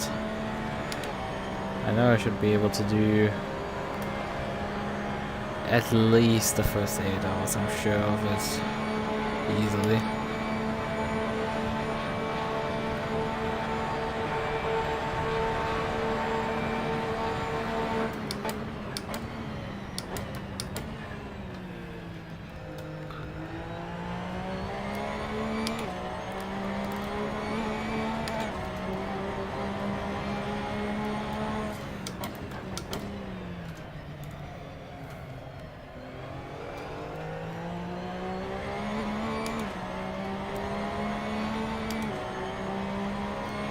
RSTP Esports is actually the car behind me, and they're precisely 1 lap behind.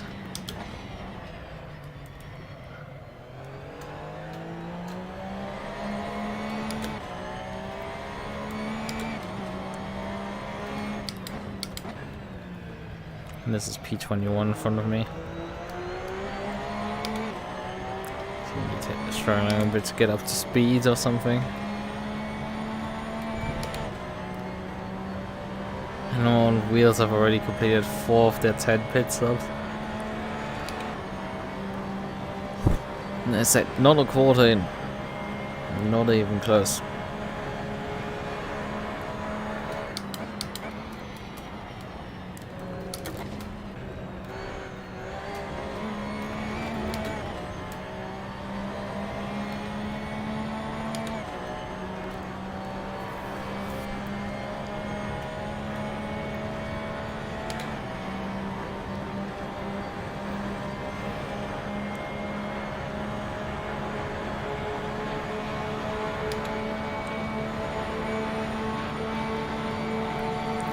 Real gains on the car in front.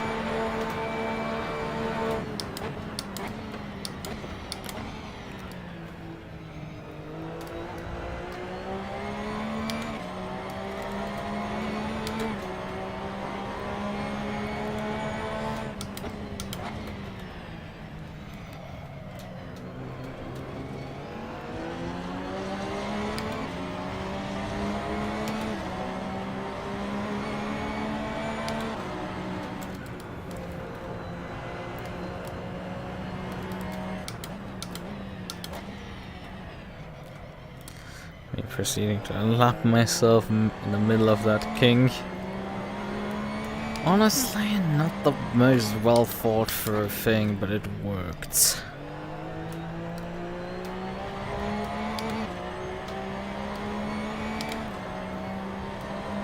Should have definitely made a point of sleeping more last night, but I wanted to get one of the assignments done a bit.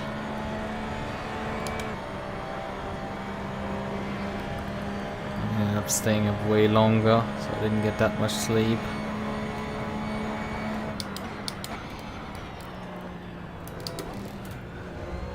To get the assignment done, I had procrastinated the entire week, all of them. Not great.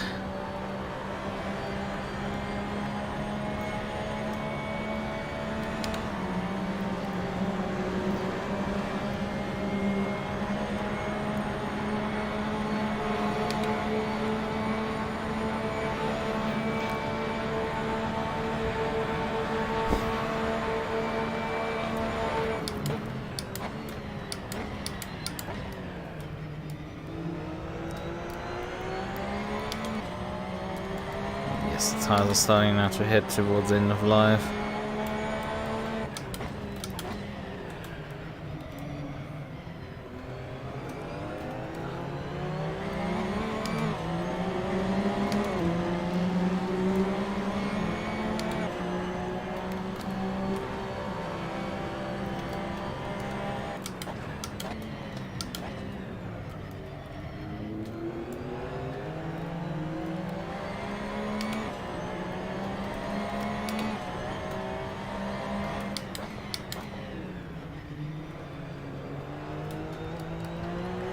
But yeah, I should probably also swap the filter on my pedal cam, come to think of it.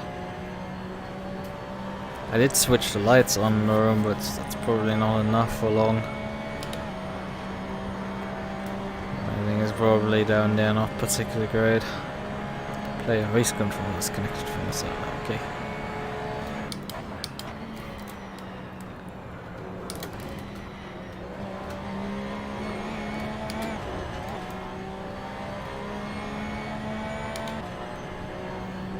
Actually gaining on someone in front. Just doing a pit stop.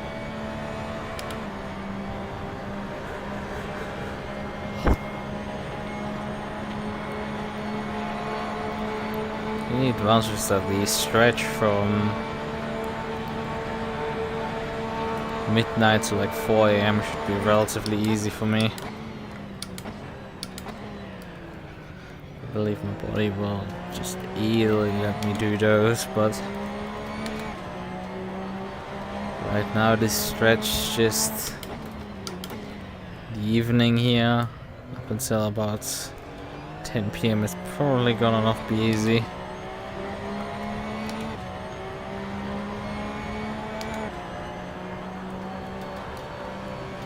It's gonna be probably a bit of a struggle.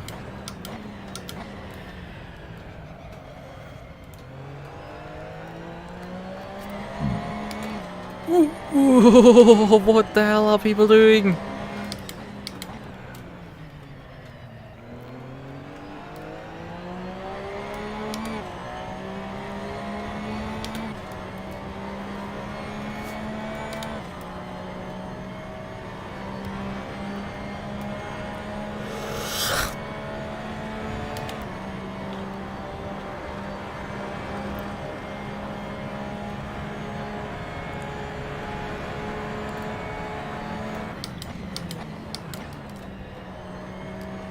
Ooh, that just about worked out. There's some DPR drivers with absolutely no respect for everyone else.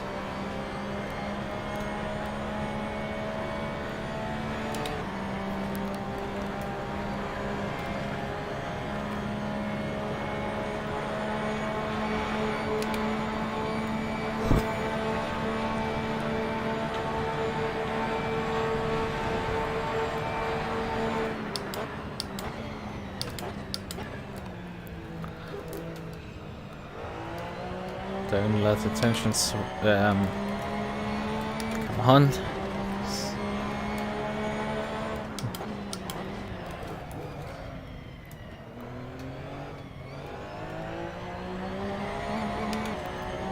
Been very I've been sleeping enough for this times, but it's like I've been recently relatively constantly tired.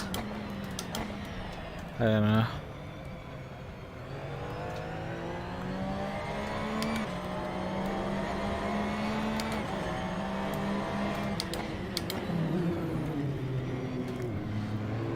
Staying up till very late is not particularly great, even when you make up for that sleep.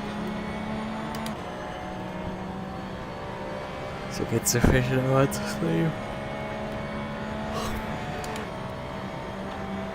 Well, at least like 12 hours, more like that's what I like.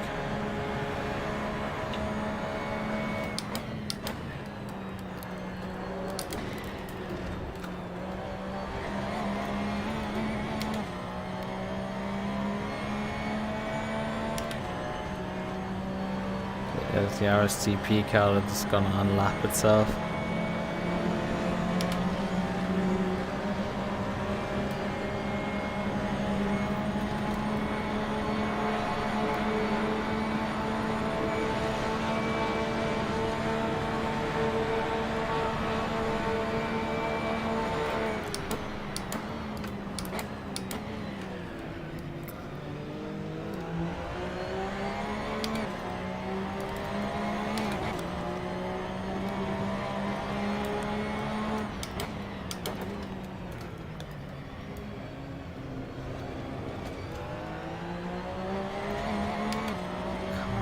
Buddy, why are you getting so goddamn tired right now?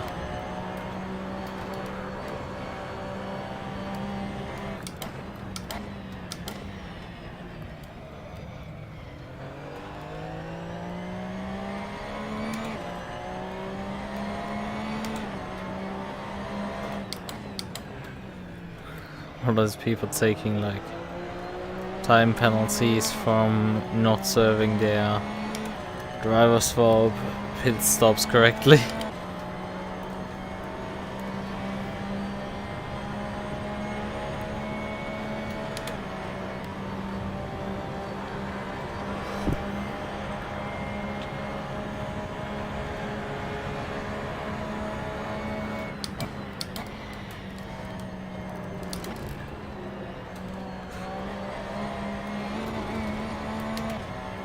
Yeah, for me it is coming here, end of stint right now.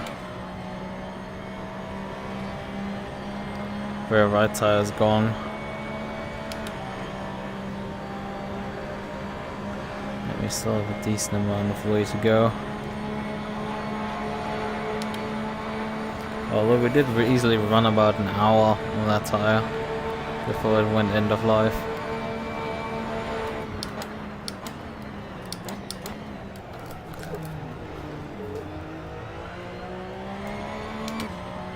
I gave that DPI a scare and a half.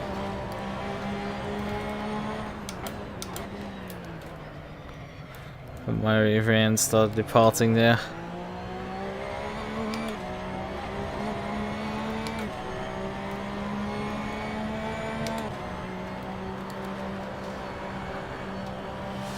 Yeah, thanks, kinda need it.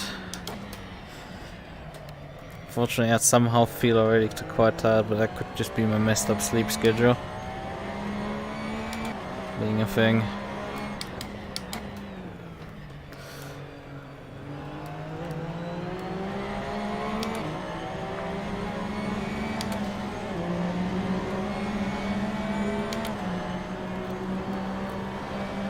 My hope is that this may just go away if I just stay up long enough.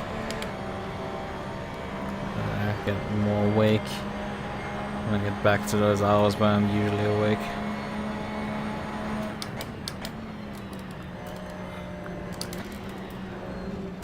In the meantime, I need to drive careful here. The rear right is coming down, and I just want to hold on for a few more laps before I come in for the pit stop.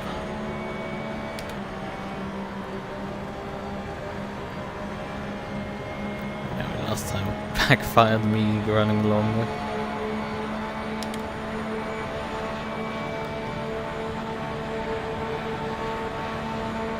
And I'm still gonna do it.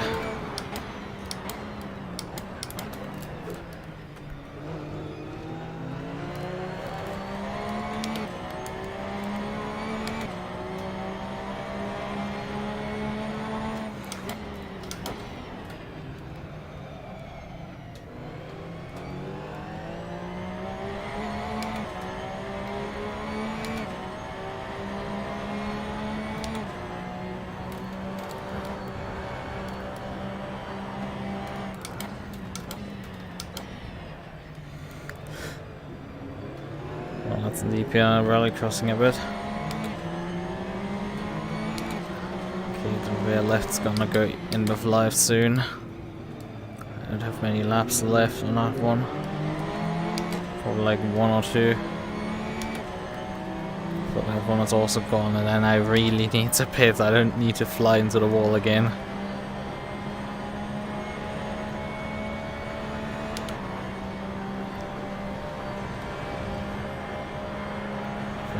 Go at least one more time around.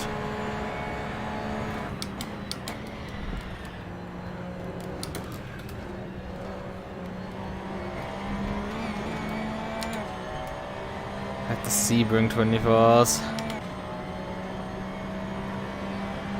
Oh yeah, I mean, I assume with you phrasing it during your stints that you didn't do that alone. So that's something. But the thing is, it's blaring as bright as it can get during the day, basically, right now, and I'm like getting tired. I mean, for me, this is just usual stuff. I could sleep standing during the day, which makes this entire thing a pretty difficult challenge, considering I have passed out before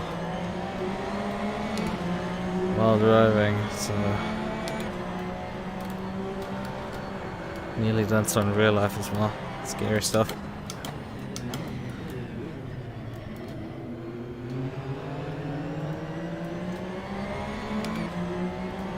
And yeah, I feel like this might just be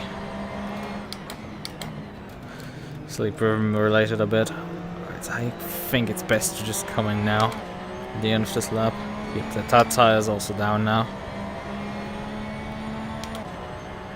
Just minimize any potential losses. Don't need to crash again. In my opinion, I've gone far enough.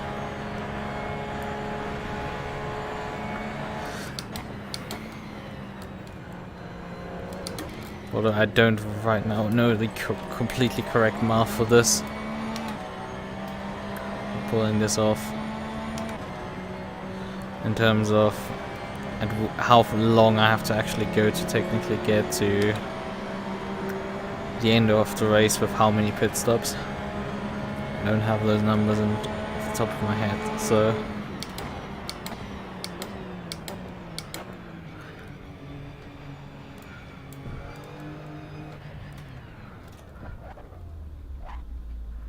alright, normal regular pit stop here.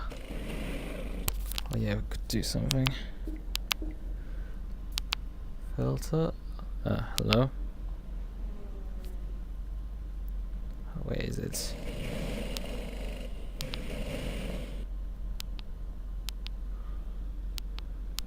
I think we're done now with the pit service. I think I lost a bit of time there. Not driving out at the correct moment. Currently remove the pit. Well, I have now the cursor stuck on my screen. That's a bit fun when that happens.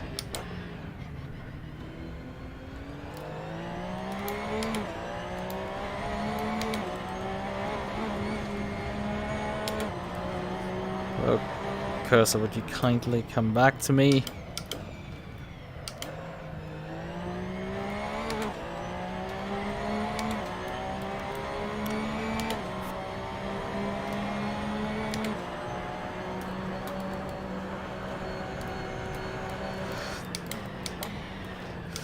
Honestly, what I've seen so far, there's a bunch of drivers who can't really properly drive to begin with here, so I don't know.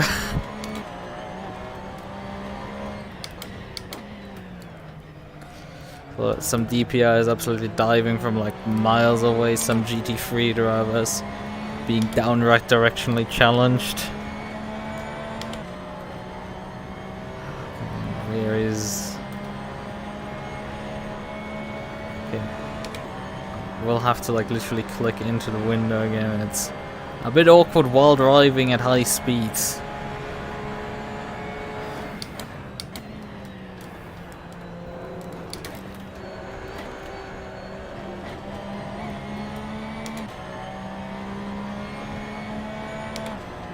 To do this, convince it to remove the cursor again, because first it would be asking for something. Okay. What do we have behind the GT3 right now? Then there's a DPI behind that. Okay, that was enough.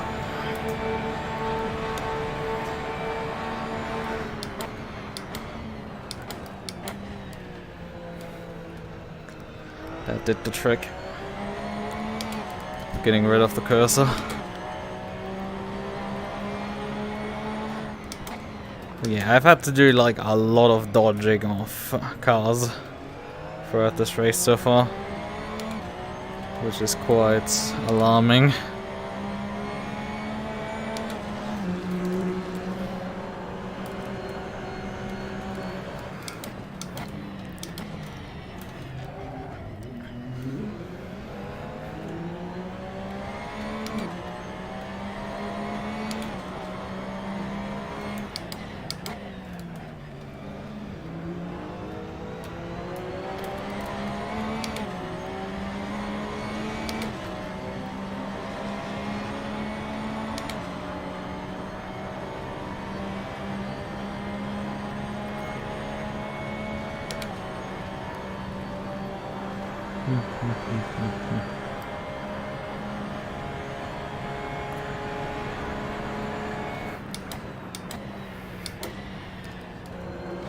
Get the hell out of there.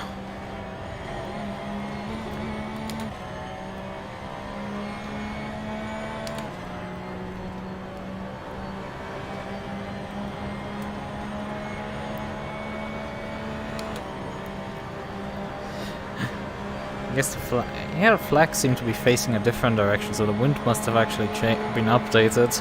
But still, the wind strength is so strong that it like it more or less visually glitches out the flag.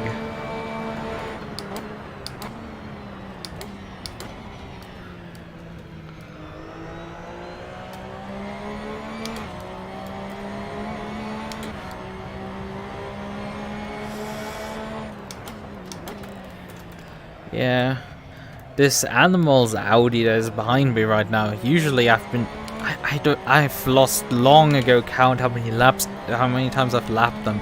At least 10 times, I think, at this point. And it's probably not even an overestimation. They're probably genuinely like 10 laps or so, at least down. But it seems they finally put like one of their only competent drivers into the car. Because before that they were massively off pace and just couldn't go to pace at all and were really struggling. But now he's keeping up with me, so that's interesting.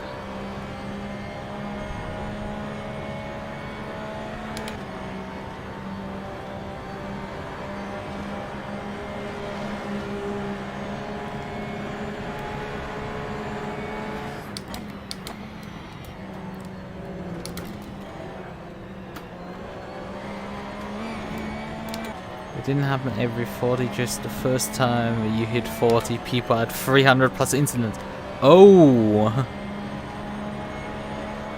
I mean, I don't know how you could even hit that many. It's like, I mean, I've accumulated quite a few. I think I have 12 so far. And we're not 4 hours in, so probably gonna have to take a drive for similar to my cut tracks. Also, since when are you guys faster than me in a straight line?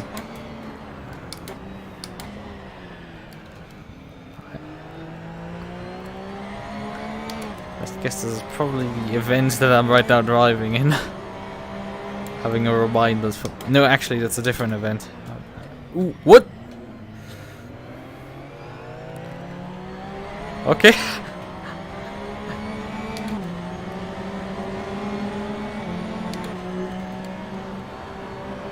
But yeah. I mean, 12 incidents is sort of acceptable for some of the stuff that has happened. Where I've like been more or less innocent and just absolutely murderized by people. And some door bangs here and there.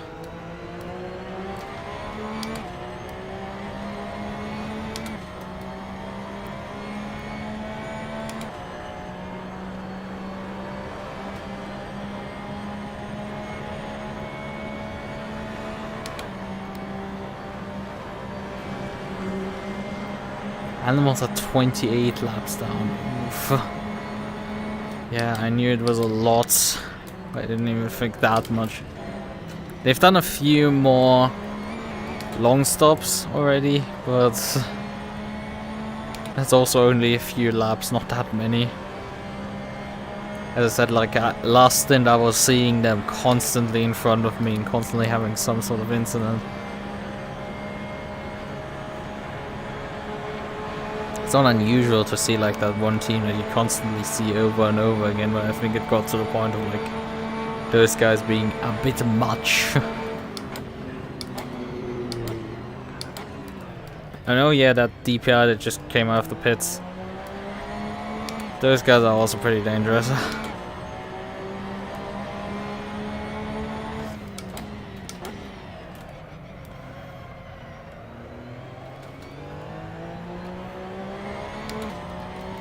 Okay, 20-ish minutes ago. I mean, you don't even have to look that up. It's just very apparent they swapped drivers. Ooh, what just happened there with the Lambo? He just got sent into the ether.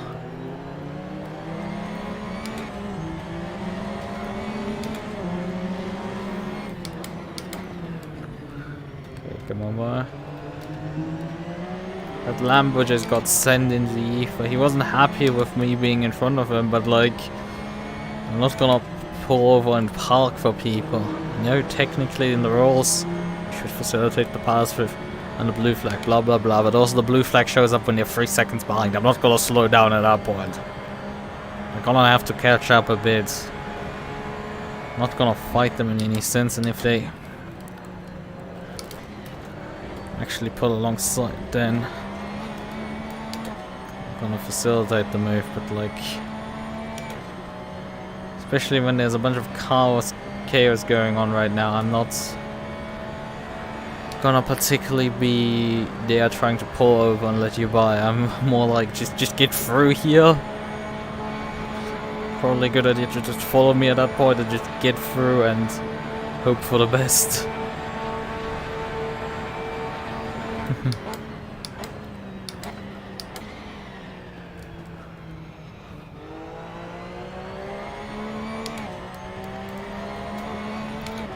If you ran Sebring, you probably know a bit more about the tires and stuff, because I'm not so experienced with AC GT3 racing. I realize this is like actually my first GT3 race in AC. I don't really know which tire compound to use in which strat. What I'm doing right now is just use hard tires and run as long as possible. Literally running them down to the carcass. Which is about an hour 10 or so. Before they're just so dead that even I can't control the car anymore.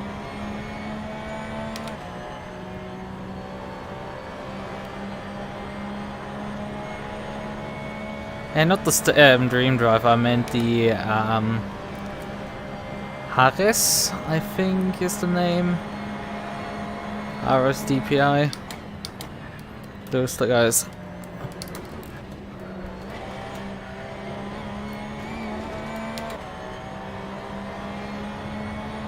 They're ultra dangerous. Yeah. I mean, I'm no stranger to endurance racing. I know how these things go. Heck, I'm not even a stranger to this track. I know how to get to the finish line, but some of them are definitely not making it easy.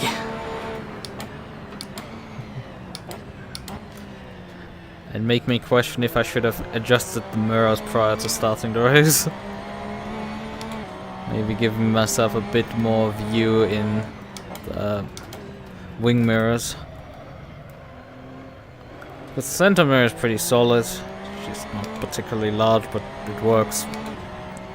But I definitely feel like there's some dead spots on my car, and I've definitely had a few cases where DPI has sneaked into them. And the audio cues are not particularly that great. Sometimes you feel like there's a DPI alongside you, but he's actually heading down the other straight out of the corner. So yeah, it's a bit suboptimal at times.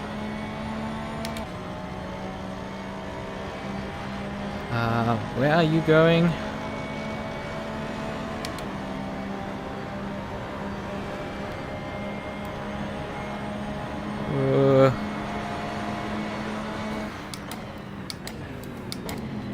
Oh, the MUQU is alongside still. Yeah, that's the problem with my mirrors. I can't really see next to me. I think I'm gonna adjust that. I wanna prep dinner for... get myself something to eat at the next long stop, so I can't adjust the mirrors there. So I'm gonna have to last a bit longer with this. And just hope that nothing happens.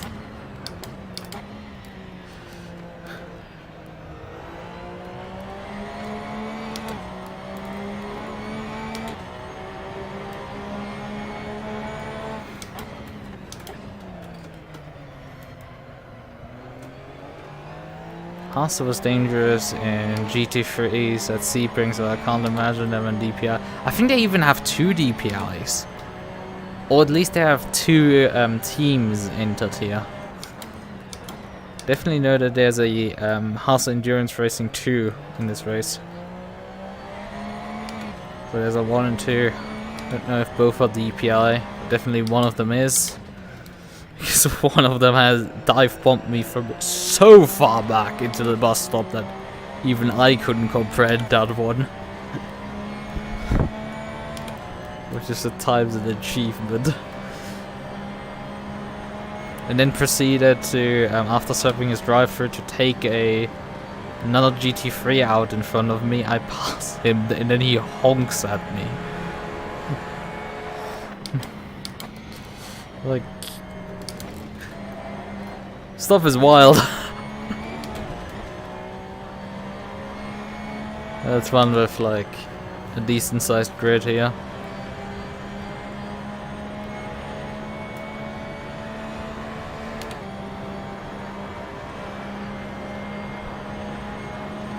We ran mediums at Sabrent, the tire were pretty much dead as soon as the fuel was out. Yeah, the fuel lasts too long here. Like, I could run 80 minutes easily on a fuel tank. But the tires will just not last. They just will not last that distance. And as far as I've seen from other teams, they seem to be doing about an hour-long stints. I'm someone who actually does longer stints than most competitors around me. Or at least that's what it seems like to me. Maybe it's just because there's quite a few people who did went off cycle early on with an early first. Woo. That's what I mean. They sometimes just sneak up on you.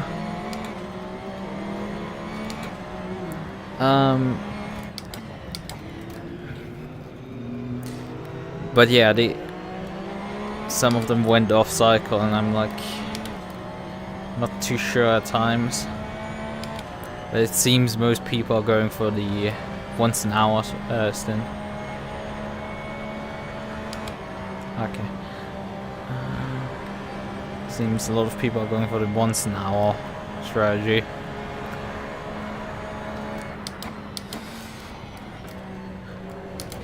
And I'm just trying to make or run as long as I can. I've definitely noticed that once the tires are dead, you kind of really do not want to push it too much. Like when both of the rear tires have reached end of life, that's very sketchy, and it's definitely quite slow at that point.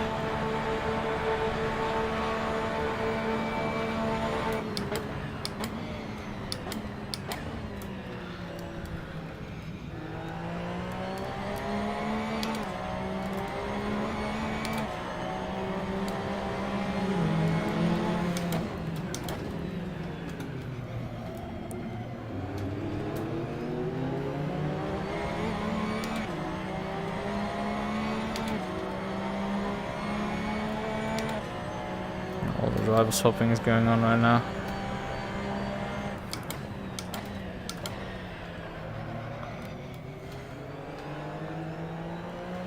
Just before the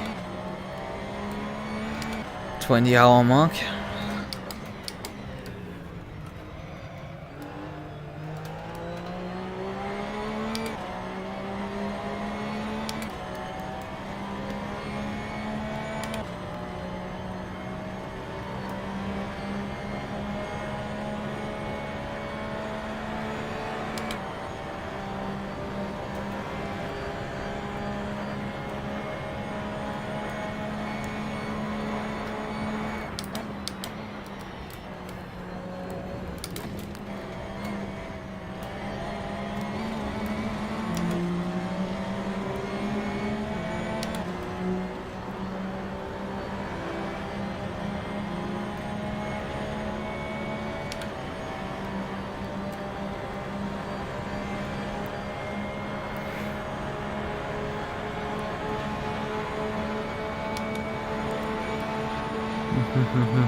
Yeah, I do have to again.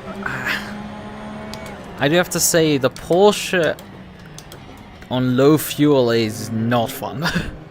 Absolutely not. Once you put actually fuel into the car, the thing will tighten up and actually functions, which is insane.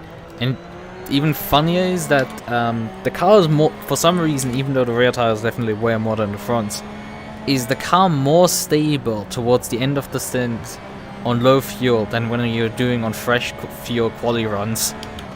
It's quite weird.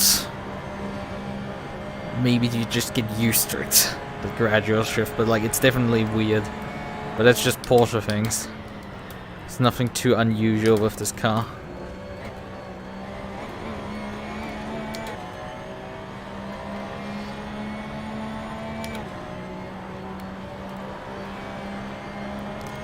But yeah, I mean, you don't. So you're not really at that point pushing, you're just trying to get the car around the circuit and maybe extend the stint slightly longer. To maybe drop a pit stop in the long run, but it's backfired on me at least once already in this race, so I'm a bit cautious. Car did snap oversteer through the kink on the infield.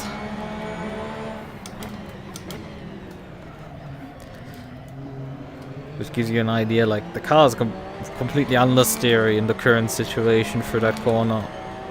You drive that corner flat out. If I have to go offline like last lap, it's a fight to just stay on the circuit there. But on dead tires, it's just trying to hold on for dear life.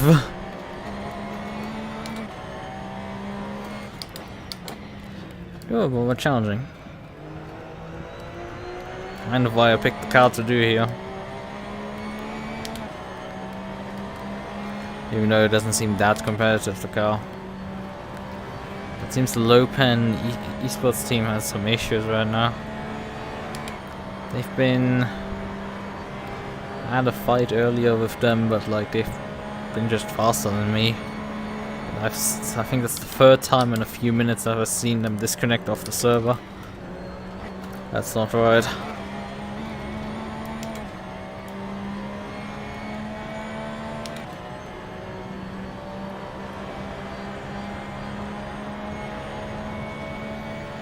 That animal's Audi has caught back up to me again.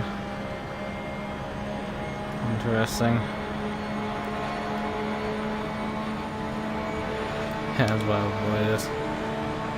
Sure. Usually I would probably also avoid it.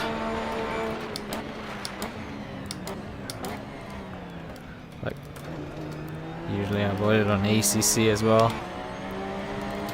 But it's just... Occasionally I've actually raced it, but like... On ACC I mainly avoid it because it's too much effort on the setup front. Because if you don't have the setup 100% trimmed in there, it's just, it will backfire on you spectacularly and you get completely and utterly murderized by it. And as somebody who turns up... Come on... I find it really interesting that there's no rule against horn usage. Like, there's a section for it in the rulebook, but it's not penalized.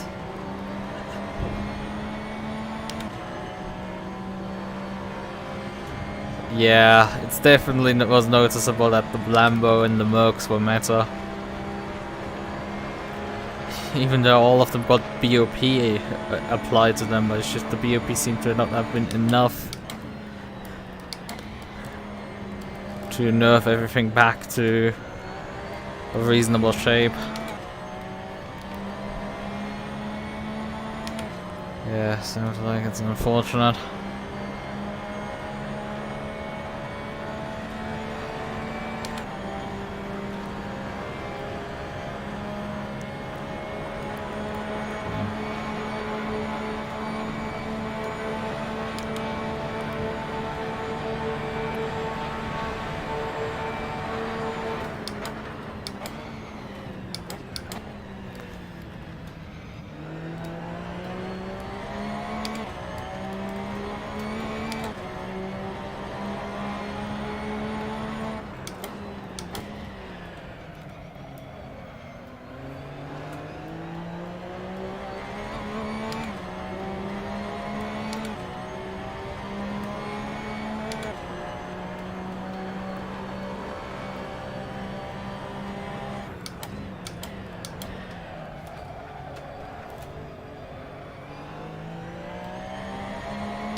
I see.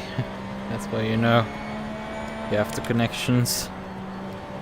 Well, they unfortunately don't seem to have them. Sorry, that joke's sort of fair to happen.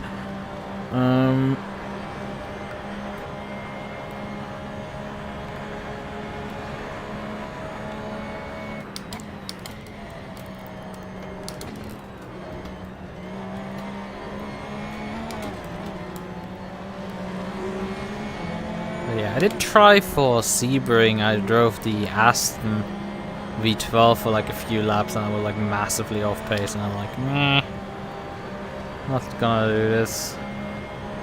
Didn't really schedule around it anyway. And when I saw this one, I was like, okay, fine, I'm gonna actually do this.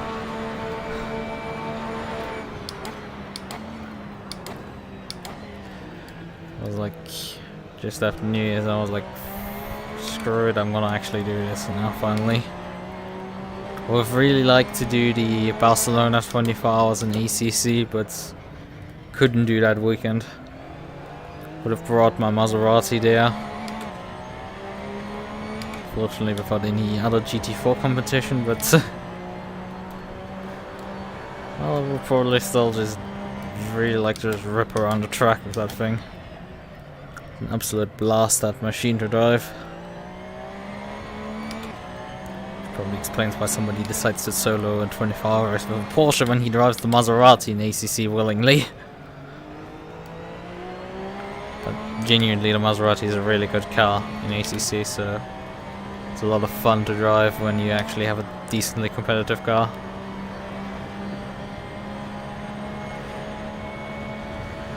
Yeah, well, depends.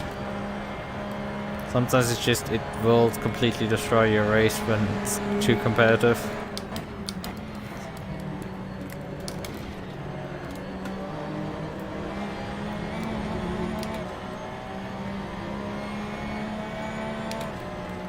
You can win or lose an endurance race easily with this, depending on it.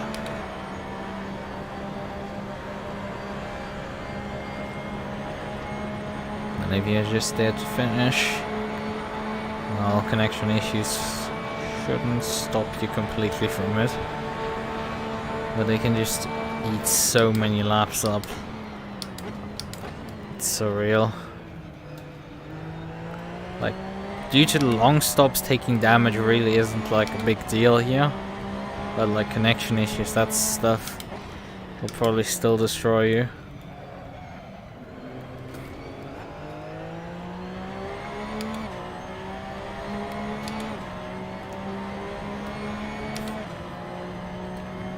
Done this long enough to see them happen. They've happened to me, they've happened to others. You're not funny.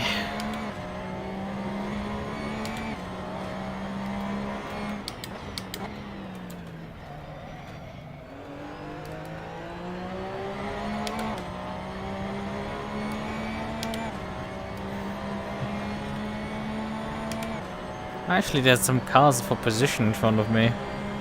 Huh. The Virtual International, which is interesting because they were usually quite a bit quicker than me. It's called Masochism. I don't know, it's been a hot minute since I've taken the BDSM quiz.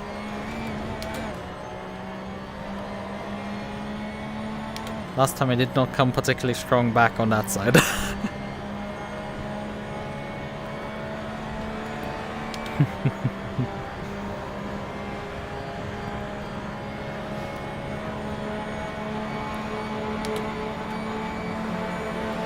Yeah, doing stupid things comes seemingly quite well with me.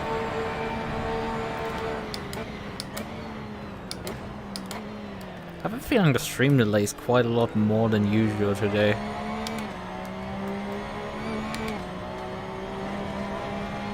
It's not just you who's like taking at times like quite a minute to like reply back. It's other people beforehand. I mean, I'm running this on normal latency, which I think causes about 30 seconds or so. But it feels like I'm 2 laps later and I've now switched conversation topics like 3 times. It's a bit frustrating.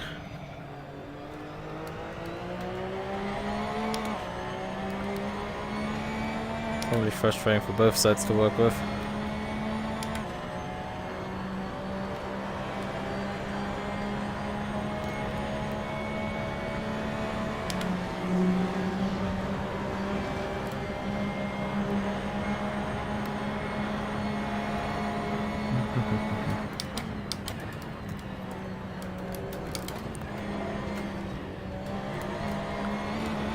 So how many people are getting drive-through penalties for crossing the pit exit line?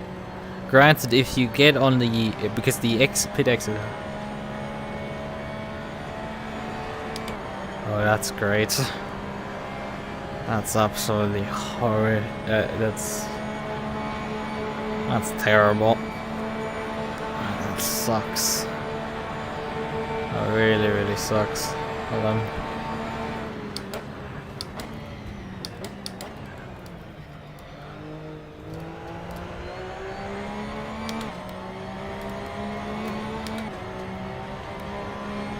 Been doing quite well up until that point, and it's just all fell apart all of a sudden. Just unfortunately happens in endurance racing from time to time.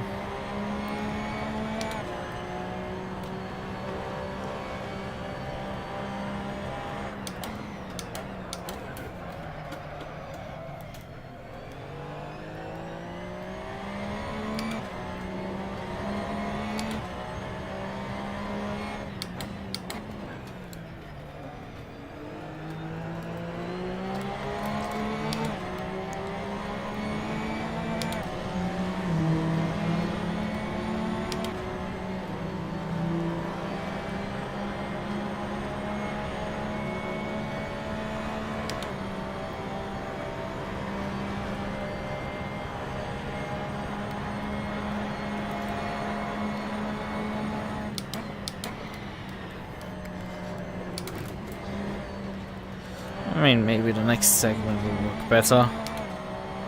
Less delay.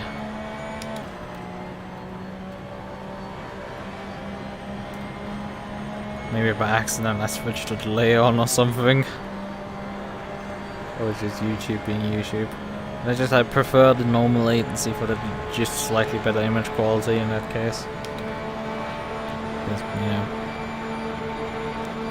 with VR and everything, you can you want that little bit better encoding for that not particularly high bandwidth stream. It's a better bandwidth in Twitch, but like a toaster has better bandwidth than Twitch. So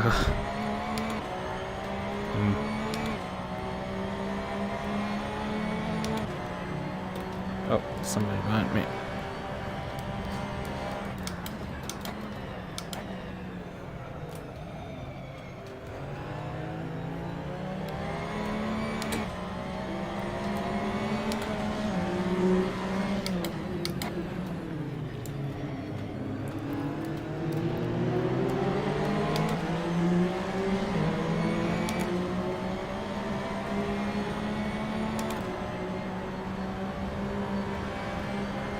But yeah, as I said, like there's quite a few people collecting drivers for the pit exit.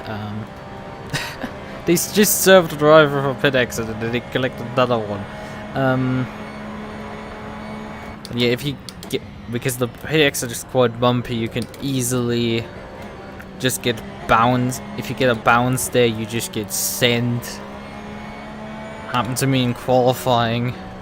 I got just completely sent across the entire track there. Luckily didn't collect anyone in the process, but like I just got flung there of the pit exit.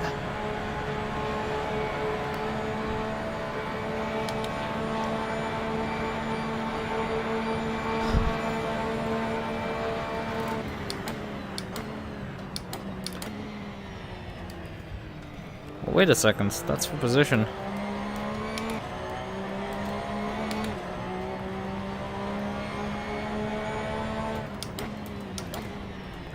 Guess while I was talking, they were driving away from me and then they suddenly crashed. Huh. Interesting turn of events.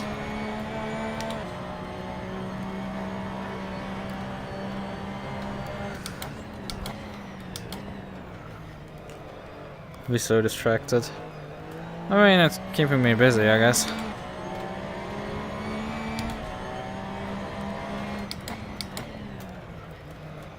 Yeah, I mean, it looks fine because it's set to these settings, so it looks fine.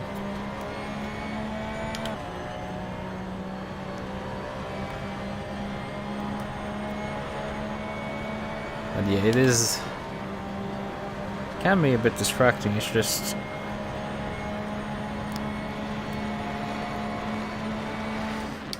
Oh god, no, no!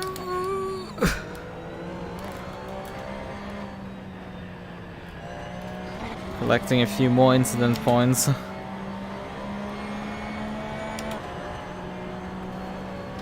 But that's sometimes scary when you suddenly have someone who's quite a bit slower. And they completely and utterly catch you out when...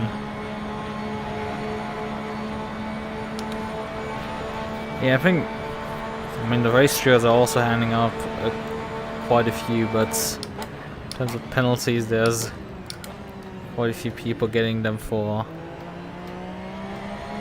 pit lane infringements. Oh, that's the long side.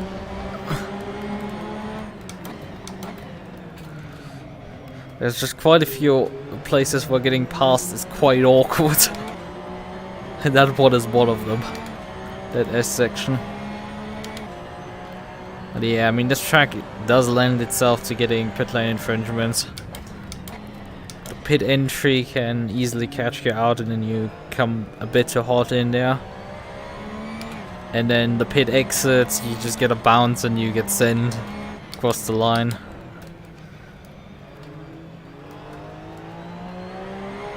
So that lends itself, and then track cuts. Well, they're track cuts. Of real penalty, I mean, track cut corridors are not too bad, but like, if you get outside of the track limits, it does not give you much of a chance to slow down in time to not get a penalty for it.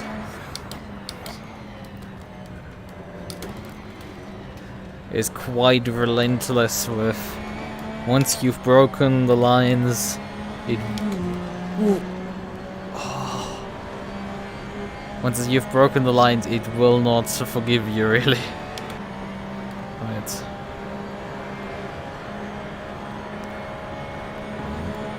I usually do not run with spotter, but it's like, it feels like I'm missing definitely something here.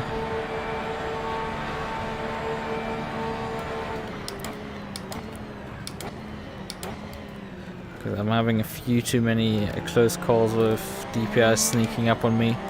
Although once night falls, this should improve because the DPIs are harder to hide in my rearview mirror once we're driving at night.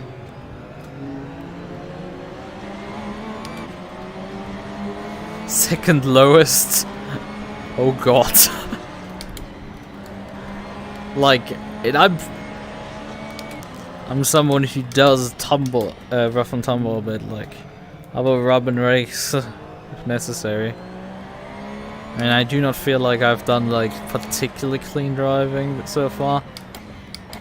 I mean, I won't say I've done like dirty driving, but it's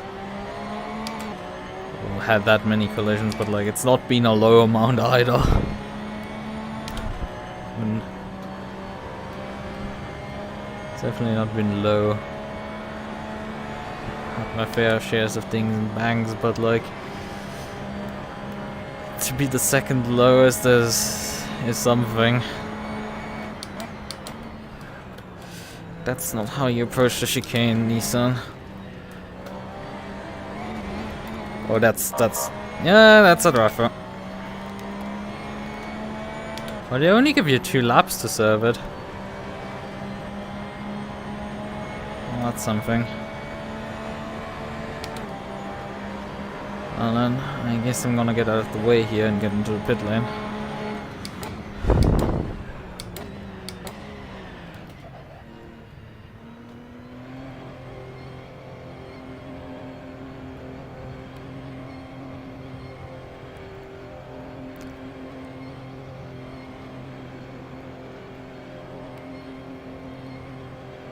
I mean, it was inevitable that at some point I would have to server drive through here for.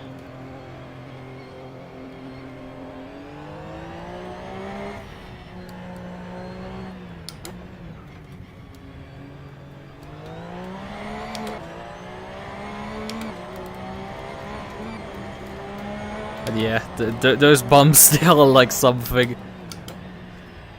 And I think if you cut even across the striped bit, they will still give you a penalty.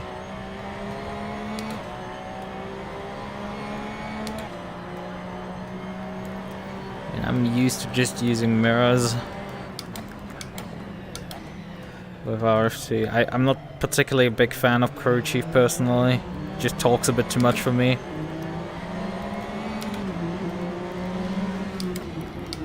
I have them installed whenever I need to, whenever I run ovals, because running ovals without Crew Chief is just, without a spotter is just, yeah, how about no?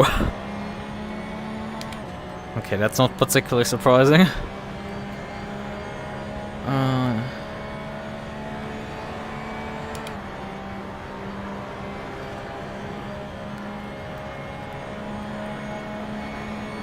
Yeah, when it's... when I run ovals.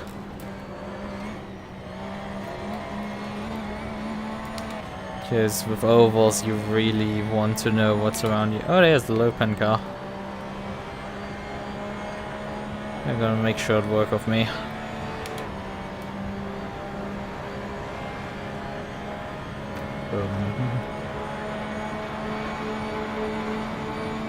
Ooh! I do not like this.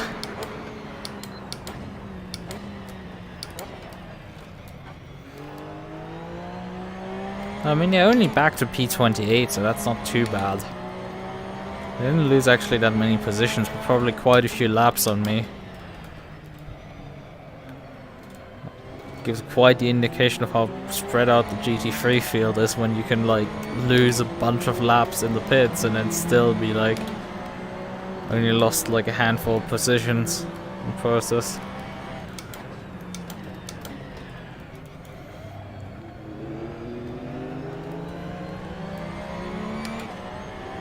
And speaks well towards my secondary objective of making it into the top 10 by the end of the race.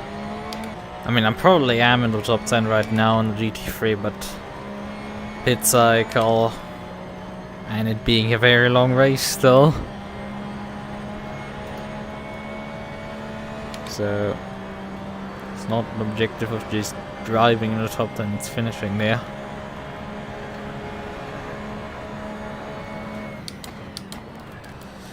The primary objective is finishing.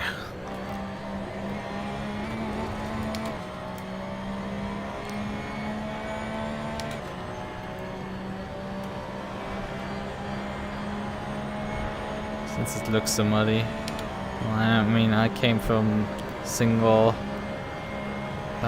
screen 24 inches, quite a few distance away to the GP, which is like, you don't lose that much in terms of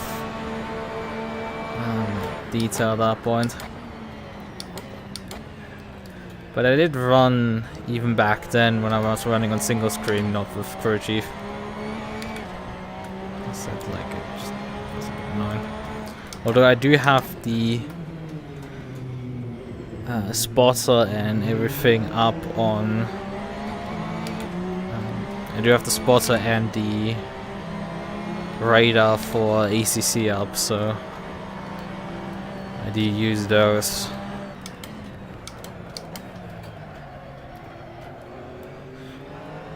From having raced Star Factor 2 for a long time, I don't run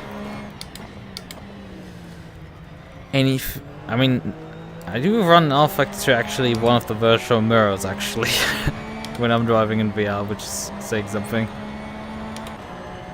Just so I actually see something behind, because the mirrors are just such a pain there, where you can't see anything out of.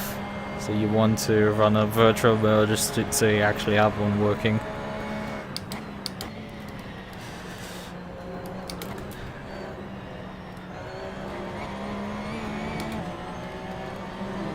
Yeah.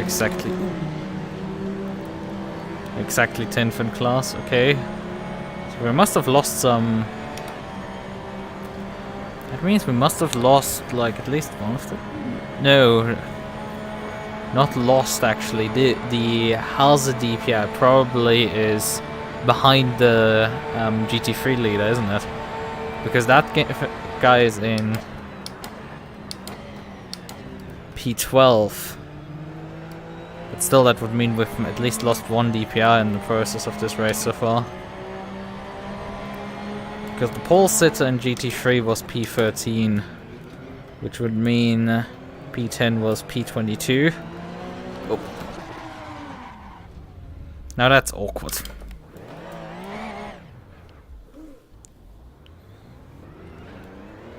That's very awkward. Very stupid for me.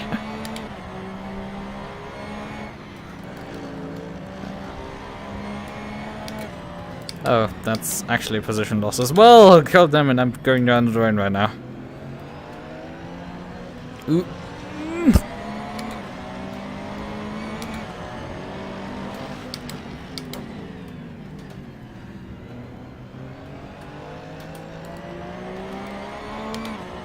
Yeah.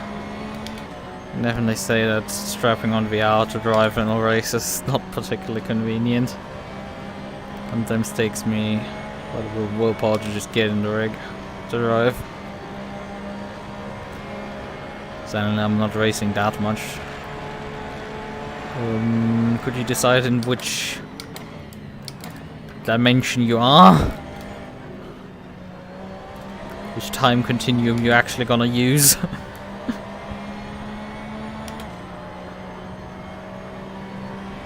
Right, okay.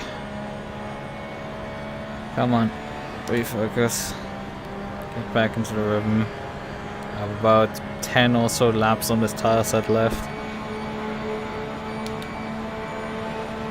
before they expire, so I'll have to make the most out of them.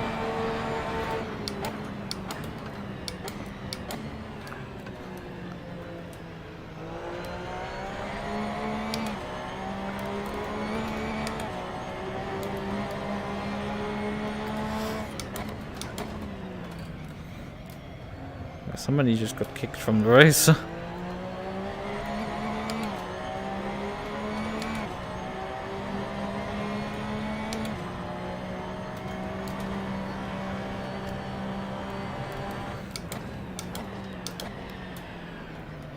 I mean, I'm probably expecting a drive-through for that one. It was silly for me.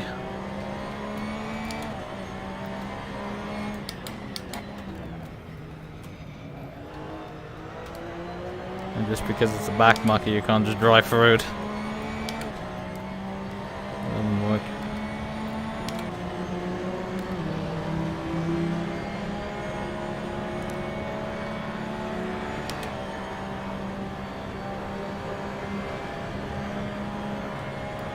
Although with awareness, it's when I switched to driving in VR, I think back in 2020. And when I ran one AMS2 race, not AMS2 but AMS1 race.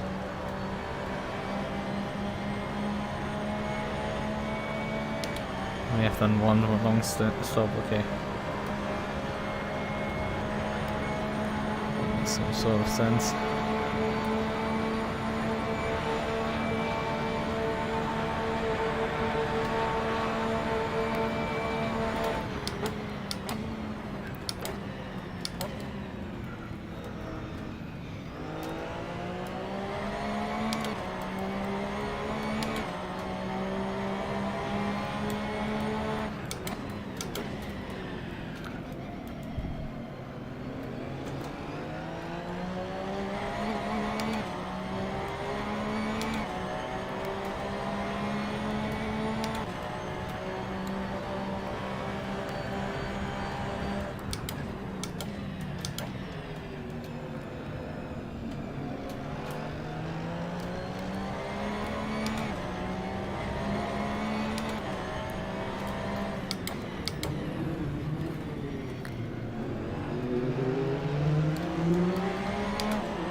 possibility. I mean, it would be useful if the mirror was a bit bigger in this car, so you can actually see things better.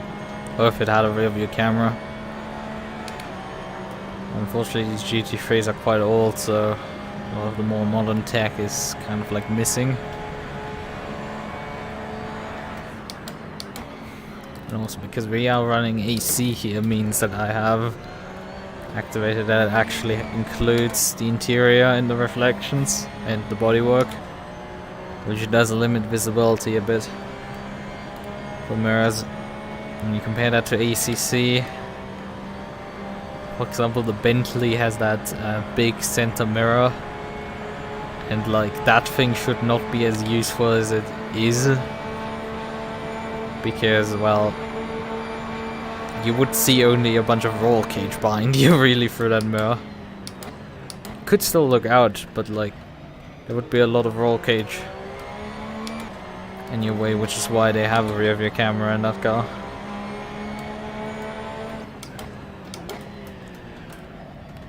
Also, the door mirrors on a bunch of cars would not be as useful.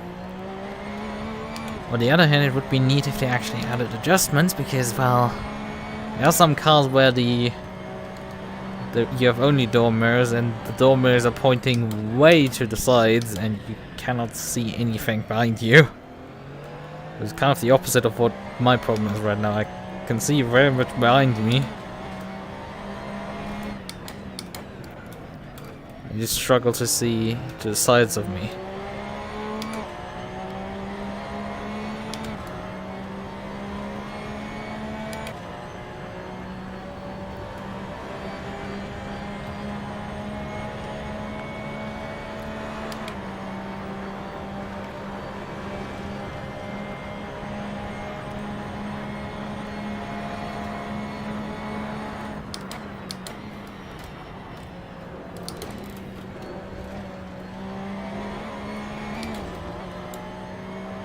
Racing sandwiches.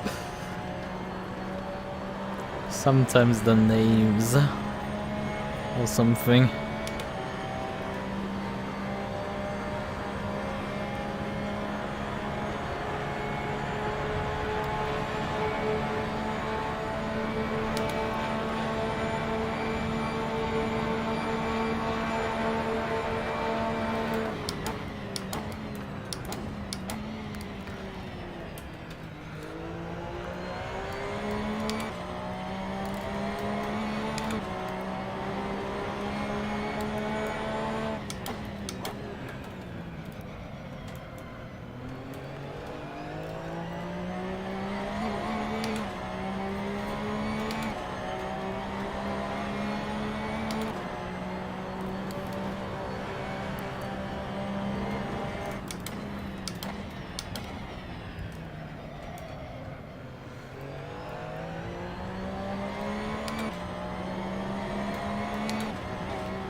I mean, with the strategy, I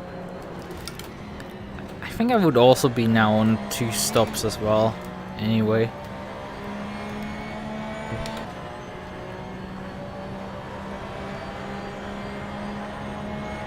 Yeah. I mean, the problem is on monitor that you wouldn't actually see the actual mirror in the car oftentimes, depending on the perspective. I mean, that's why you have to like use also overlays for the dashboard, because you can oftentimes not read the dashboards.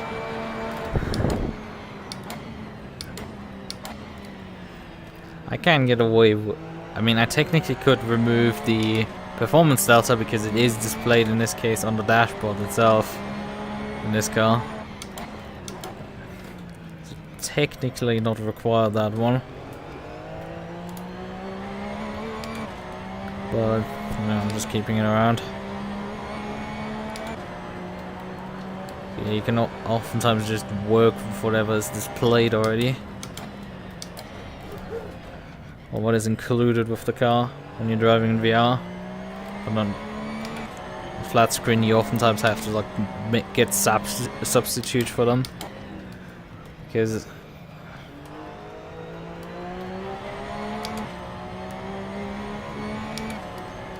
yeah, I mean it's fair.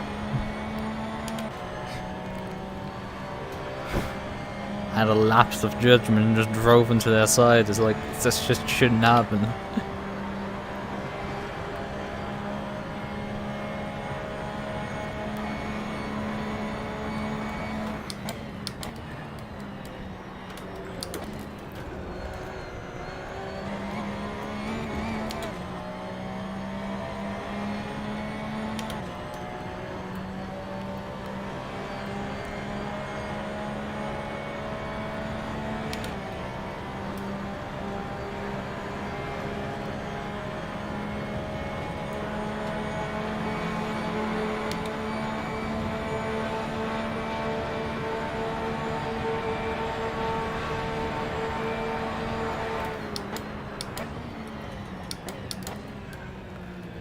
I mean, the hard tires are not quite second hand at this point.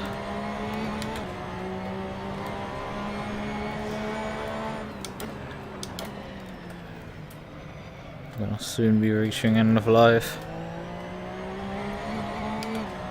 Where the fun really begins.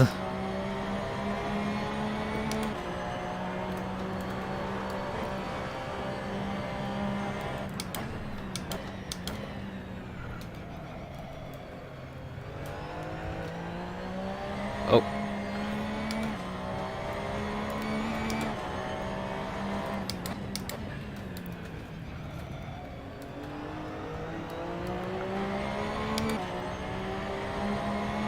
That's the Nissan again.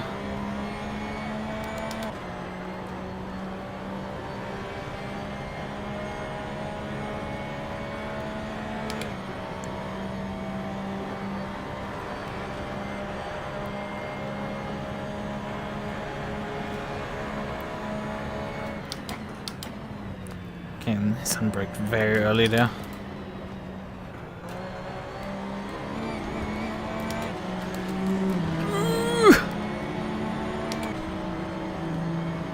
Those DPIs just keep sneaking up on me.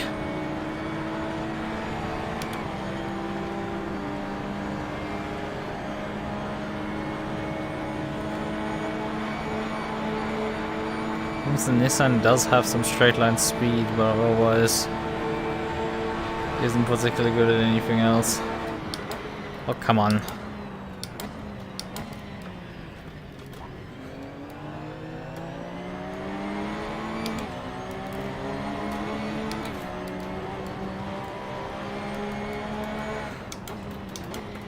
I mean, when aligned with how the car drives in ACC, I actually tortured myself once in driving the old version of the Nissan GTR against new cars.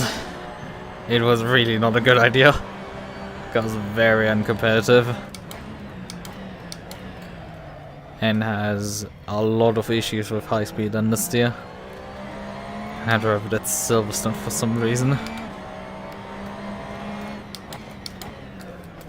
I mean, I do like to drive the Riser from time to time for absolute memes, but like,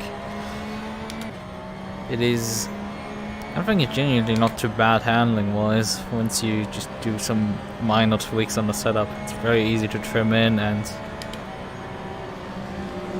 once you've trimmed it in, it will behave, but it's not fast. Its issue is just it's slow, not the handling of it.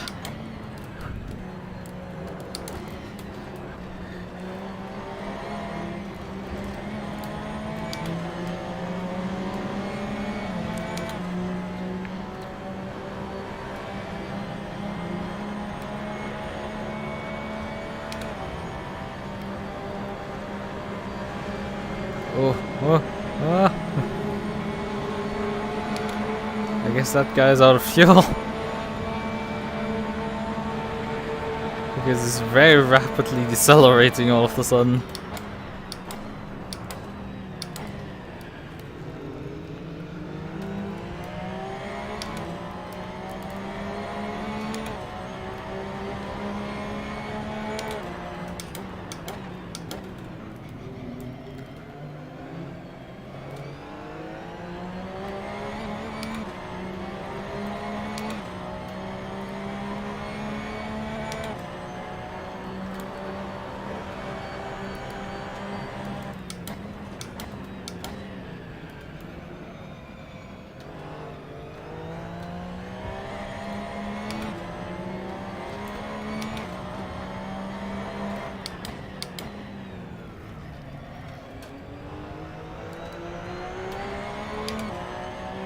Oh, the low pen got kicked off the server.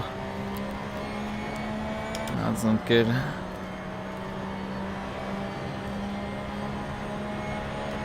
That's really not good.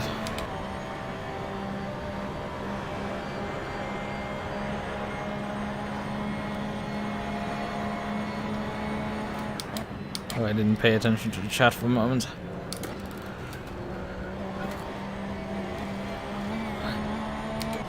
Oh yeah, my team is making up some time consistent low to mid 45s, 44.8 man. I'm not even good enough to race in that group. Would be in the B team though. GTR is so cool though. I made the that mistake when I first started too. Then I became an M4 scrub. Ah yeah. I mean, I didn't start. I was already experienced. I just wanted to drive the other cars. That's why I drove the Nissan. Right. Man, 45s, that's qualifying times for me. 44.8 is faster than I did in Qualy.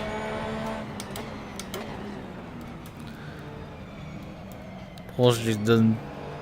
I mean, I think there's a... 44.8 is probably doable for me in qualifying. I just didn't put it together. Although it's a stretch.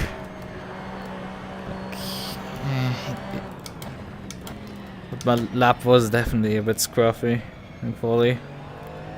Not that it mattered too much, considering the standing start was absolute chaos, and then I still got pushed to the wall and had to pit on the first lap. Okay, we were able to actually complete the pit stop.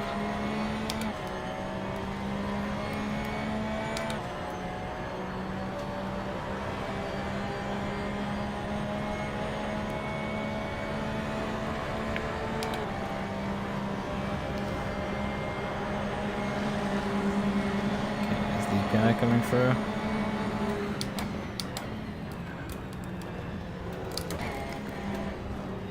Okay, that's a bit wide from the MUQU. Ooh. Slow down here to avoid the cut. Don't want to collect more of them. If possible, avoid doing that.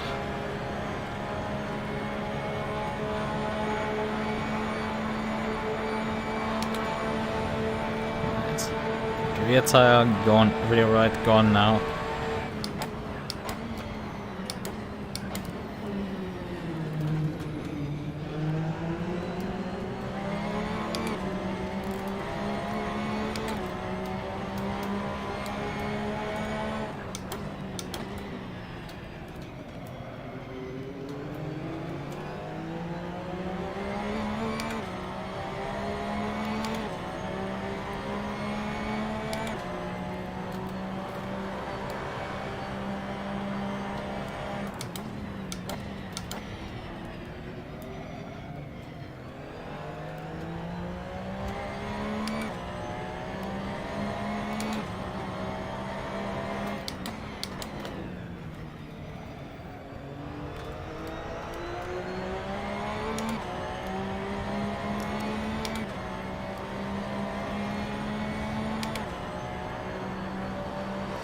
That team has two of them.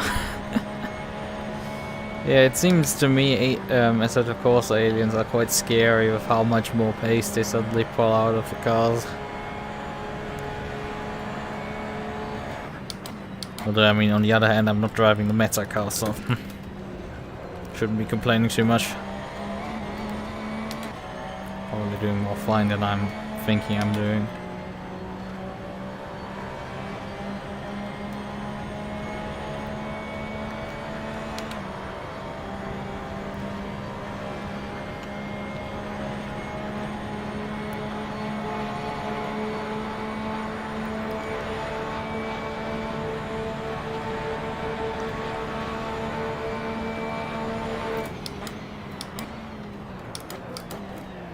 Be careful. The rear right is worn through, so can't back it into turn one really that hard anymore. The rear end will depart in that if you attempt doing that at this point.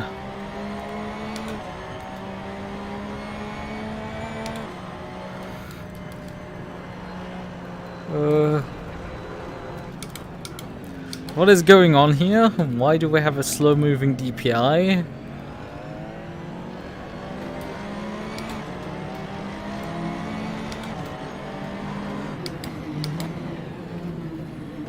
And that was contact with the DPI.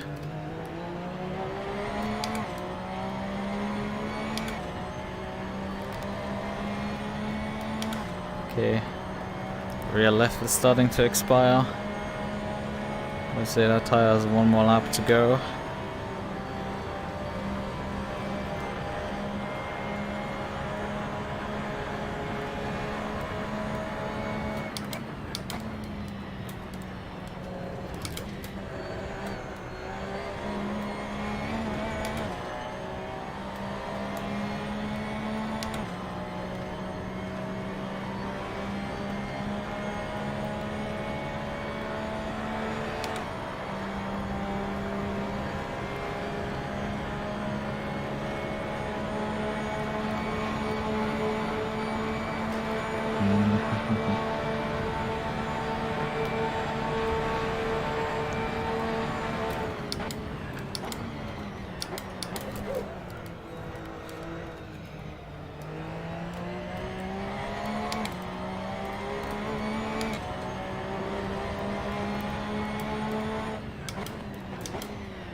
I mean, now the pace is really falling off.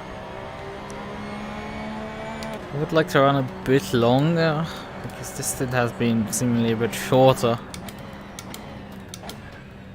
Haven't gotten the tires to last as long as last time.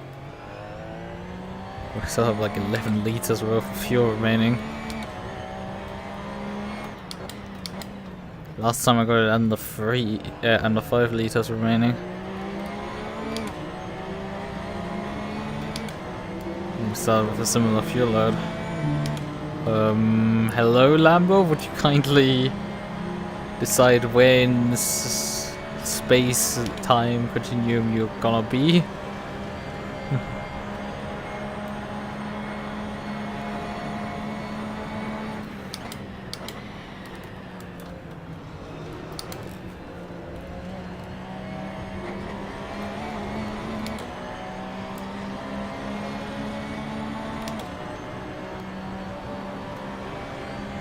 On the high side of it.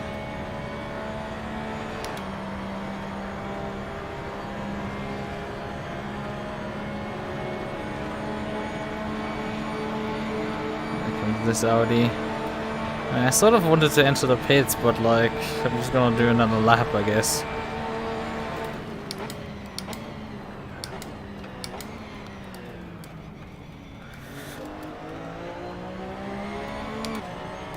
Front left, right is gonna go soon also into red.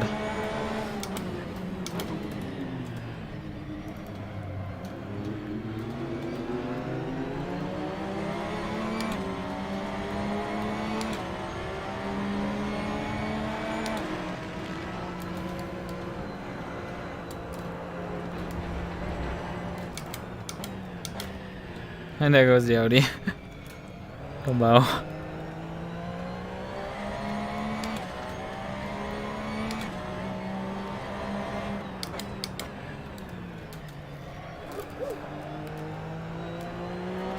Yeah, I would say this is enough.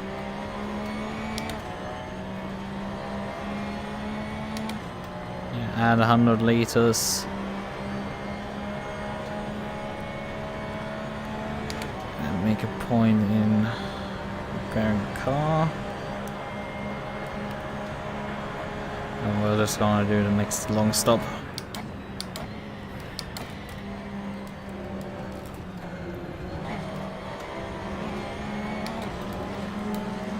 This lap has been very slow. We're just gonna finish it.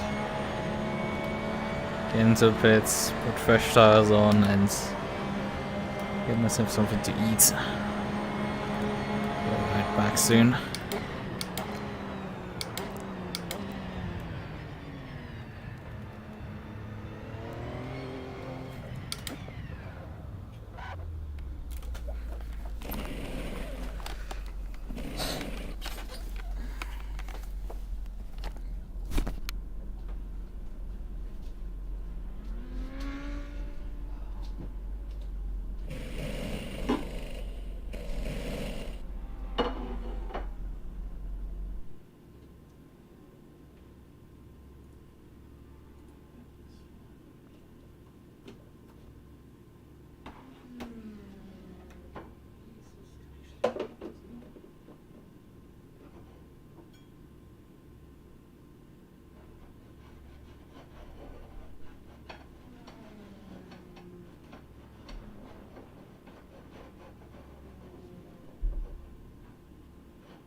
Come to think of it, it might make more sense to like eat it like a sandwich instead of eating one slice at a time.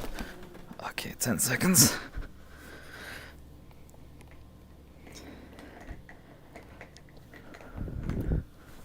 Turn this stuff down.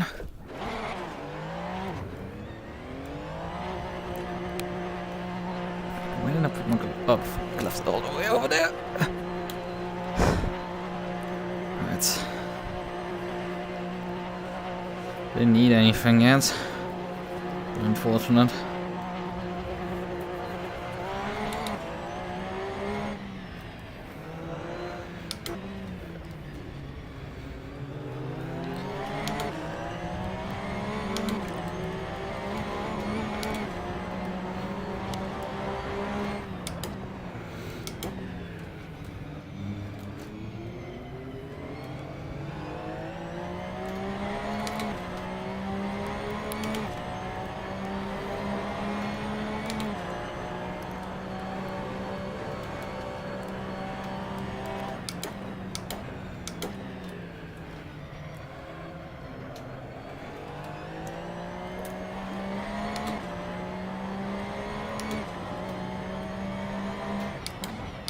I still didn't organize any cola.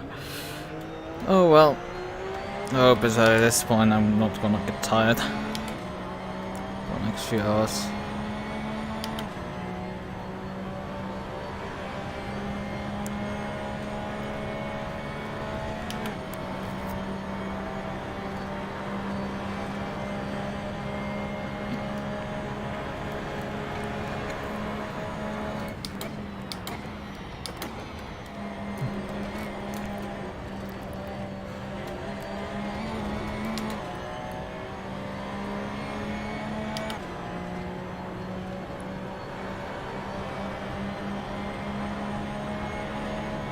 There's the Audi again.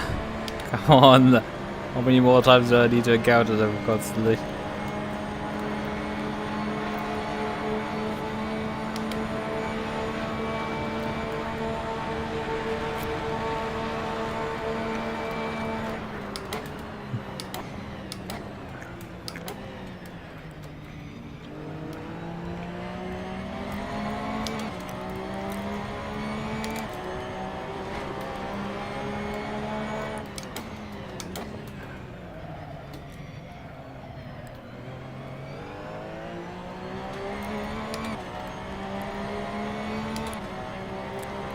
Seconds in front, 40 seconds behind. I mean, I've done already now 4 of the mandatory 10, so I'm nearly halfway with all the mandatories. Yeah, nearly halfway and not even a quarter into the race. Actually, no, I'm in 3, not 4. 1 ahead.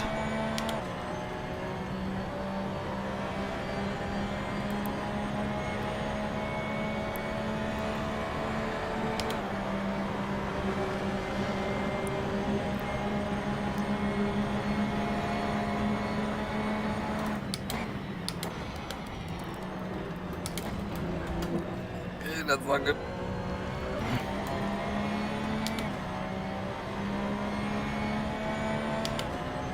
Yeah, we're not eating something while someone is on the high side of us. 2 cows being on the high side of us.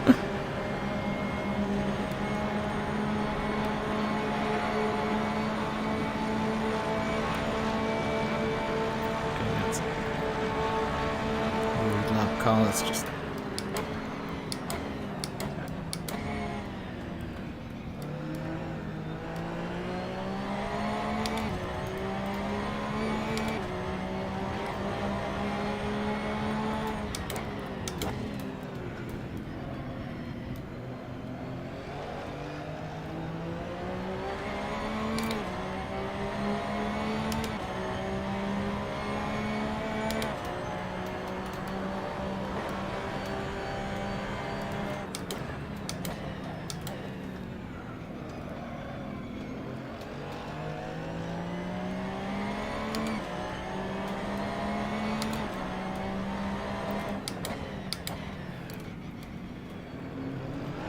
Ooh!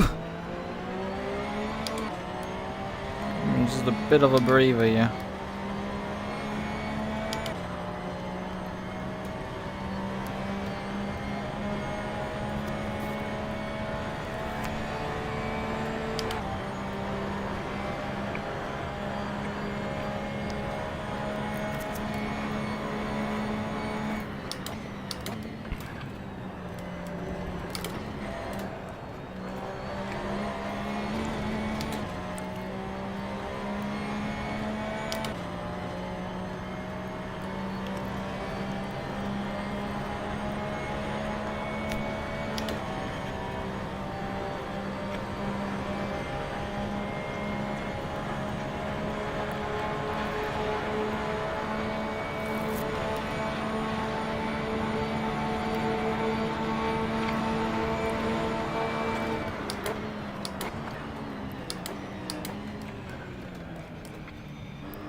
This Woody constantly meddling with me in this last few stanzas.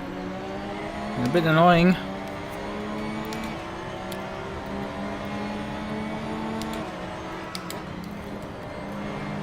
This is now an absolute massive road blockage here right now. Oh, that's... Hey, I just fixed the car.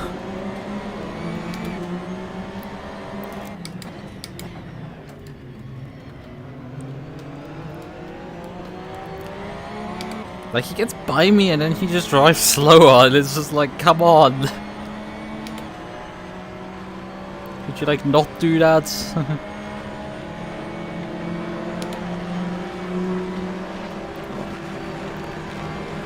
Ooh, come on. Don't do that. The deep guy coming.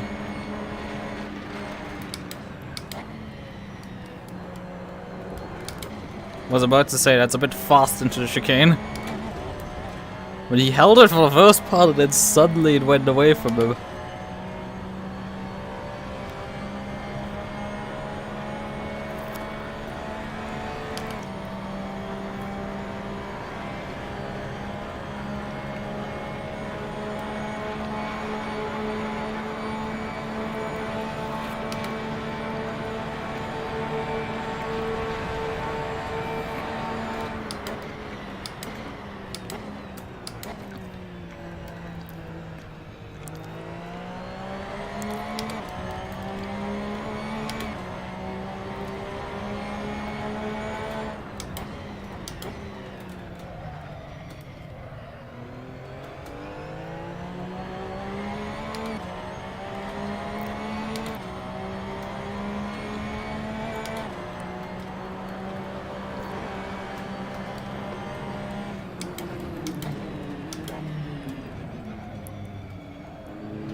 A comfortable place.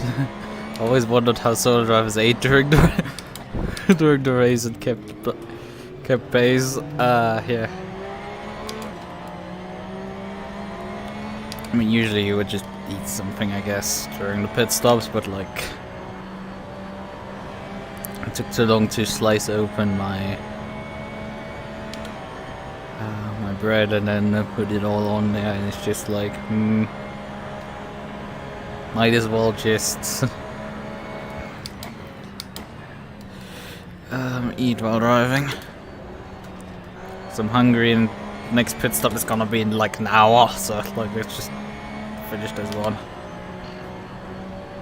I'm not nearly done with.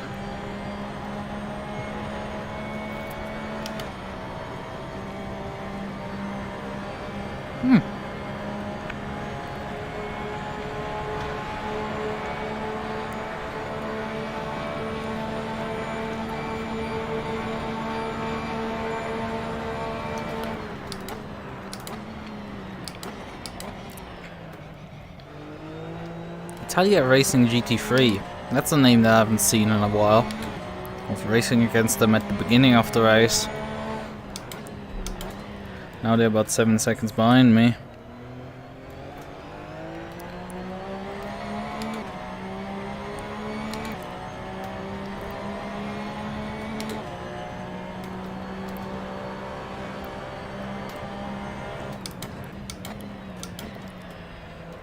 But yeah, it's a comfortable place, relatively speaking. I mean, obviously now I have some about 7 seconds behind, but like, the gap in front is quite sizable and it seems to be increasing, so I'm not doing anything there. It's progress. Just gonna keep logging laps, I guess. My speed back up, maybe.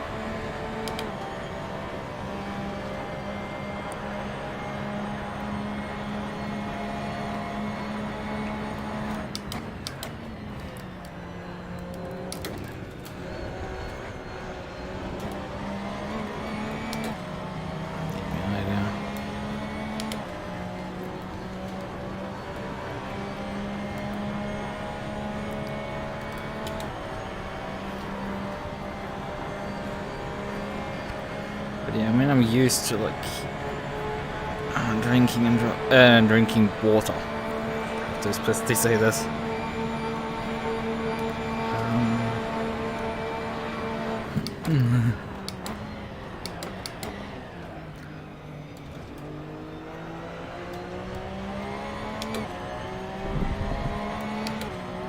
Putting the glove halfway on is a bit weird.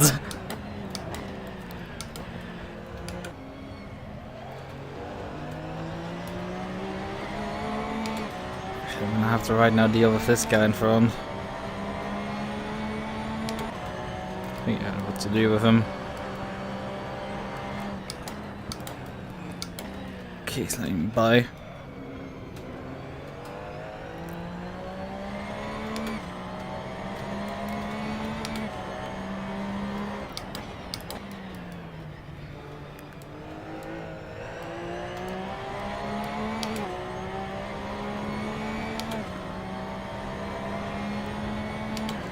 Actually something going on. Yep. So I did actually hit all the holes correctly. That is the big question. You can't actually see what you're doing. Because that's actually a difficult part of just like, yeah, I know my food is over there on the left hand side, but like where precisely? Who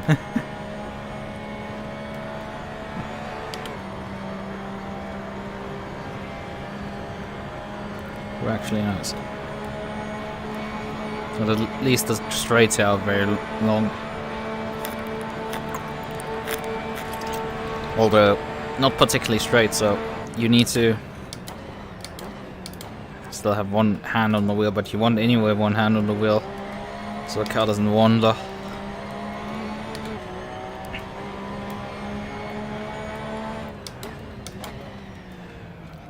It's just obviously a real risk of just car wandering.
Well, I've had that problem before with drinks before in VR.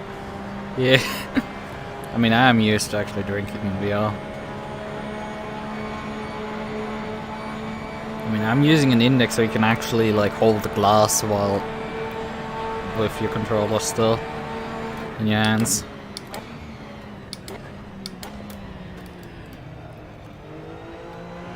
And depending on the shape of the glass, but like, I'd say with most glasses you can actually hold them. But yeah, I did drop a glass once off my desk because I didn't properly put it on there. Which was quite annoying because it was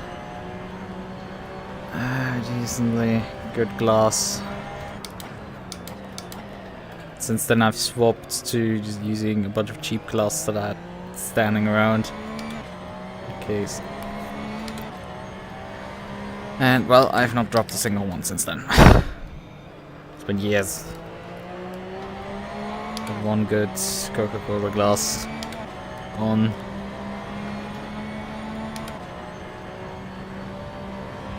Unfortunately.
This then should carry me over the quarter mark, so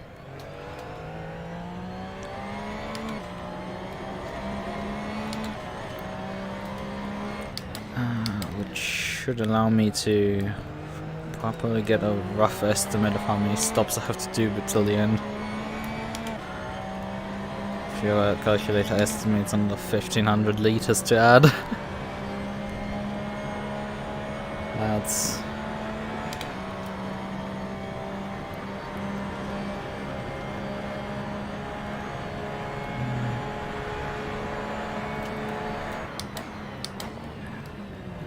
probably mean you have absolutely nothing to complain again. Shut up, I don't have a horn mapped. You get a disco. Oots, oots, oots, oots, oots.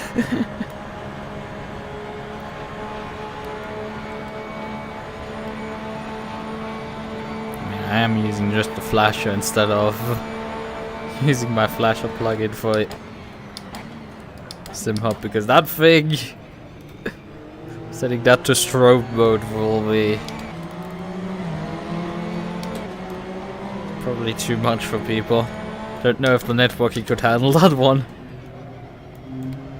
I mean, the timing on that is so aggressive at times that somebody modded the thing to increase the button down time, so it actually triggers properly on AMS.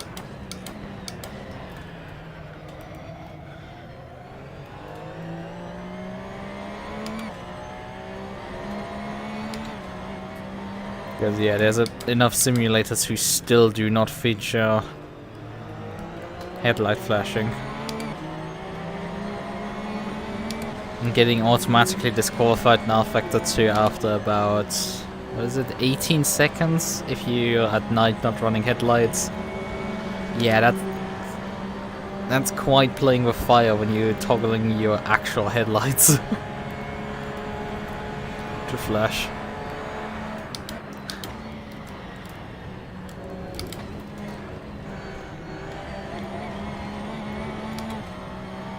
I just grew tired of running into problems there.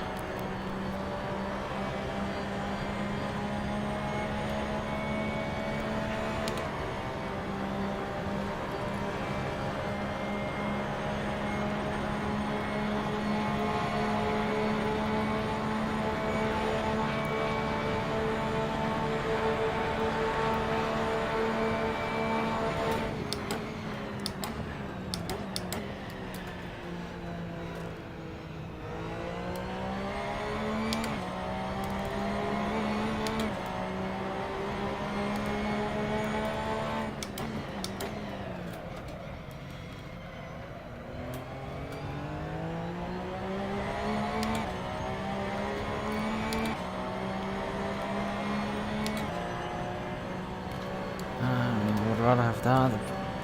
People didn't lights on at night during Sebring 24 hours and it was dangerous. Yeah, that's not fun. But man, getting disqualified in RF2 for not having the headlights on for a few seconds, that's something also. It's very annoying to be on the receiving end of. Even if the stewards un-EQ you for it, it's just annoying.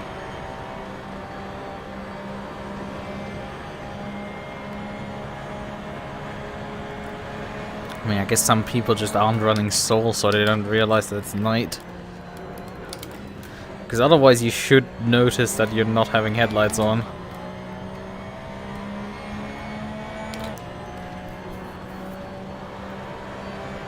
Although granted at...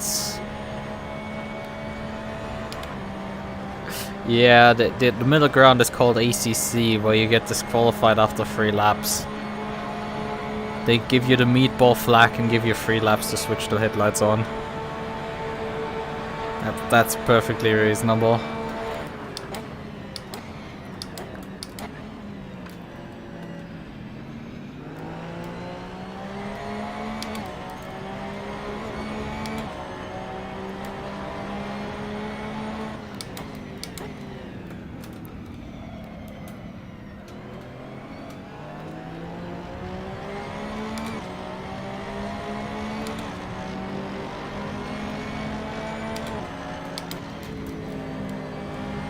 But I would expect the stewards to do something about people not running headlights in this event.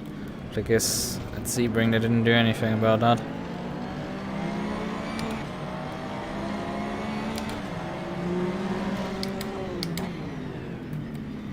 MUQU is still there.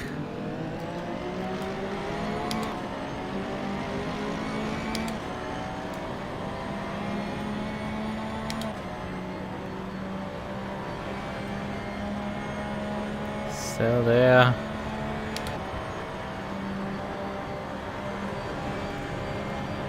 Get Lambo's coming through as well.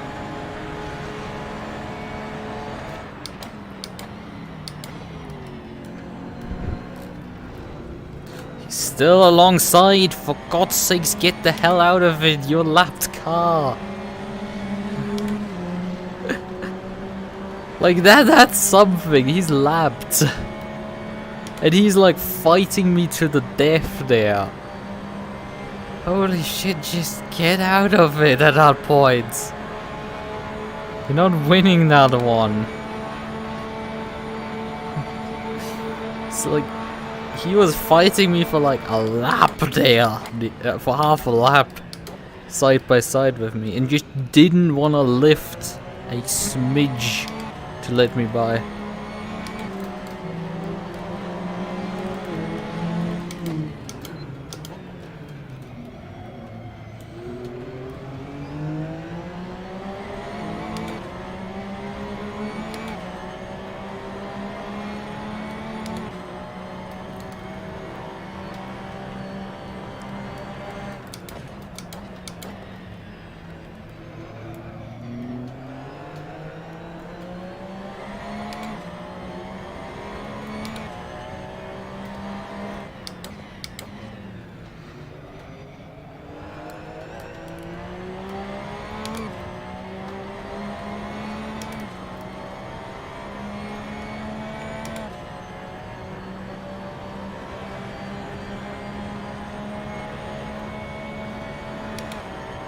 Oh yeah, these tires do suddenly become very warm when you drive through banking.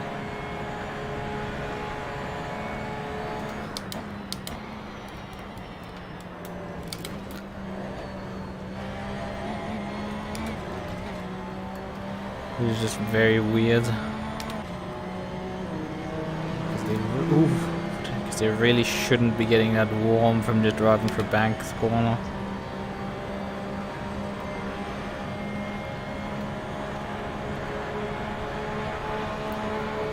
Like this track is basically on the oval section, no tire wear whatsoever. It should be at least. No tire wear and no temperatures. At least for stock cars, but like these GT cars on AC, you're for some reason building a bunch of tire temp while you're driving through them. Building up tire temp and pressure all of a sudden.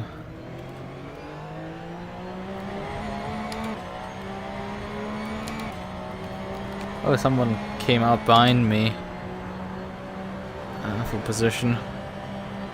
That's interesting. Not sure how long he will stay behind me though.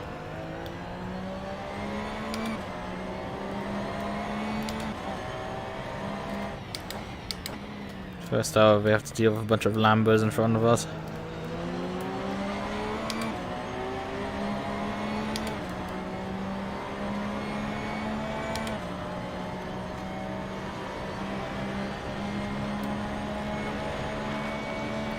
What the hell are you doing driving onto the apron? I don't like that. At least this guy backed out of it. I wasn't in the mood to challenge me there.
Ooh. Oh. I think if anything is gonna keep me awake, it is these near-death moments from suddenly lagging and unpredictably driving drivers.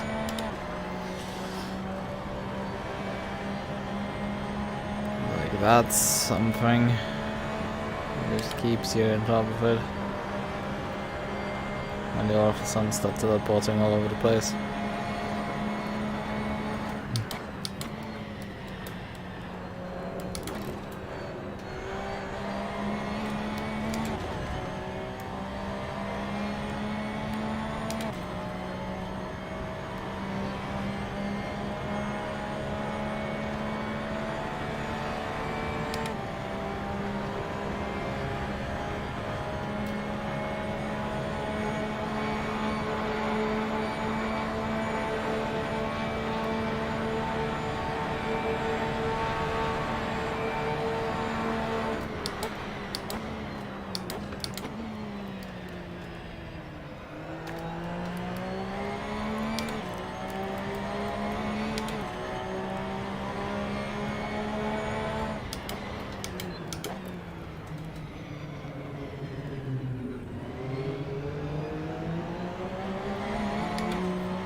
That's a bit deep from him.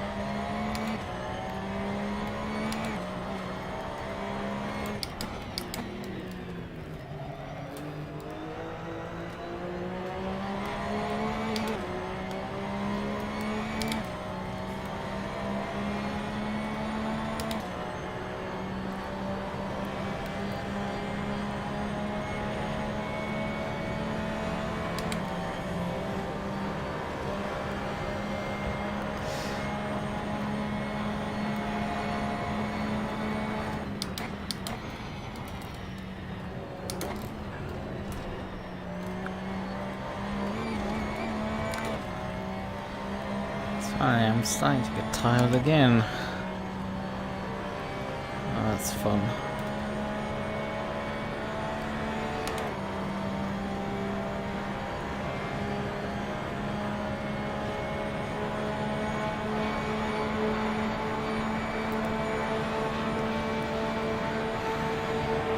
Like this.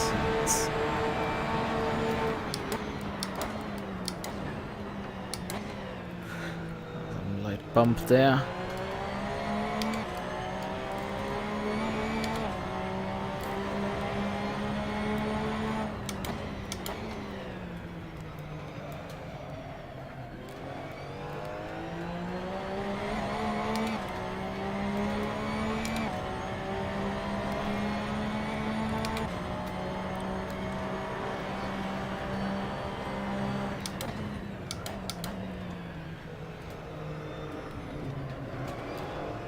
There's another DPI coming up. You want to go this side?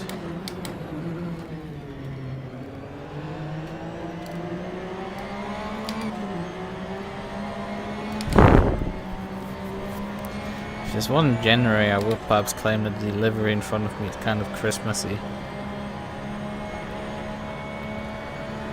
Yeah, I'm just grasping at straws for just keeping some sort of conversation alive.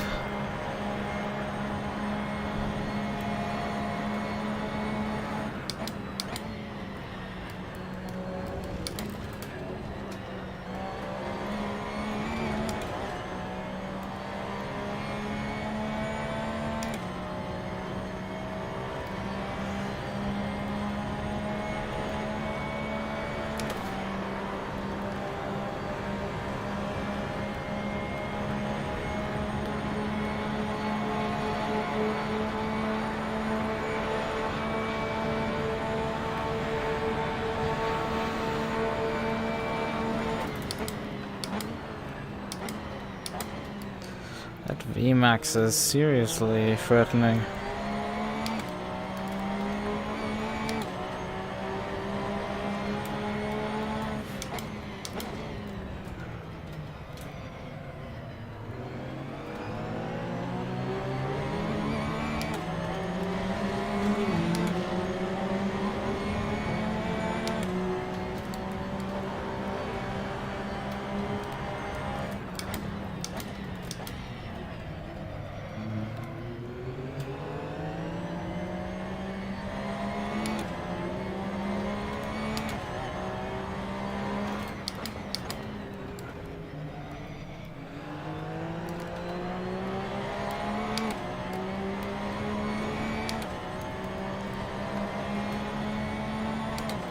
I'm halfway and I'm really experiencing some sleep deprivation right now.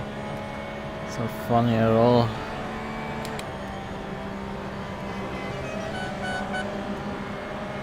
Come on, guys. One usage makes you guys look like clowns.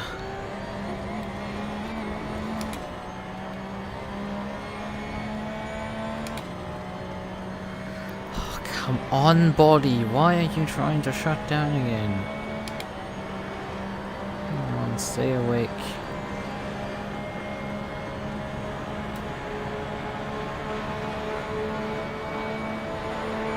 I'll just fly by at this point.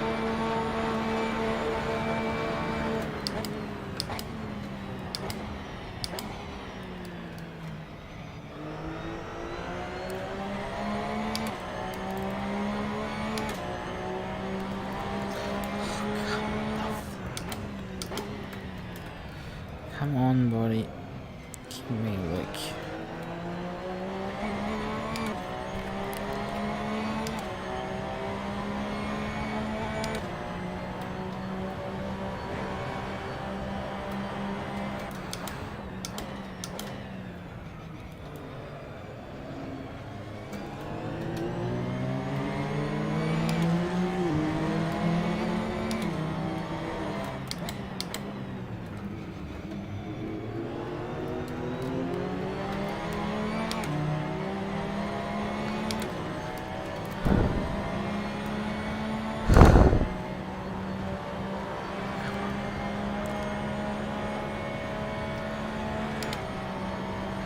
Would like to at least make it to the third segment.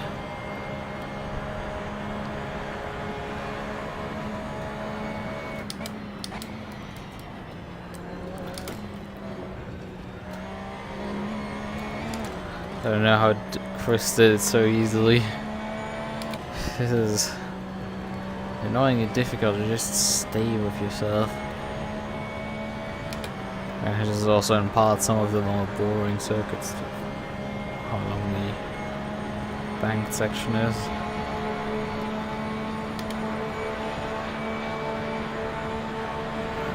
Grabbing my water bottle right when I cross start finish, that's not correct timing.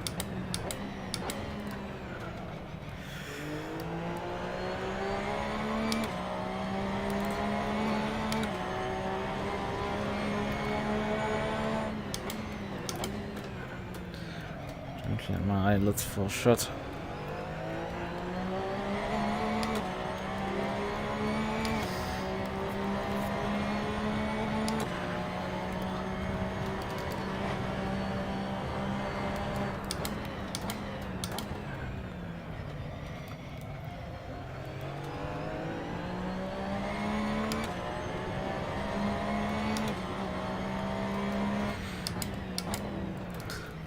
I guess the cone can't be run over. It's just surprising that I've only just now realized it after, like, I don't know, 200 laps.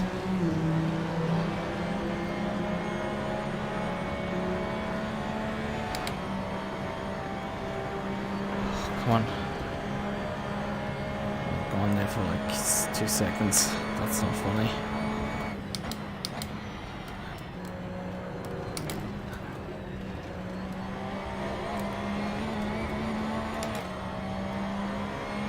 Next stop. We're halfway at this stint already, so that's at least something.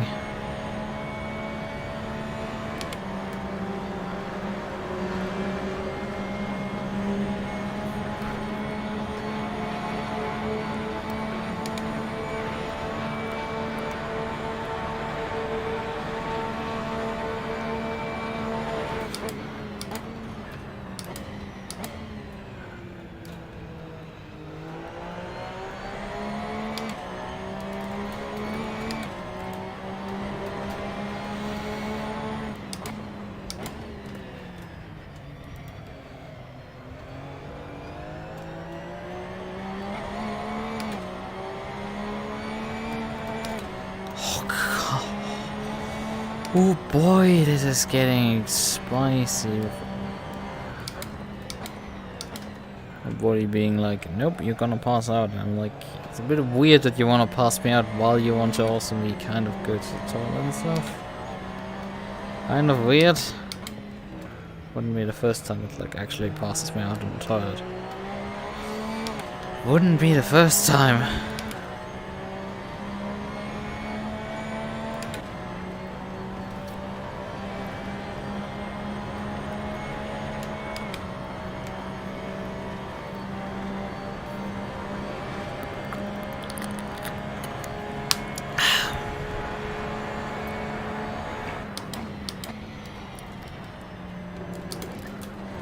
Well, in this case for once it wasn't the Porsche doing it.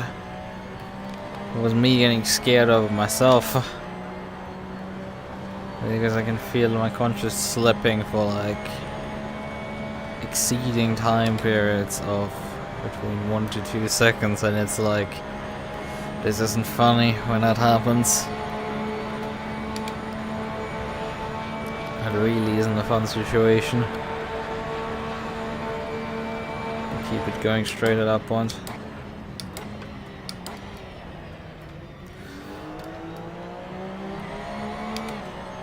Let's just keep going at this point. This really doesn't bode well for later hours. Well, it should at some point finally start getting better. I should stop being so sleepy.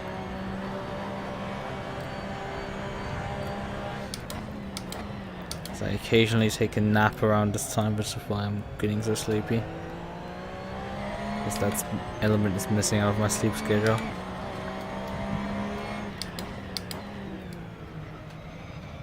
advantage is that I, after about 9-10 p.m. usually just stay up till like way too late. Thank you for your enthusiasm. I have a bad feeling about it. I knew this wouldn't be easy, considering my body's characteristic of wanting to shut me down. But when it decides that it wants to,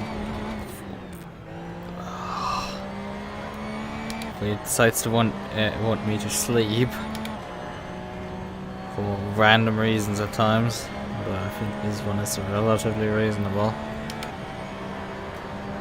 Sometimes it just decides that I'm gonna get sleepy.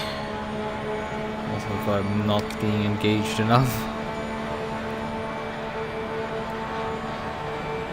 So I can actually like kind of spook myself into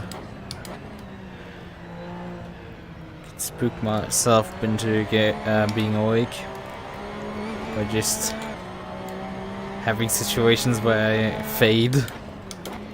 Or consciousness fades and I get scared by the fact that that happens.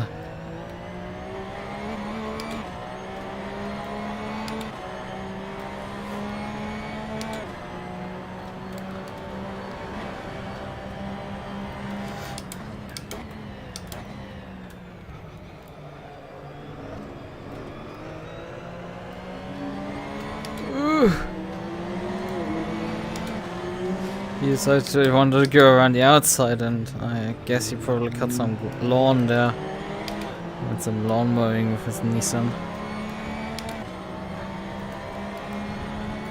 The only way a Ligier chassis can at any point win anything is by putting a Nissan engine into it.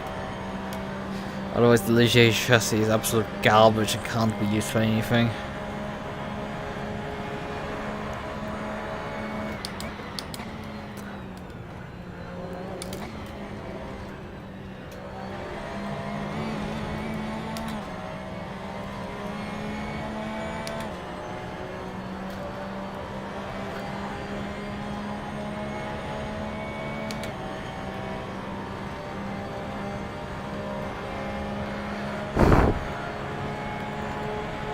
I really do at times question how back here to stay. How tired are you, Law? Quite. Quite isn't probably an understatement.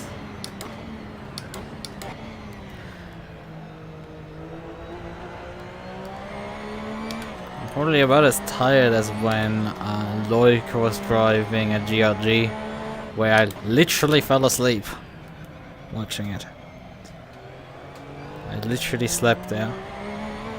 In this case I can't sleep because, well, A, I can't hand it over, B, it's kind of like inconvenient to sleep while you're driving. I don't have unlimited long stops, I have only a few and I kind of need them for certain things, some of them, so it's not like I can take a 3-minute power nap in the pits either. My leisure, I just have to work what I've got right now and just keep going. And hope that my body changes its mind at least for a bit so I can stay awake during the night stints. Because you can probably definitely notice at times when I abruptly wake up again. Right now. Yeah, it's very inopportune that this happens before even the 6 hours in mark, which I definitely know I should be easily able to do. It's like anything beyond that is just a bit of an ask. Physically I'm feeling otherwise fine.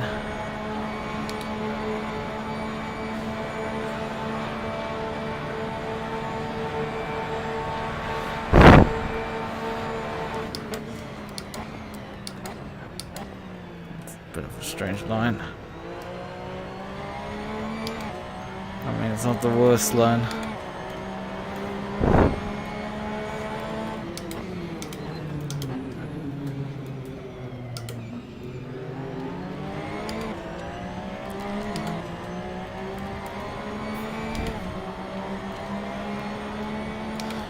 think what I'm gonna do with the short stop is to just get my bottle of coke over here, and also if I get up, should probably help. Although it is a short stop, so I need to act quickly. I can always do another long stop.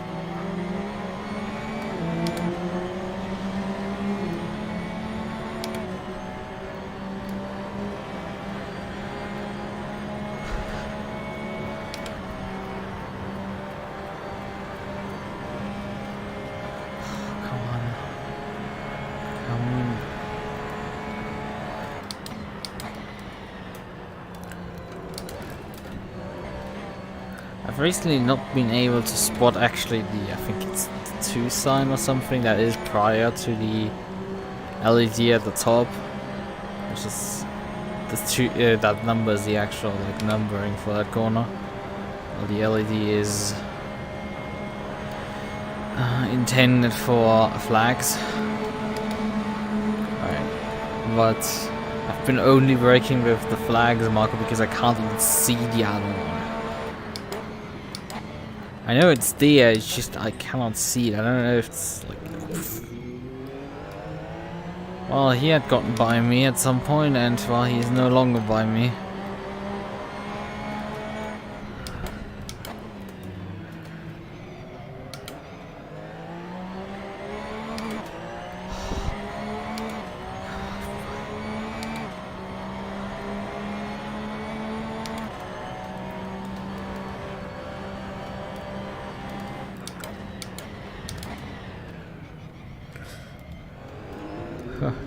Cast one out there.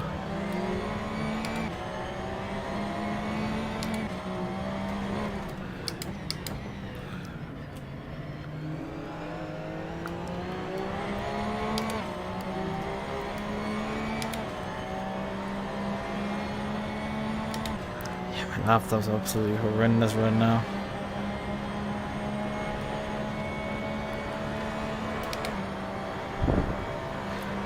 Just about holding on. Laps. What, 10 to go? Yeah, it's the number 3, the number ahead of it. This time around I was able to see it.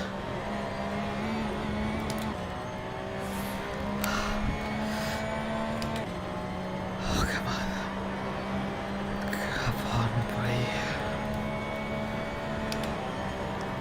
buddy. Usually this is asked of it only if it's like just a bit longer and gets rest, but like in this case it's not gonna get rest anytime soon.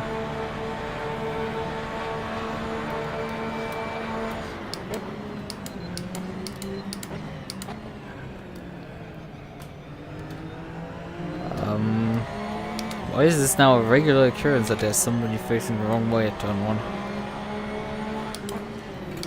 Luckily he was where he was, like, I'm not sure I'm really capable of avoiding people right now.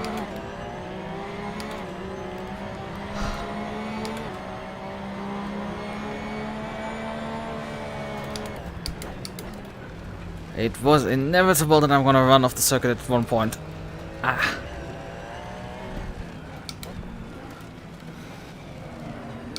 Hello, car. I've been sandwiched! Oh, come on. Get the heart pumping, get the blood flowing.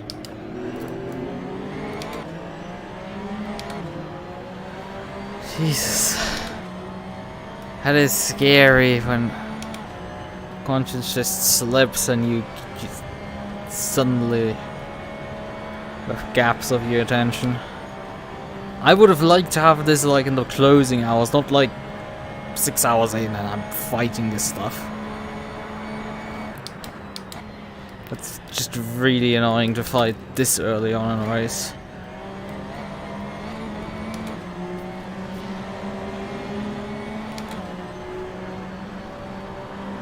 I should have slept additionally this morning, not just slept the night.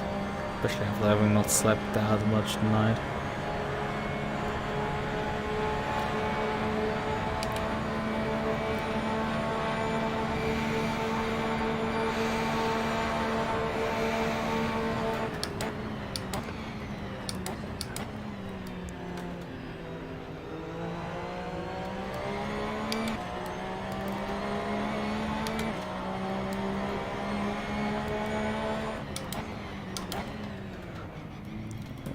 Easily shot down a bit.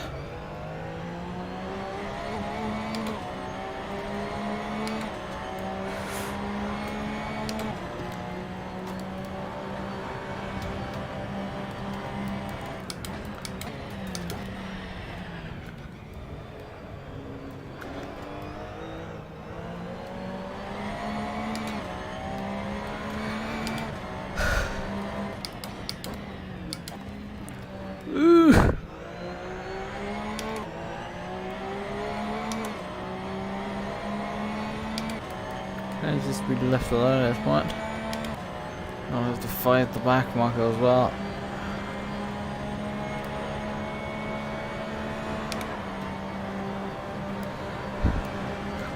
Come on, buddy, please. Hang on.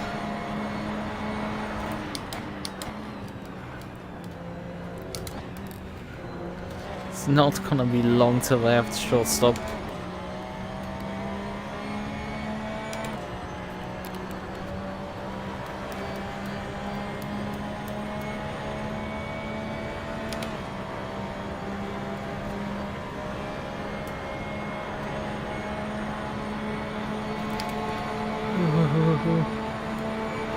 Come on, buddy.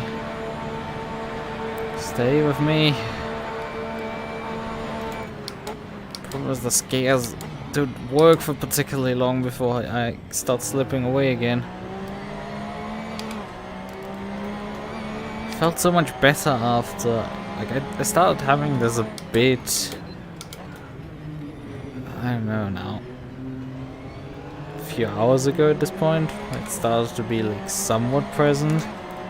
I started feeling like, oh yeah, I'm getting somewhat tired, I guess. But it went away again, and now it's like just so back. It's so hard back. Sleep deprivation is really getting to me right now.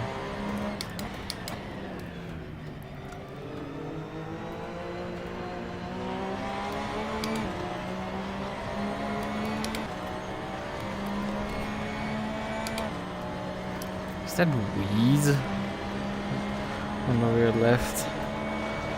It's a number. Oh, oh.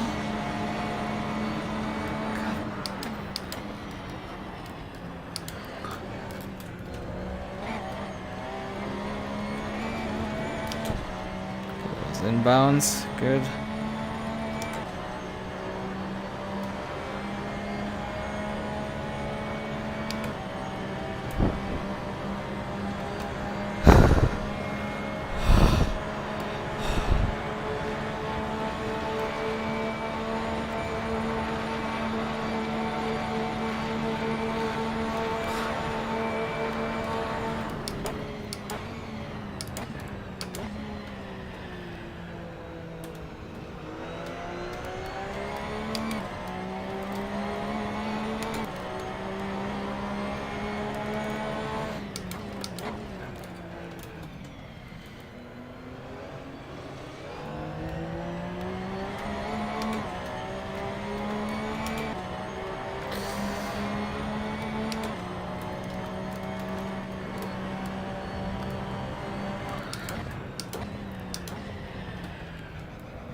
Fuck. Not again.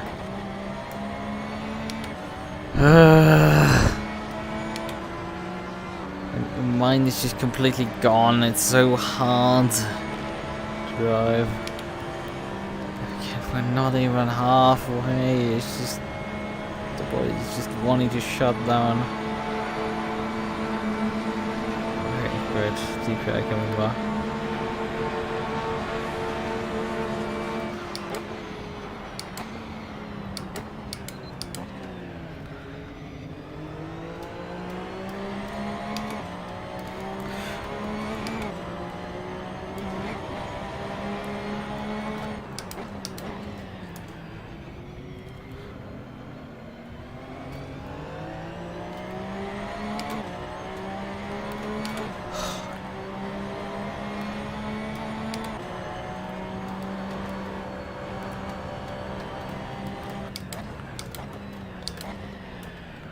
Still quite a bit away from the tire being end of life.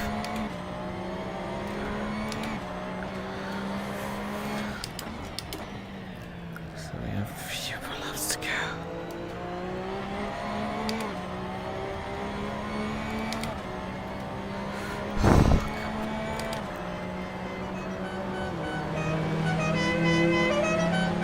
Thank you for trying to keep me awake, I guess.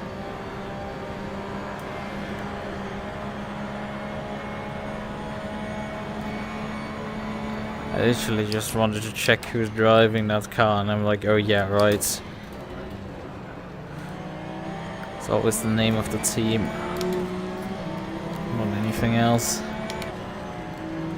That's how it works.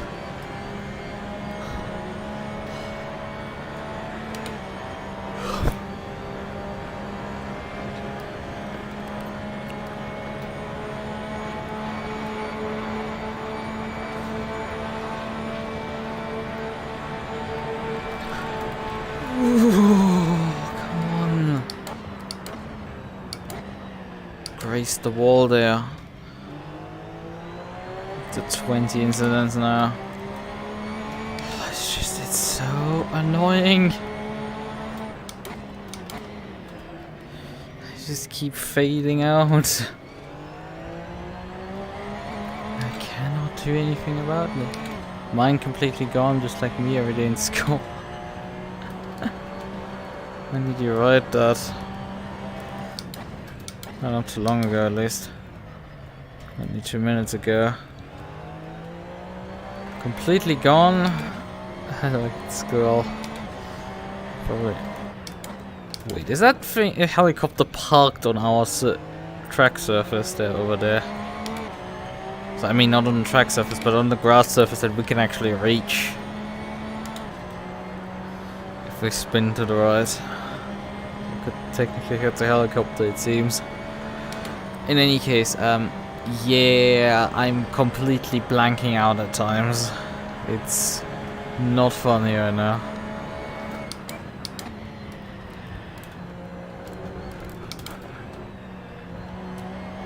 Actually, I'm trying to like use different methods to just force myself. Oh, there's DPI again.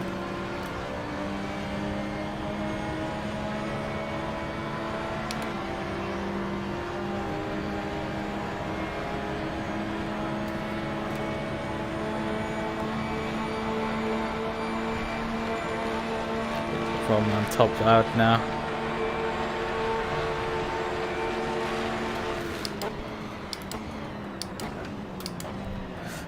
Got hit by mines! Could you stop hitting me? Ooh!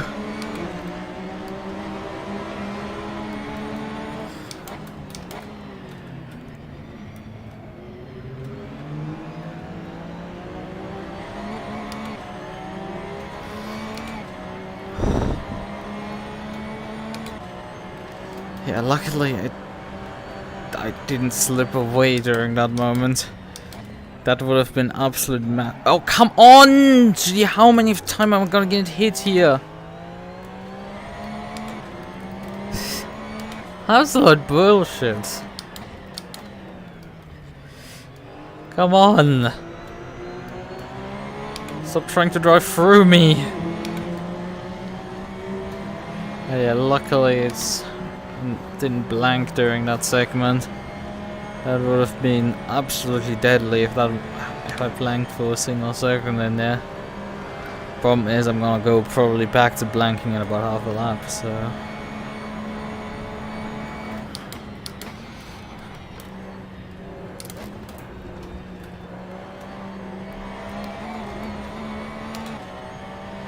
Luckily the rear right is starting to expire, so lucky me, we're gonna see the end of the stint sooner rather than later.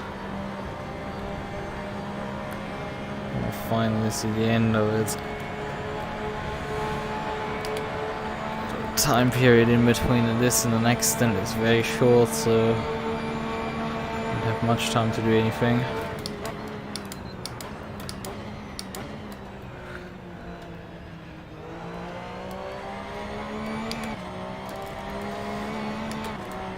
I would like to keep my long break for next long stop for the swap over to part 2.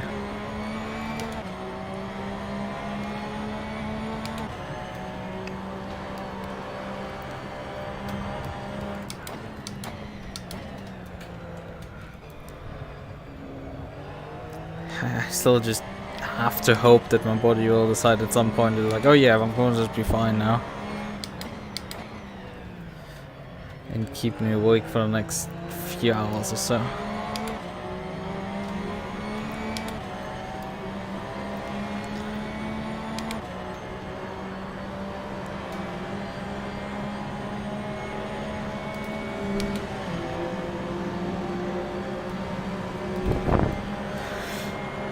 Boy, could you kind of doing this afternoon?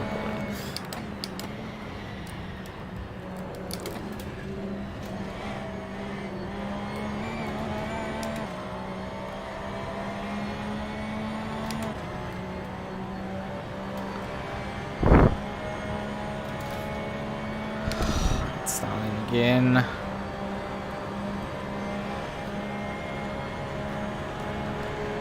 Again.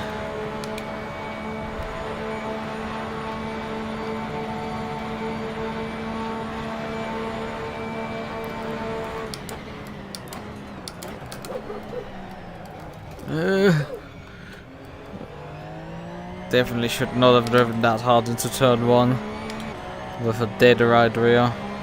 And yes, the right rear is actually completely dead. Oh, come on. Make the apex now. Vroom. More like snore at this point. I'm passing already out, and that's so absolutely pathetic. I expect myself to at least last a bit longer than the 6 hours, which I know I can technically do already.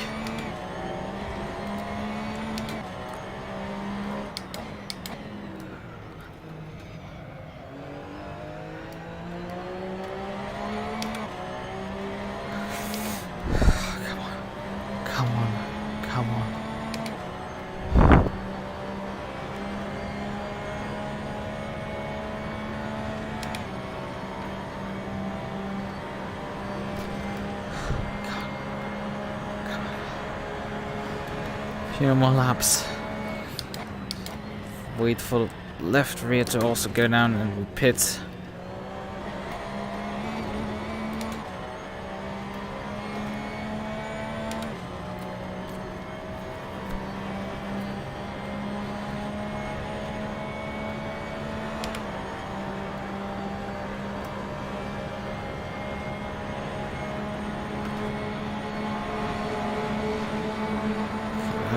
Coming in.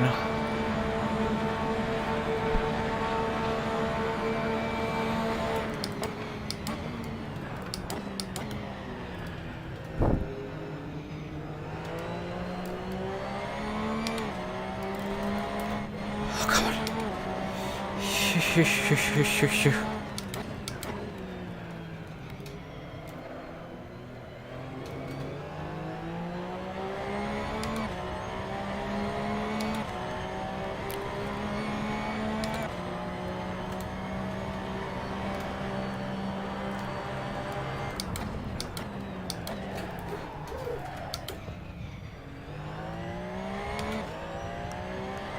This entire stint I've been like massively off pace.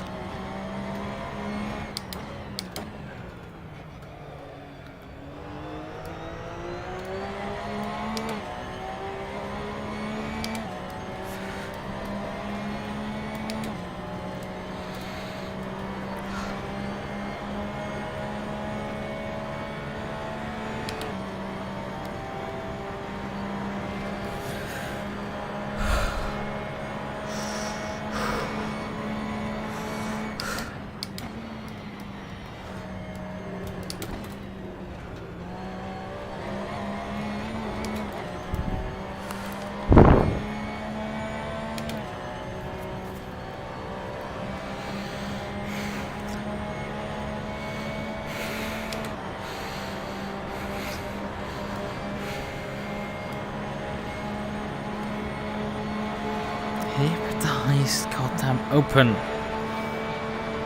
So I can't see through the forest. That just doesn't work. Unfortunately.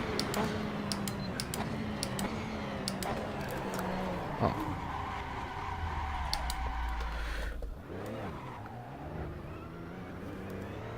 Well, I didn't pay attention when rejoining. I was lucky there. If nobody was coming, so I didn't collect anyone. I'm not completely conscious, that's kind of the issue. And I have a feeling I might not recover out of this state without sleeping. Oh, come on! Car's really not willing at this point to drive anymore.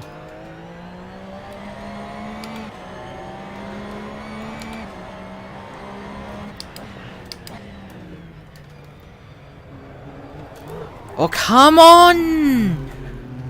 Come on! It just let loose again.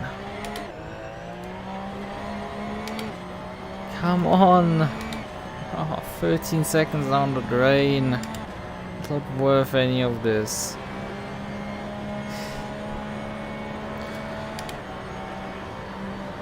Come on.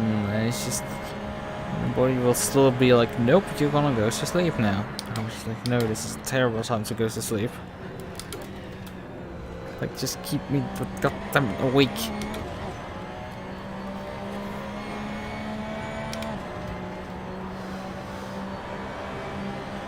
Oh, come on. Let me get at least to the pit.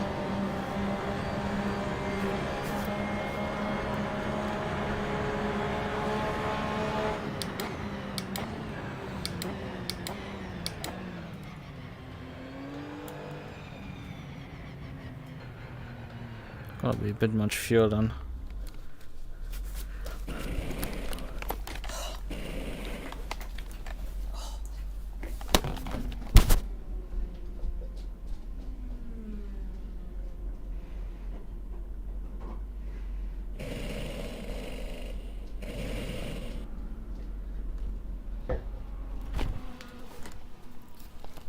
I think I've done already. So fast. Through all. Front of you on the same lap. Yeah, it was interesting if I hadn't been actively passing out constantly. Yeah, that's my controller dropped. Oh well. Too much of a big deal.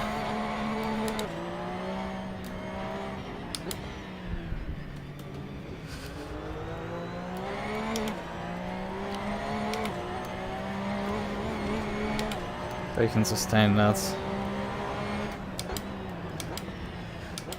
And during the long... Why are you oversteering already?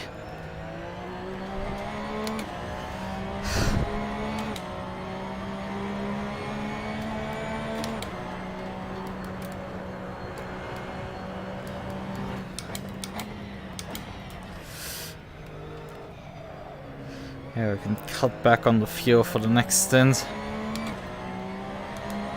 Although I am up to P19 still, this with my pit stop.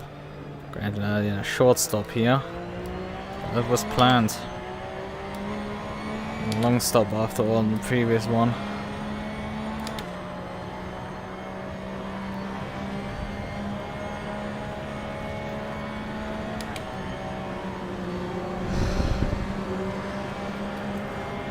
Feeling a bit more awake now. But the question is for how long.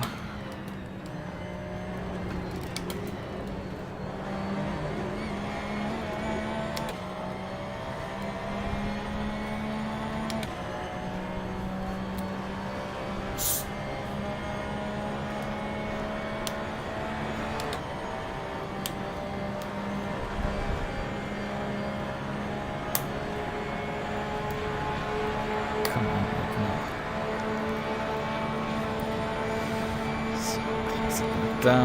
Down again.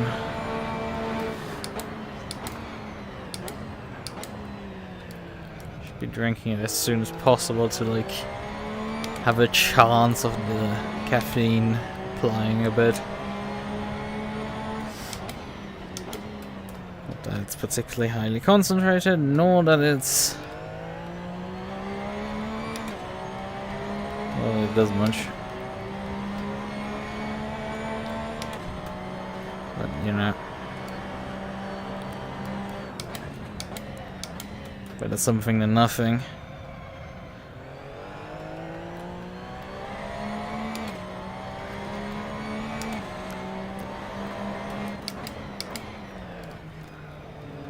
Eighth class currently, oh yeah. I would be a bit more happy if my current situation wasn't like this. Where I'm actively like fighting with you right now. This early on. It's seriously concerning for this run. I'm doing physically right now.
Classic DPI here.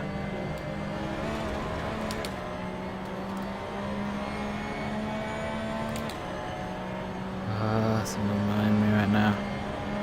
Wants to slingshot back by. It's annoying because I'm trying to put my gloves on right now. It's a bit difficult to do so well. Okay, no. What's going on? Glove number 1 on. Sorry.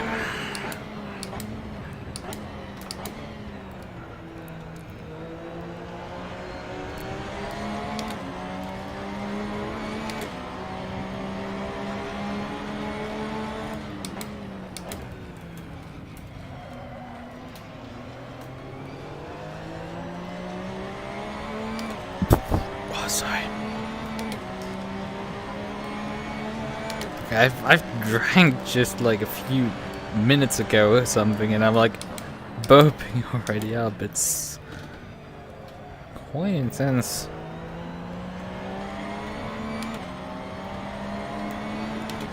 Hello phone, will you notifying me off? Okay, come on.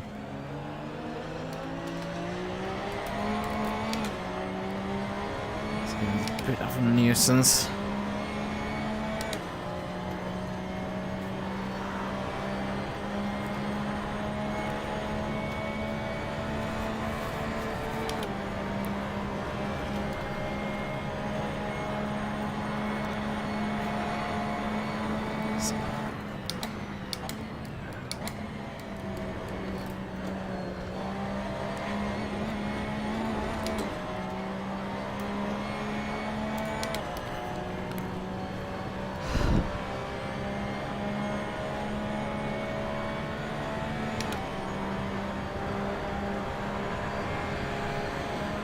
Right, let's get by this guy.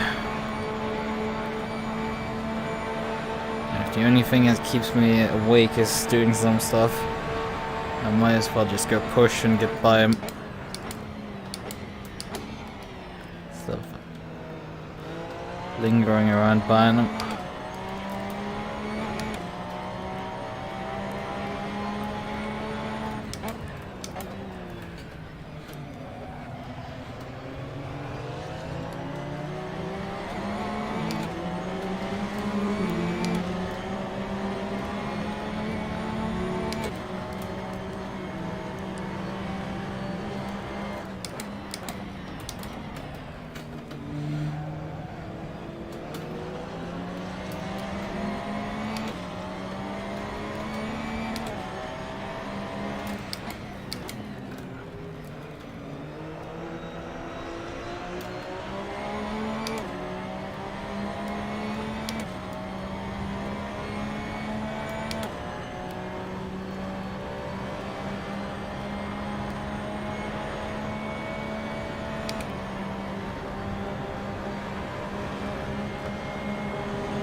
He's gone much faster on there.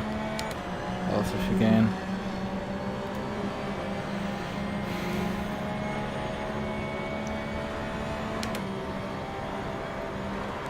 Okay.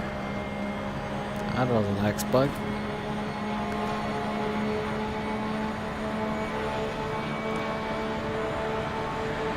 And there comes someone on our side.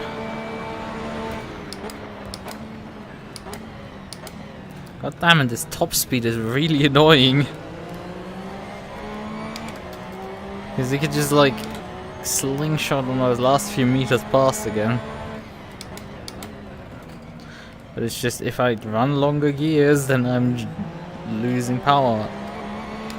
And it would reach top speed.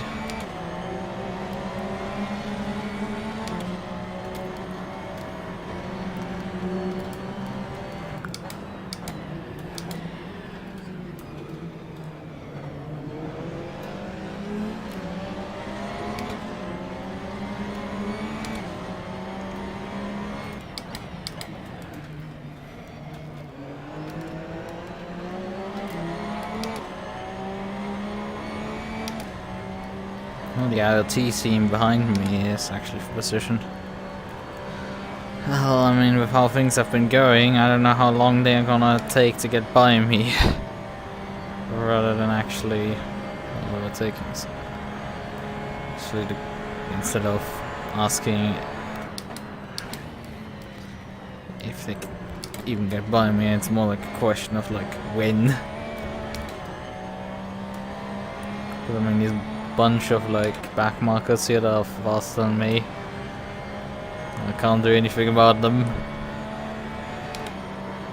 And now added another opponent who's faster than me. This is not fun right now. That is not fun. It's just not the greatest position right to be in. I mean, my position right now is relatively good. It's just classic lack of pace is right now showing off.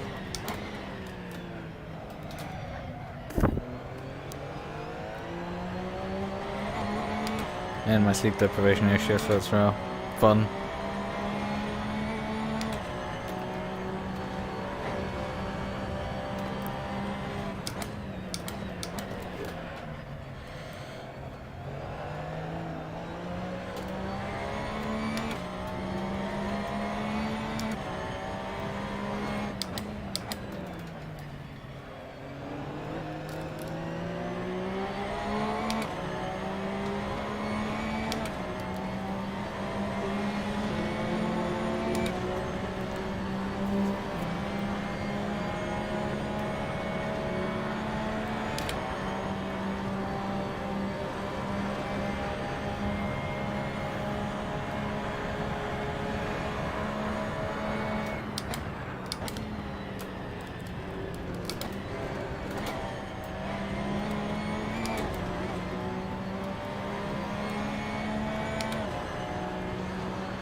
Oh, that's a question. Can I get by him now this time around? Or not?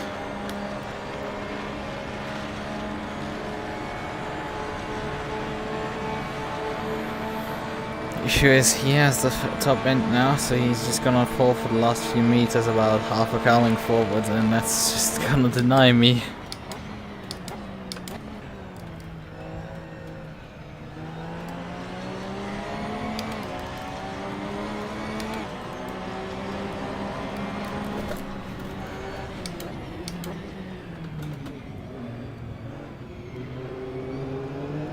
Set of contacts. I really don't need to rack these points up right now, but I'm really collecting them like Pokemon.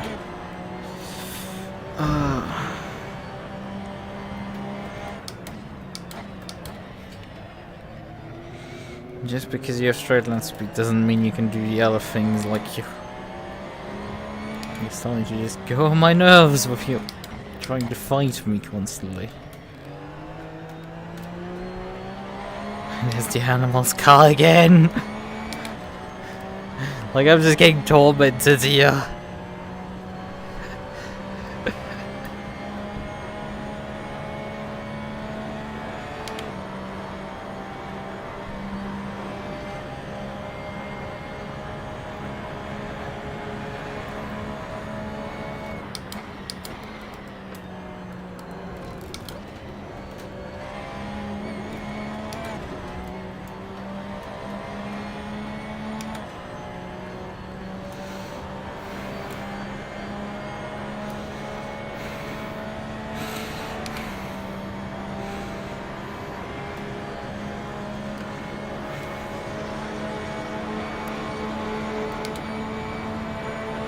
Oh, what the hell just happened behind me?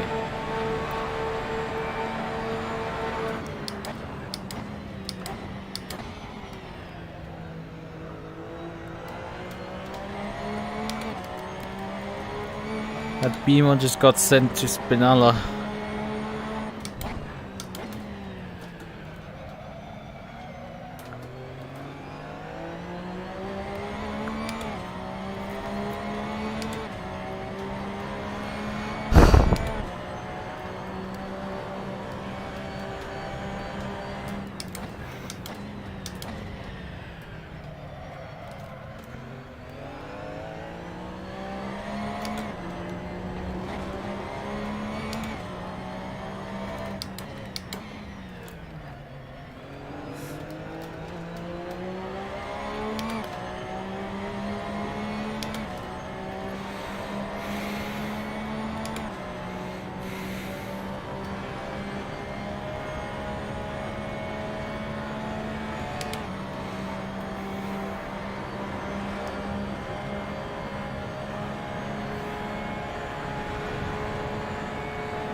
It's coming back. It's definitely coming back. I can feel it. My eyelids are starting to become heavy again. We've only gotten a few minutes into this then, and it's happening again. There's just no escaping it. At this rate I have to call it off. It's just asking for trouble if this just gonna repeatedly happen where if I don't move, I get incredibly tired very quickly. And my body doesn't count driving as enough movement. It count me getting up and walking a bit sufficient movement for about like, I don't know, 15 minutes or so before I decided that time to power for. Look, I'm trying. I'm definitely trying. It's just when the eyelids just suddenly close up before and you lose conscious for a second or two. It's like Yeah, this ain't particularly funny. It stops very quickly being funny.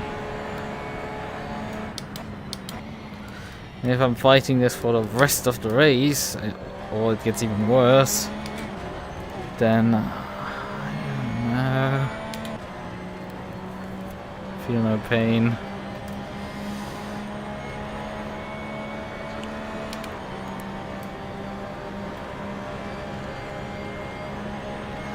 Well, pain is relatively irrelevant if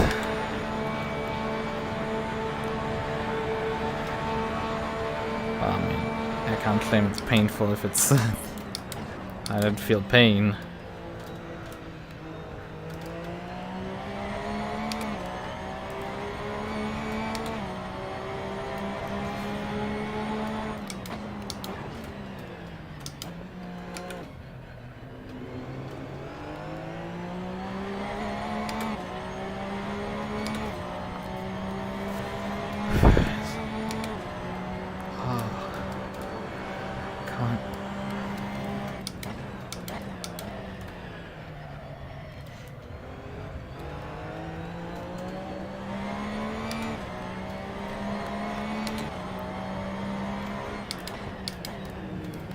Oh Gott, das kann man.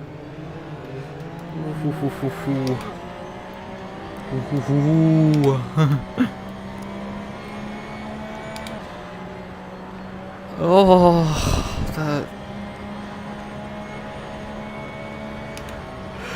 The other guy definitely has some balls there. Or it's just stupid, or both. You know.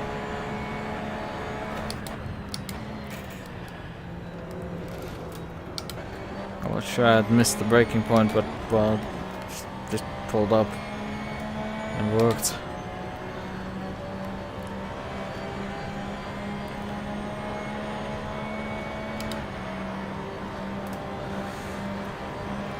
Again.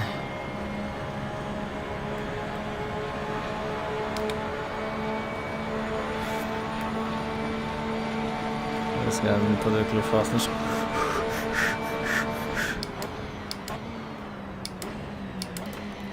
He's still there, he's still there. No, he's behind.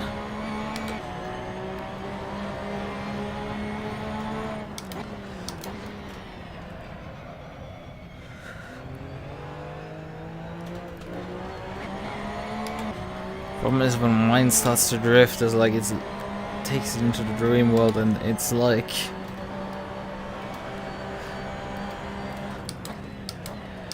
so I'm still experiencing at times visual sensations while I don't see actually the track.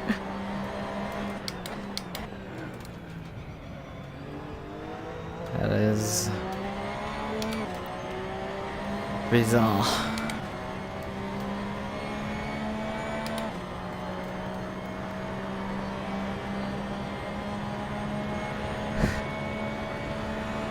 Problem is pace. Oh yeah, I have actually someone for position behind me. I guess that's something.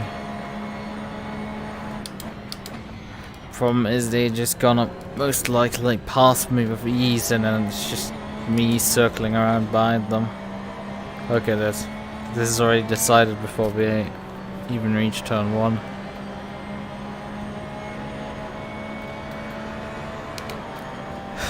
Come on. When you have the straight line speed here, there's just not much you can do against it. Yeah, he's passing me long before turn 1. Jesus.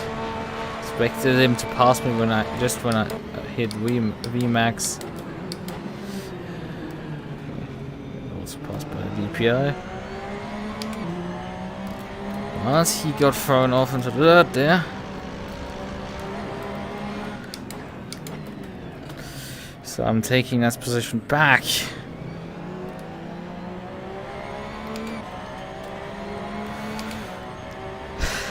And should give some return.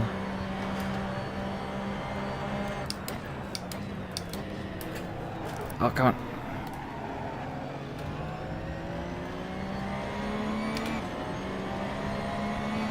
Where's the MUQU? There's the MUQU.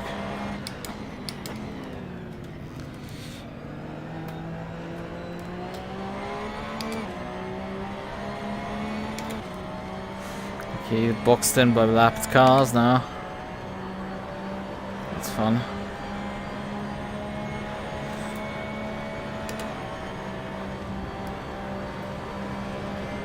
Ooh, that made that a bit awkward.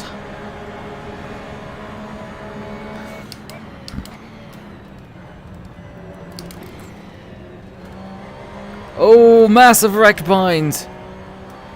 Massive wipeout there. That's my opponent gone, I think, with that one. I think he got collected there. The cars behind absolutely wiped there.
Hello?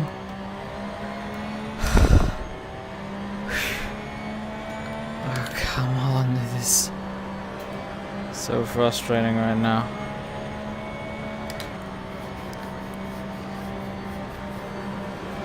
It's such an endless fight here.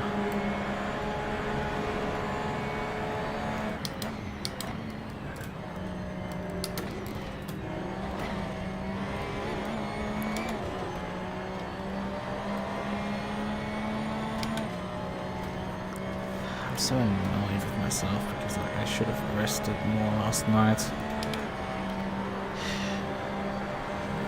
And I ended up did not. It's just...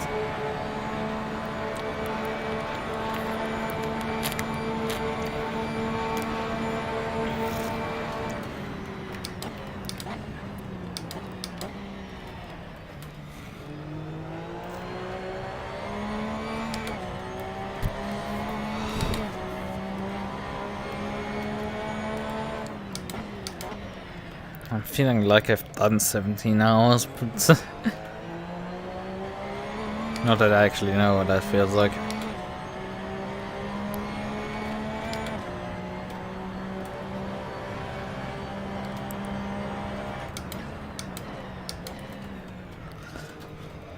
Let's set a goal, like at least get to midnight. Or just keep on trucking till midnight. If I'm still passing out every few seconds nearly, and call it. Because then there's just no improvement gonna be on side till the end of the race. But by then doesn't just kick into me being awake for the rest of the race. Then there's just no hope in it doing it. And I have to just would have to keep fighting for another more than 12 hours with the same issues.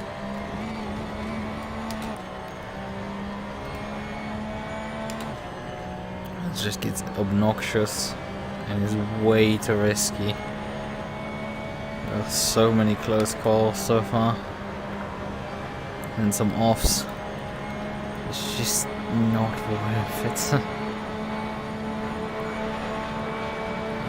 Try my best to say at least 4 hours or so. Maybe at that point I'm just gonna make it at least to the halfway point.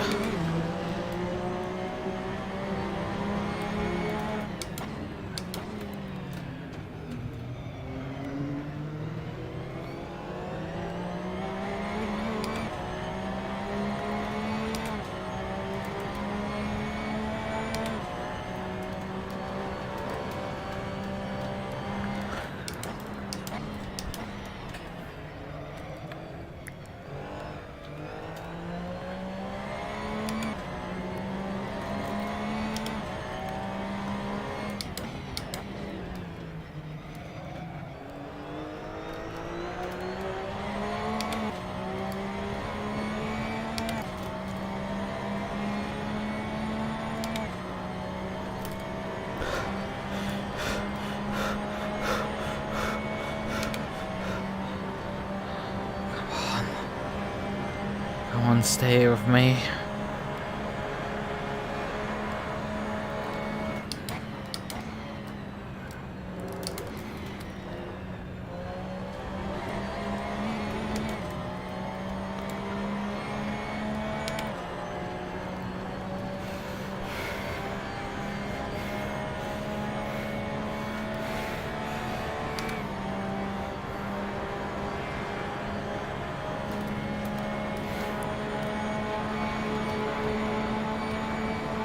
And you enter to NASCAR 3 and then you exit NASCAR 4 without any memory in the middle.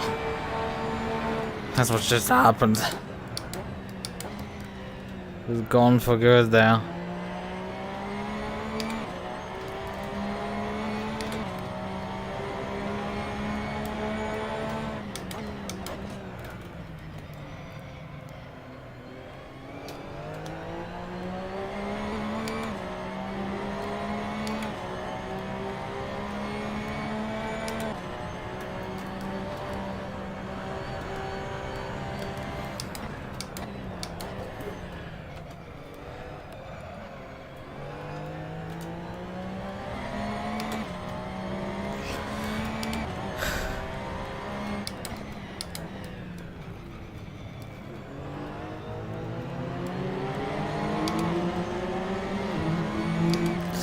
Forgetting how you finished the lap. Oh no, that's not really what I meant. It's like I drive into the corner and then my memory cuts out and I just blinking and I'm suddenly on the exit of the corner. My memory wanders to some other topic and it's like weird stuff is that I'm like dreaming. I'm awake but I'm entering dream phase. Which is strange because the dream phase in terms of the phases of sleep is the last one, but I'm doing it now. Which is bizarre.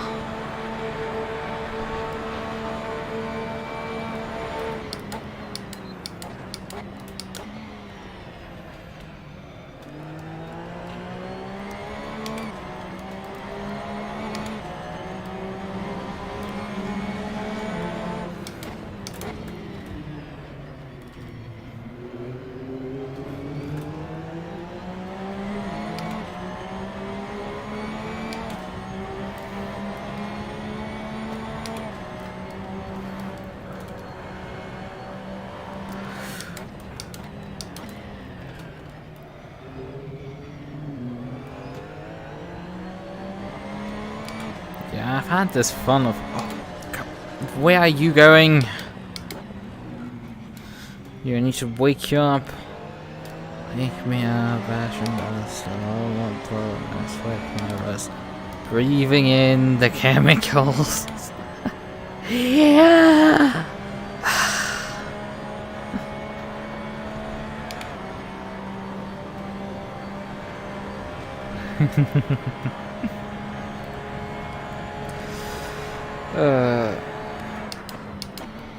Right, where was I?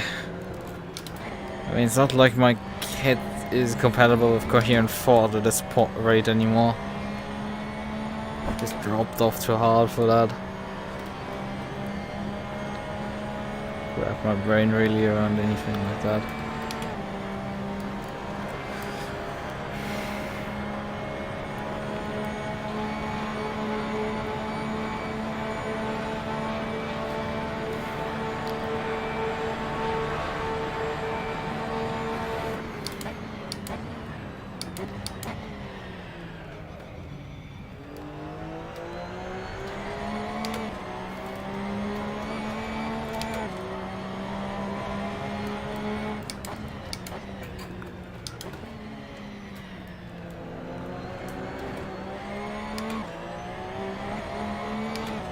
A second down before even exiting the second corner. That's insane.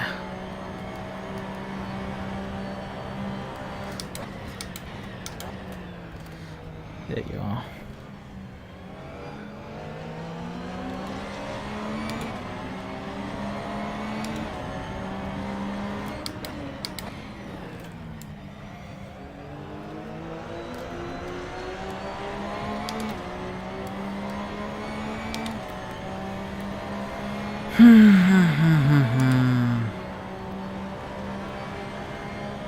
Predicts about 14 minutes worth of fuel this tank.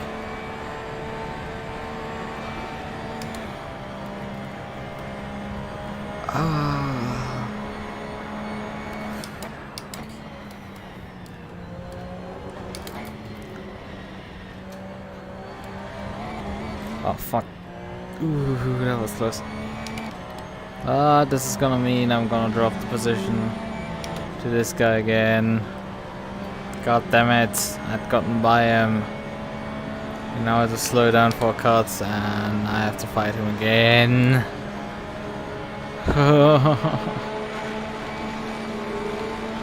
Oh, and there's the guy for position behind me also.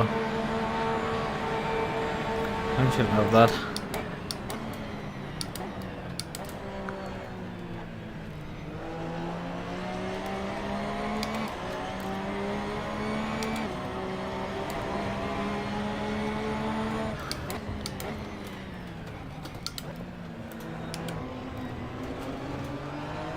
Oh, not again, not again. Don't need to commit the same mistake twice. Okay, he's up the inside.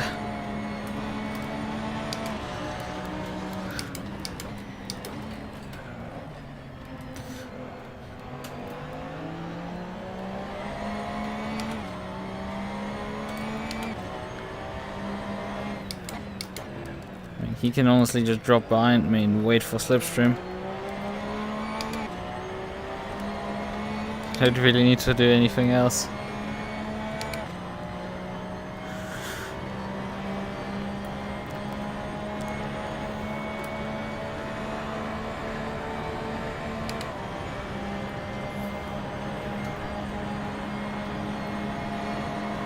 Yeah, just look at this, there's no chance for me in hell.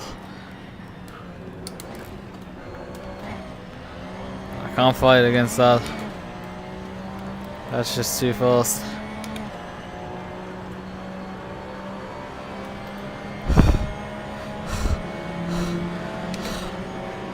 God damn it.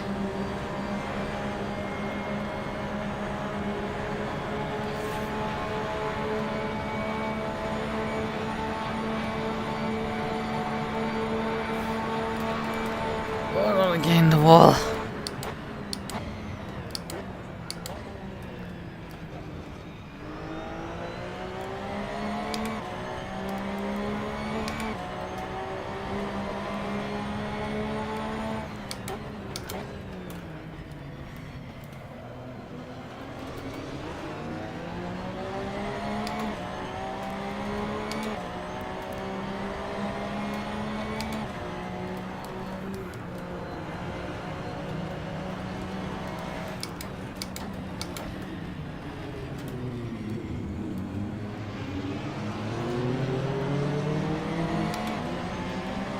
Ooh, this is getting dicey here. Hello there. What the hell is everybody doing here?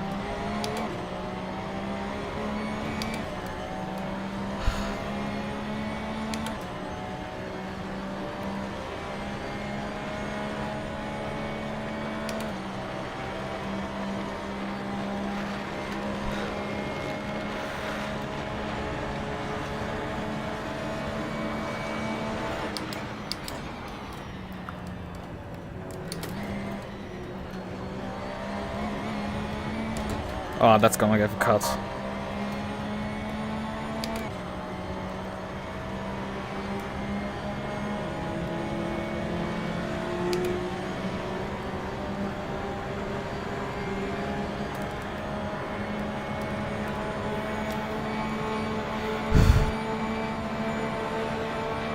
Come on.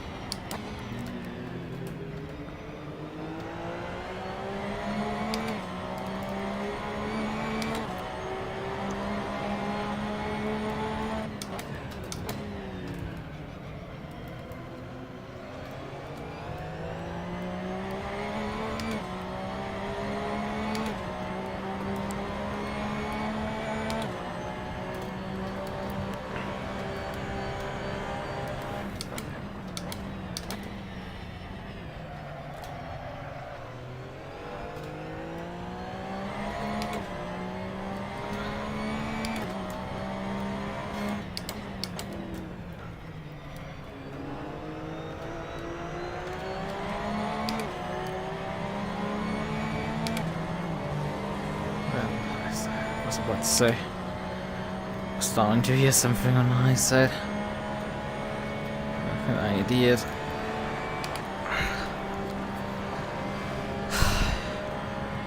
This is so tough.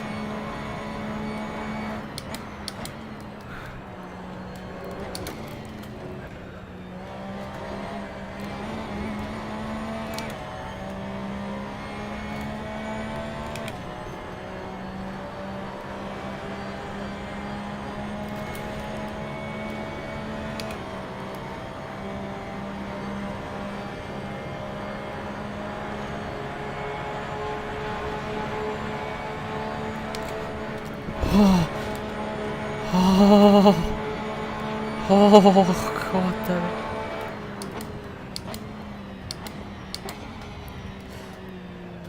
Holy moly. I don't even remember entering that NASCAR Turn 3 there. I don't know how long it had knocked me out, but it was long enough that I just about came back to myself just before the pit entry. And I was already drifting towards it. This is really not funny how this is going on.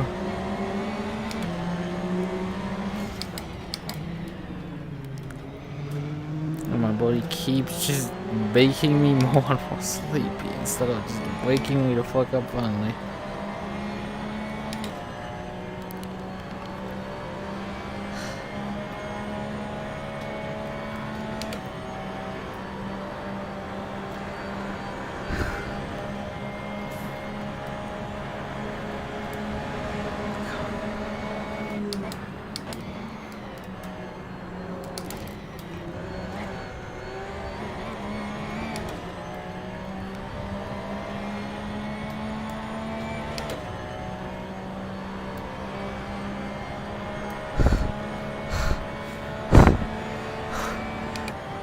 Come on.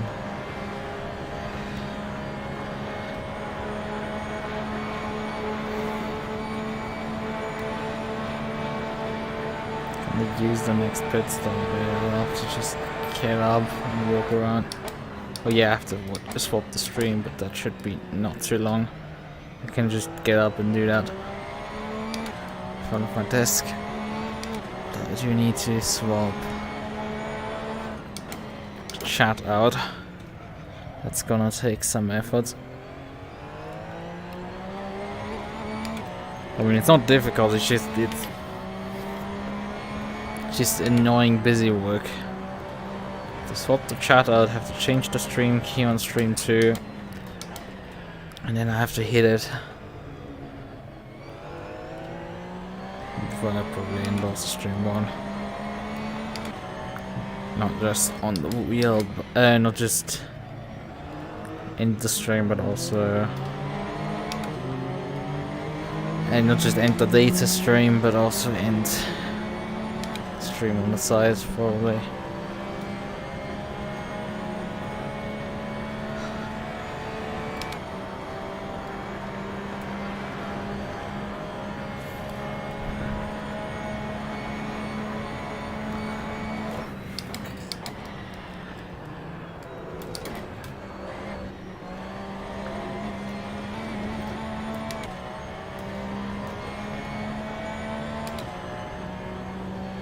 So looking forward to this pit stop.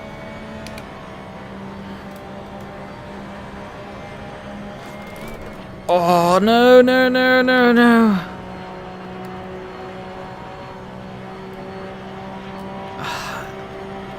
And we've got some bad damage now. Oh, come on! Oh no! Come on. Just because my body just wants to... Oh god.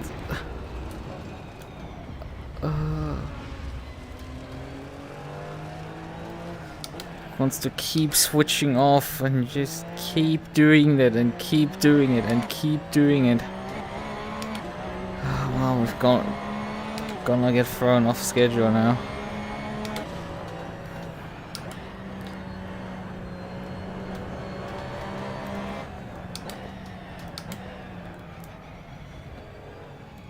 The plan was for a long stop on this one. And I definitely need it. After all, I have to repair the car, and I need to also fix myself. Hopefully. Well, the problem is anything I do just like works for like 5 minutes or so, and then it just goes away again, and I'm back to where I was 5 minutes ago.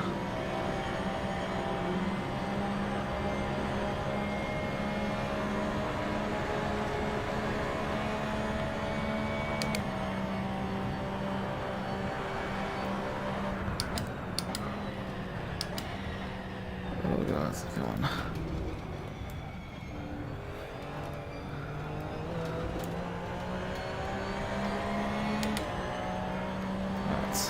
Don't need as much fuel. Oh come on, why can't you just not be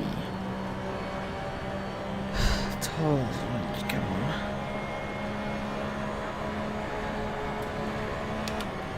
How much fuel do I have right now? We need a bit more fuel than that. Ooh, that was close.